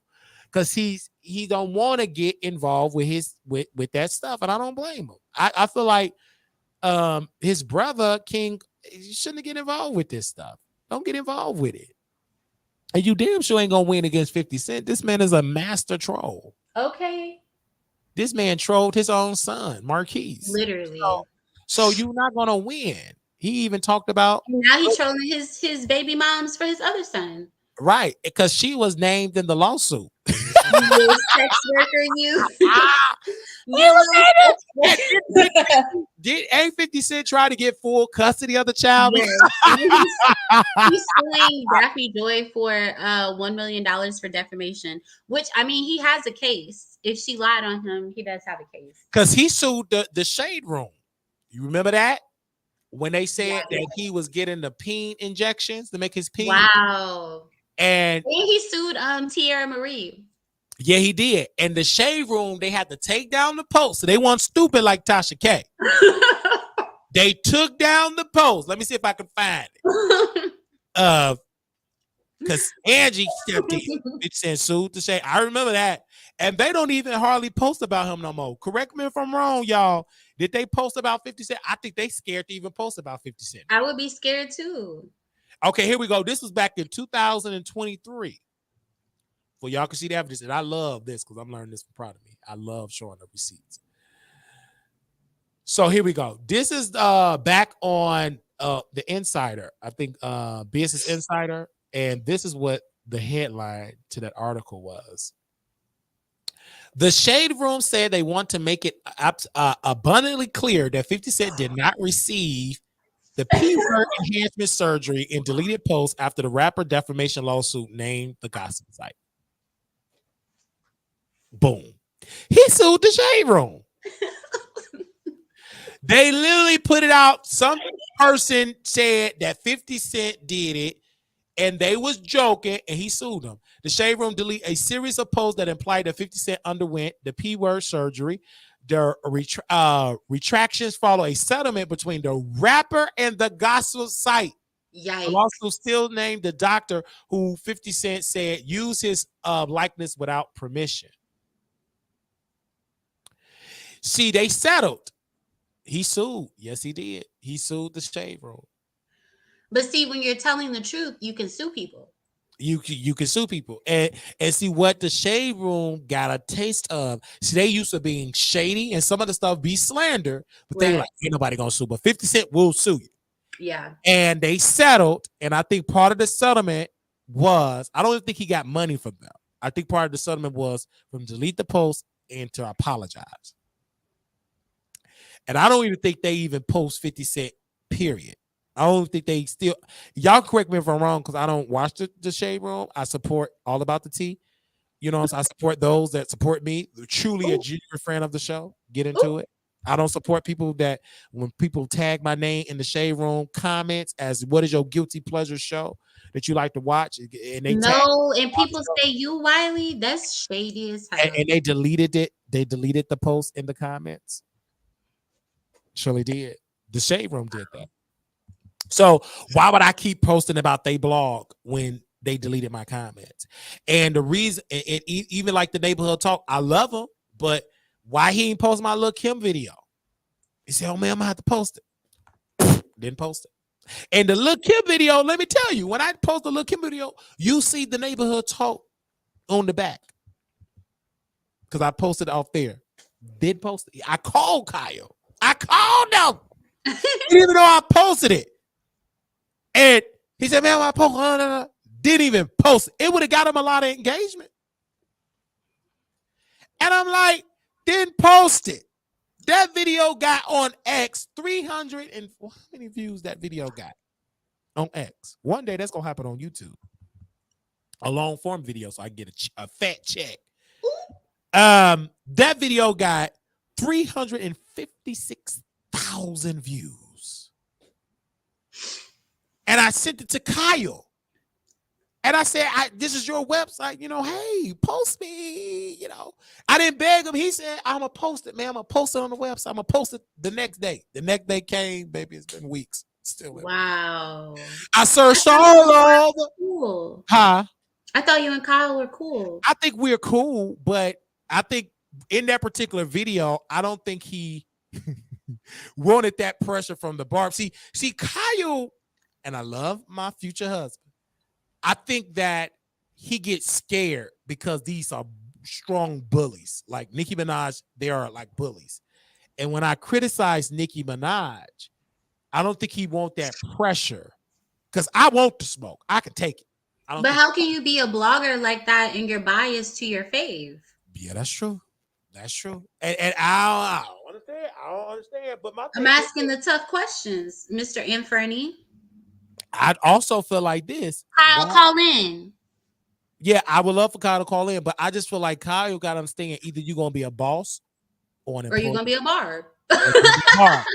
You know what I'm saying? You can't be both. You can't be a boss and a both. barb. You can't. And this is why you got to be careful being friends of these celebrities because it suppresses your thought process of hurting your business. Let's be clear. If he posts this video right now, it will give him high engagements because people gonna drag me, but they're gonna be dragging me on your website, and then we all win. You understand what I'm saying? And right. So I called him because see, I love having these relationships because I'm gonna say the same damn thing when I say to you privately and on the phone. And I told Kyle this. I'm gonna say this publicly. I said the day you fall out with Tasha K will be the day she label you a toucher of children. Wow. Because this woman, if you get on her bad side and if you gay, the first thing she gonna say, you touch children, you're on your way to hell, you F word. She does that. When she fell out with Storm, the first thing she went, I was abused. Oh my God, I forgot she did that. I cannot believe that woman did that. And I felt so nervous with Storm around my son and I didn't trust him. What are you alluding to? That was dangerous. And we got the text messages of us going back and forth in the text message. This is why I don't trust this room as far as I can throw her. And the only reason why they post about her because she paid. I hope that he getting paid. Because he posts a lot of Tasha K lies. But I'm assuming he paid. So did you, that's me texting you some stories. I don't know if you Okay, I do see that. Oh, not like us debut. Saw them. Joe Biden's daughter actually. Hello. You there, sis? It was breaking up. Can y'all hear me? Yeah. Okay. Yeah, I talk about that. And I could talk about that in the video because I got to add them in the title so the people know I'm talking about them. But in my last point, you guys, I just wanted to take. I'm going to play that video that we did. Then when we were talking about Nicki Minaj, and this the video he said he will post the next day. Next day never came. Let me go to it. So this the video. And y'all have seen this video. This was got my job messed up about it because they didn't like that I had on my scrubs. And it must have went back to the job. Somebody from the job seen this video and reported it. But you can't let me go for recording a video. It ain't want nothing about the job. But what video was it? I'm about to show it to you now so you all can see it. Go to it so you all can definitely see it.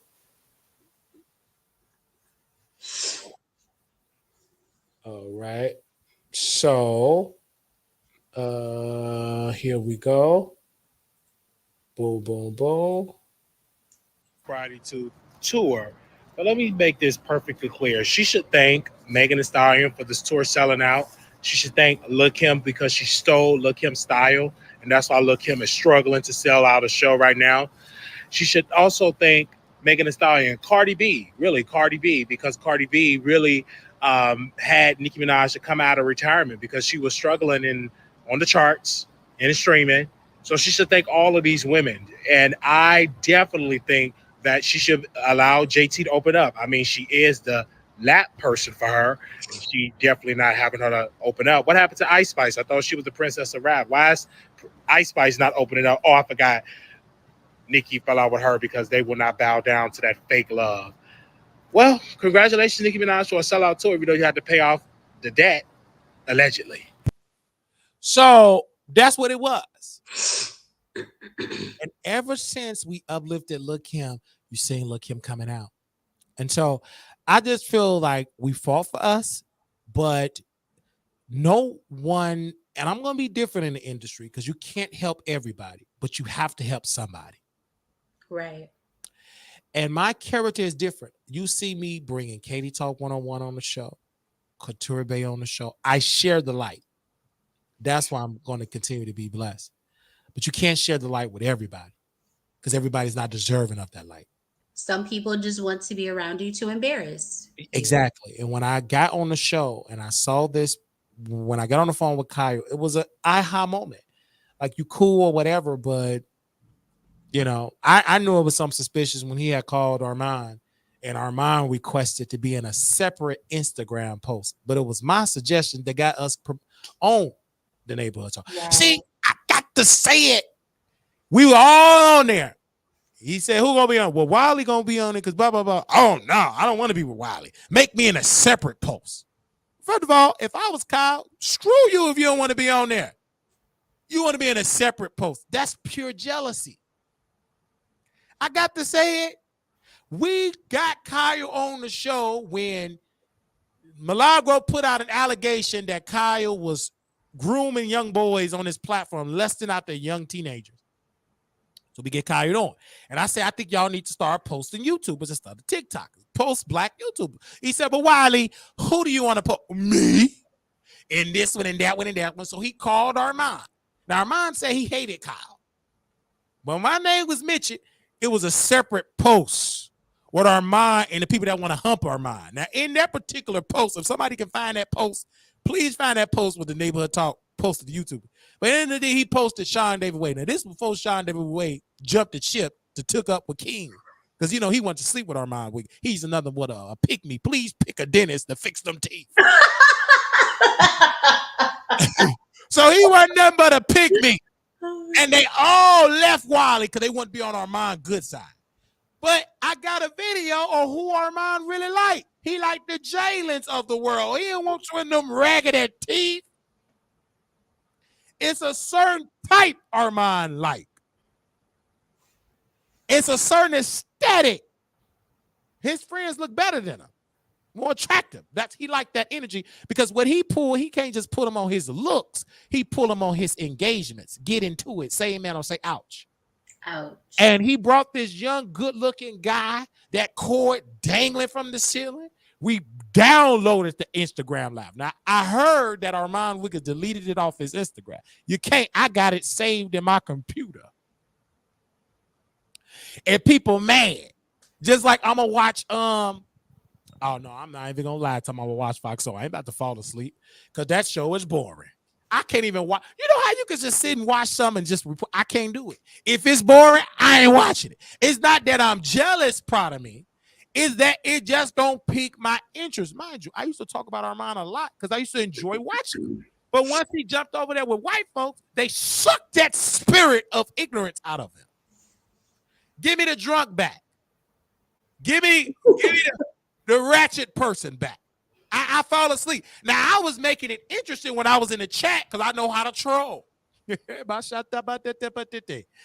then they blocked me. So what? I know who your boss is. I still haven't reached out to that boss in no email yet. But guess what? I did something greater than that. I put his picture on it. So guess what? Somebody on his staff that is black, it may be a janitor that's going to be watching. Hey, who is that? While he talking about you, boss?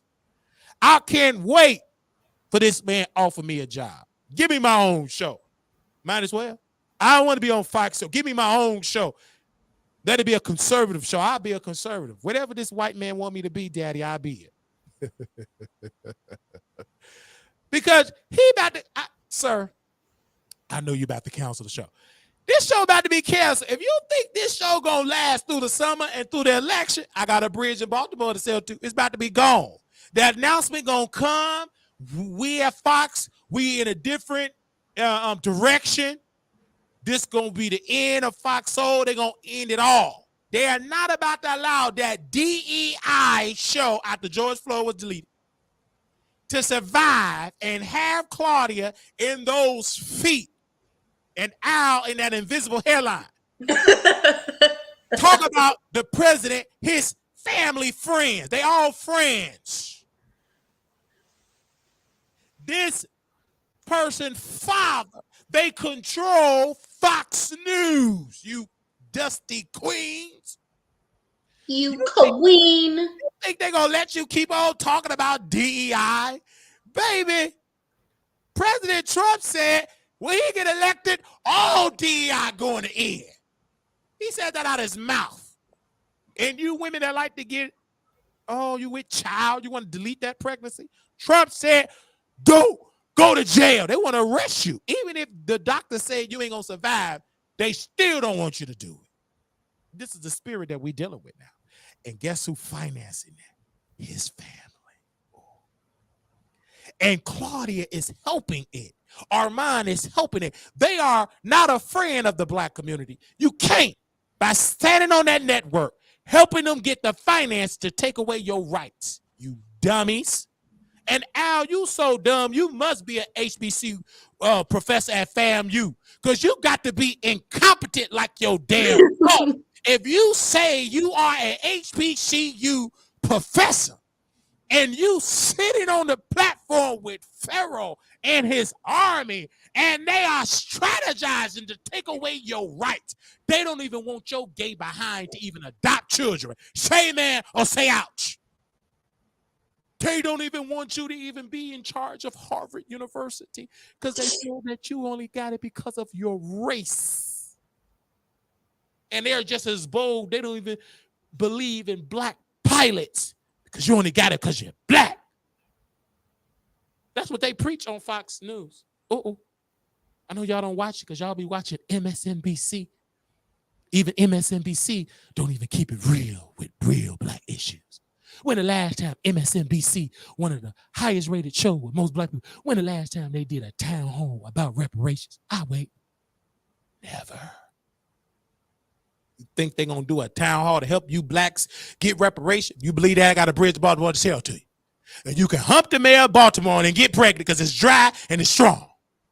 They don't give a damn about you and your right. They only care about your eyeballs. But the white hosts on MSNBC make more than the top black talent on MSNBC. Say amen or say ouch. In closing, Fox Soul, it's more ignorant to call it soul. Who soul? Because you snatching away black souls. And them black people, they making fun of Wiley. Can you see me? Can you see me? No, they so stupid. Do you know, Armand Wiggins, some of your friends got HIV, correct? Yeah, they do. On Fox News, They want to take away giving free HIV meds. There are some conservatives saying, take it away. If they are successful with that, do you know how many Armand Wiggins friends gonna die? To be fair, anybody who has, if that's the case, anybody who has some sort of disability or illness should get free medication. Right. But what I'm telling you is they want to take it away. They don't think that the government should be giving you free condoms. Let me sit down.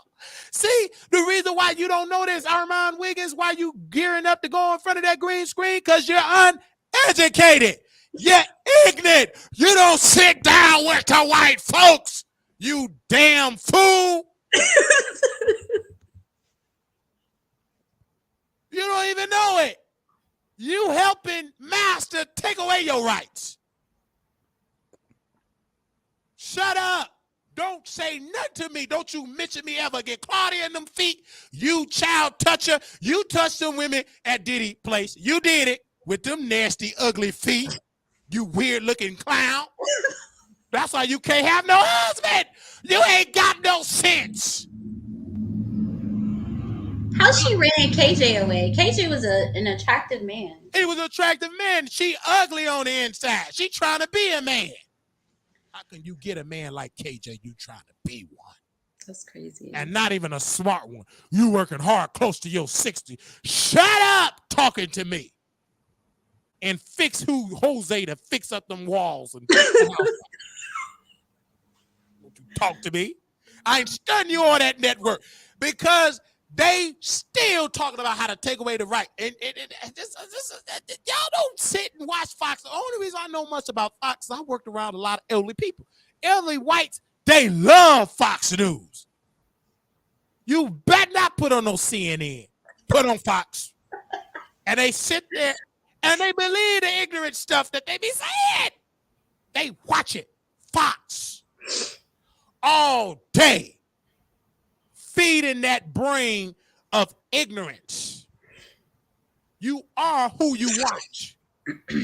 And guess who on Fox owned? The average black person, they didn't even know that Fox News, the parent company, owned all that. Fox owned all that. And Armand said, I want to thank the Fox family. Like a slave. They're just like me on the slave with the plantation. They bring me up there in the slavery video. I want to thank being a part of Johnson Plantation. I've been praying about this forever. How to be a slave? You dummy. You spent, I got to say this, people, I know y'all don't like it. I don't give a damn if you don't. You spent all that money getting that office, got a cord leaking from the ceiling to go be a slave. And then you had the audacity to make fun of this smart free man. I'm free, you on that plantation. You better not say my name. I'll sue that network. I'll sue your boss. you better not say no day, Claudia. You ain't that dumb. I didn't say that, boys. I'm a man. You even picking up the slave master terminology. Boy is a white racist word. That's when Michael said in Good Times, you colorist, you queen. That's why you single. I'm going to go and hump your man. Let me hurry up and get to your man off and give him some of this good loving. You raggedy, ugly looking thing, because your spirit is ugly. And I'm calling you out to call you up. Whew. This is your boss. How much is he worth? Pardon me again. 71.28 million. $2 billion. No, I think he's worth $3.2 billion. $3.2 billion. Oh, that's gonna make me come. Because Claudia said I'm having a dream about her. Measly little 6 figures. How much is he worth? 3.2 billion. I knew it was in the B's. Oh, 2.7 billion. 2.7 billion. And that Negro, Claudia, single, dry as a rock. You having dreams about my 6 figures. Baby, that's a nightmare. I ain't drinking big enough. Give me that 2.7 billion type of dream and make it a reality. Come on, say man, don't say ouch. Ouch. I want a $2.7 billion reality, not just a dream. Yeah, I gotta talk about that show because they had the audacity to make fun of why. They was kicking, laughing. Armand Wiggins, your boyfriend was snorting stuff up his nose. And I'm coming to Vegas, and you know that's gonna be real close to LA. I guarantee you ain't gonna be laughing like that in person. I ain't stunning you or your security. You can't afford it.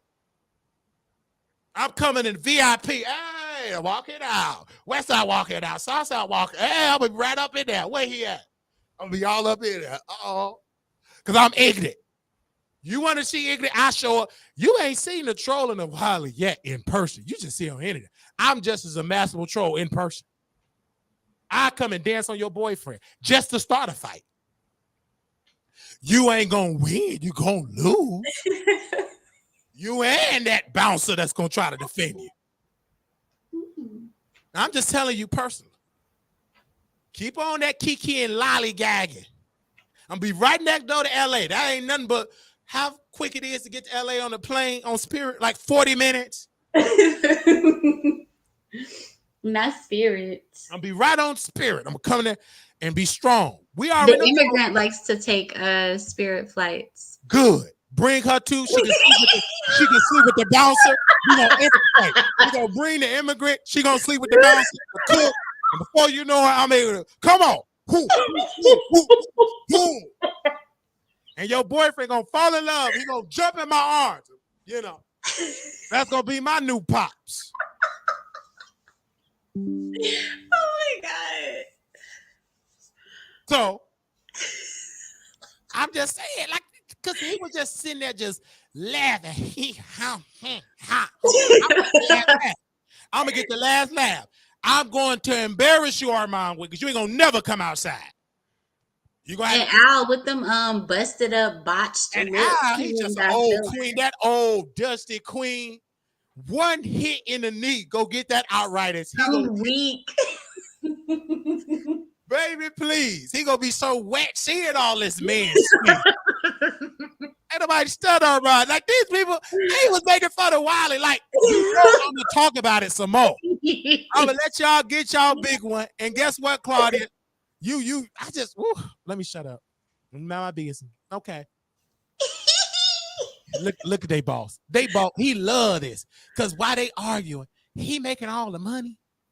None of them got stock options. None of them announced. I don't even think Armand Wiggins got a stock portfolio. Does he even know what that is? He don't know what it is. His friend King Payne, brother Michael, he owned and operate a house, and then he dissed Armand and said, y'all rent, pay on that expensive rent, own a house. That's what the man said. I don't know if brother Michael owned it or not. He could be rented. I don't know, because he loved to scam too, girl. But nevertheless, I'm gonna mind my business. I'll be back with some more video. Who else are we gonna be talking about? Okay, we're gonna be talking about some more people. Thank you so much, Pride of Me, for coming on, because we gotta come back with some more videos. Let me put the title on here together, because now I got time. I'm like Cardi B. I mean, I'm like what is her name? Today I got time, cause Taraji P. Henson.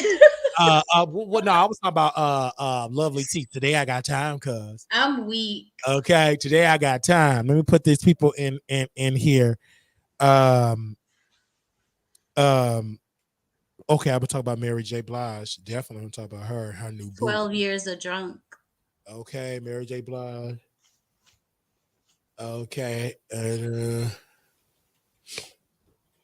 okay, who else I'm gonna talk about today? Mary J. Blige, and then I'm gonna talk about definitely gonna talk about.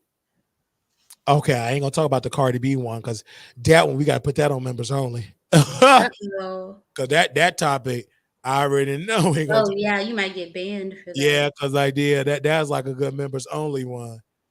Okay, right. And I wasn't going to the gym. I'm gonna just walk today because this weather feels so good. I feel like walking. Did it rain there today? It did rain. It rained here as well. It did. Okay, who else I'm gonna talk about today? Okay, all right. Okay, I'm gonna talk about that. Definitely, I'm gonna talk about. Okay, I'm gonna talk about that. Might as well. Oh, I got that. All right. I'm gonna go ahead on and walk because I've been in the house all day. Oh, when I go to Vegas and move to Vegas, it's really gonna be hot and heated in Vegas because Vegas, that heat, it's gonna be real hot and heated. Oh wait, I got to put that on. Hold on. I got to put that on. Hold on. Okay, there we go. I want to make sure I put that on there because all right. Okay, I got to drag some more people. Okay, we are professional trolls. I told you I'm coming to Vegas. He mad. He don't meet his people. Shut up, Armand Wiggin. Don't you say another word. Now it's gonna be members only again in the chat. Only the members get to respond. So shout out Chess with the glasses on, Tasha, Terry, Pretty. Who else is in here? Soldier Girl in here. Proud of Me is in here. T1000 in here. Who else is in here? We have a brand new member in here as well. We want to thank her for coming on. Shout out to you, sis, Tasha Nicole.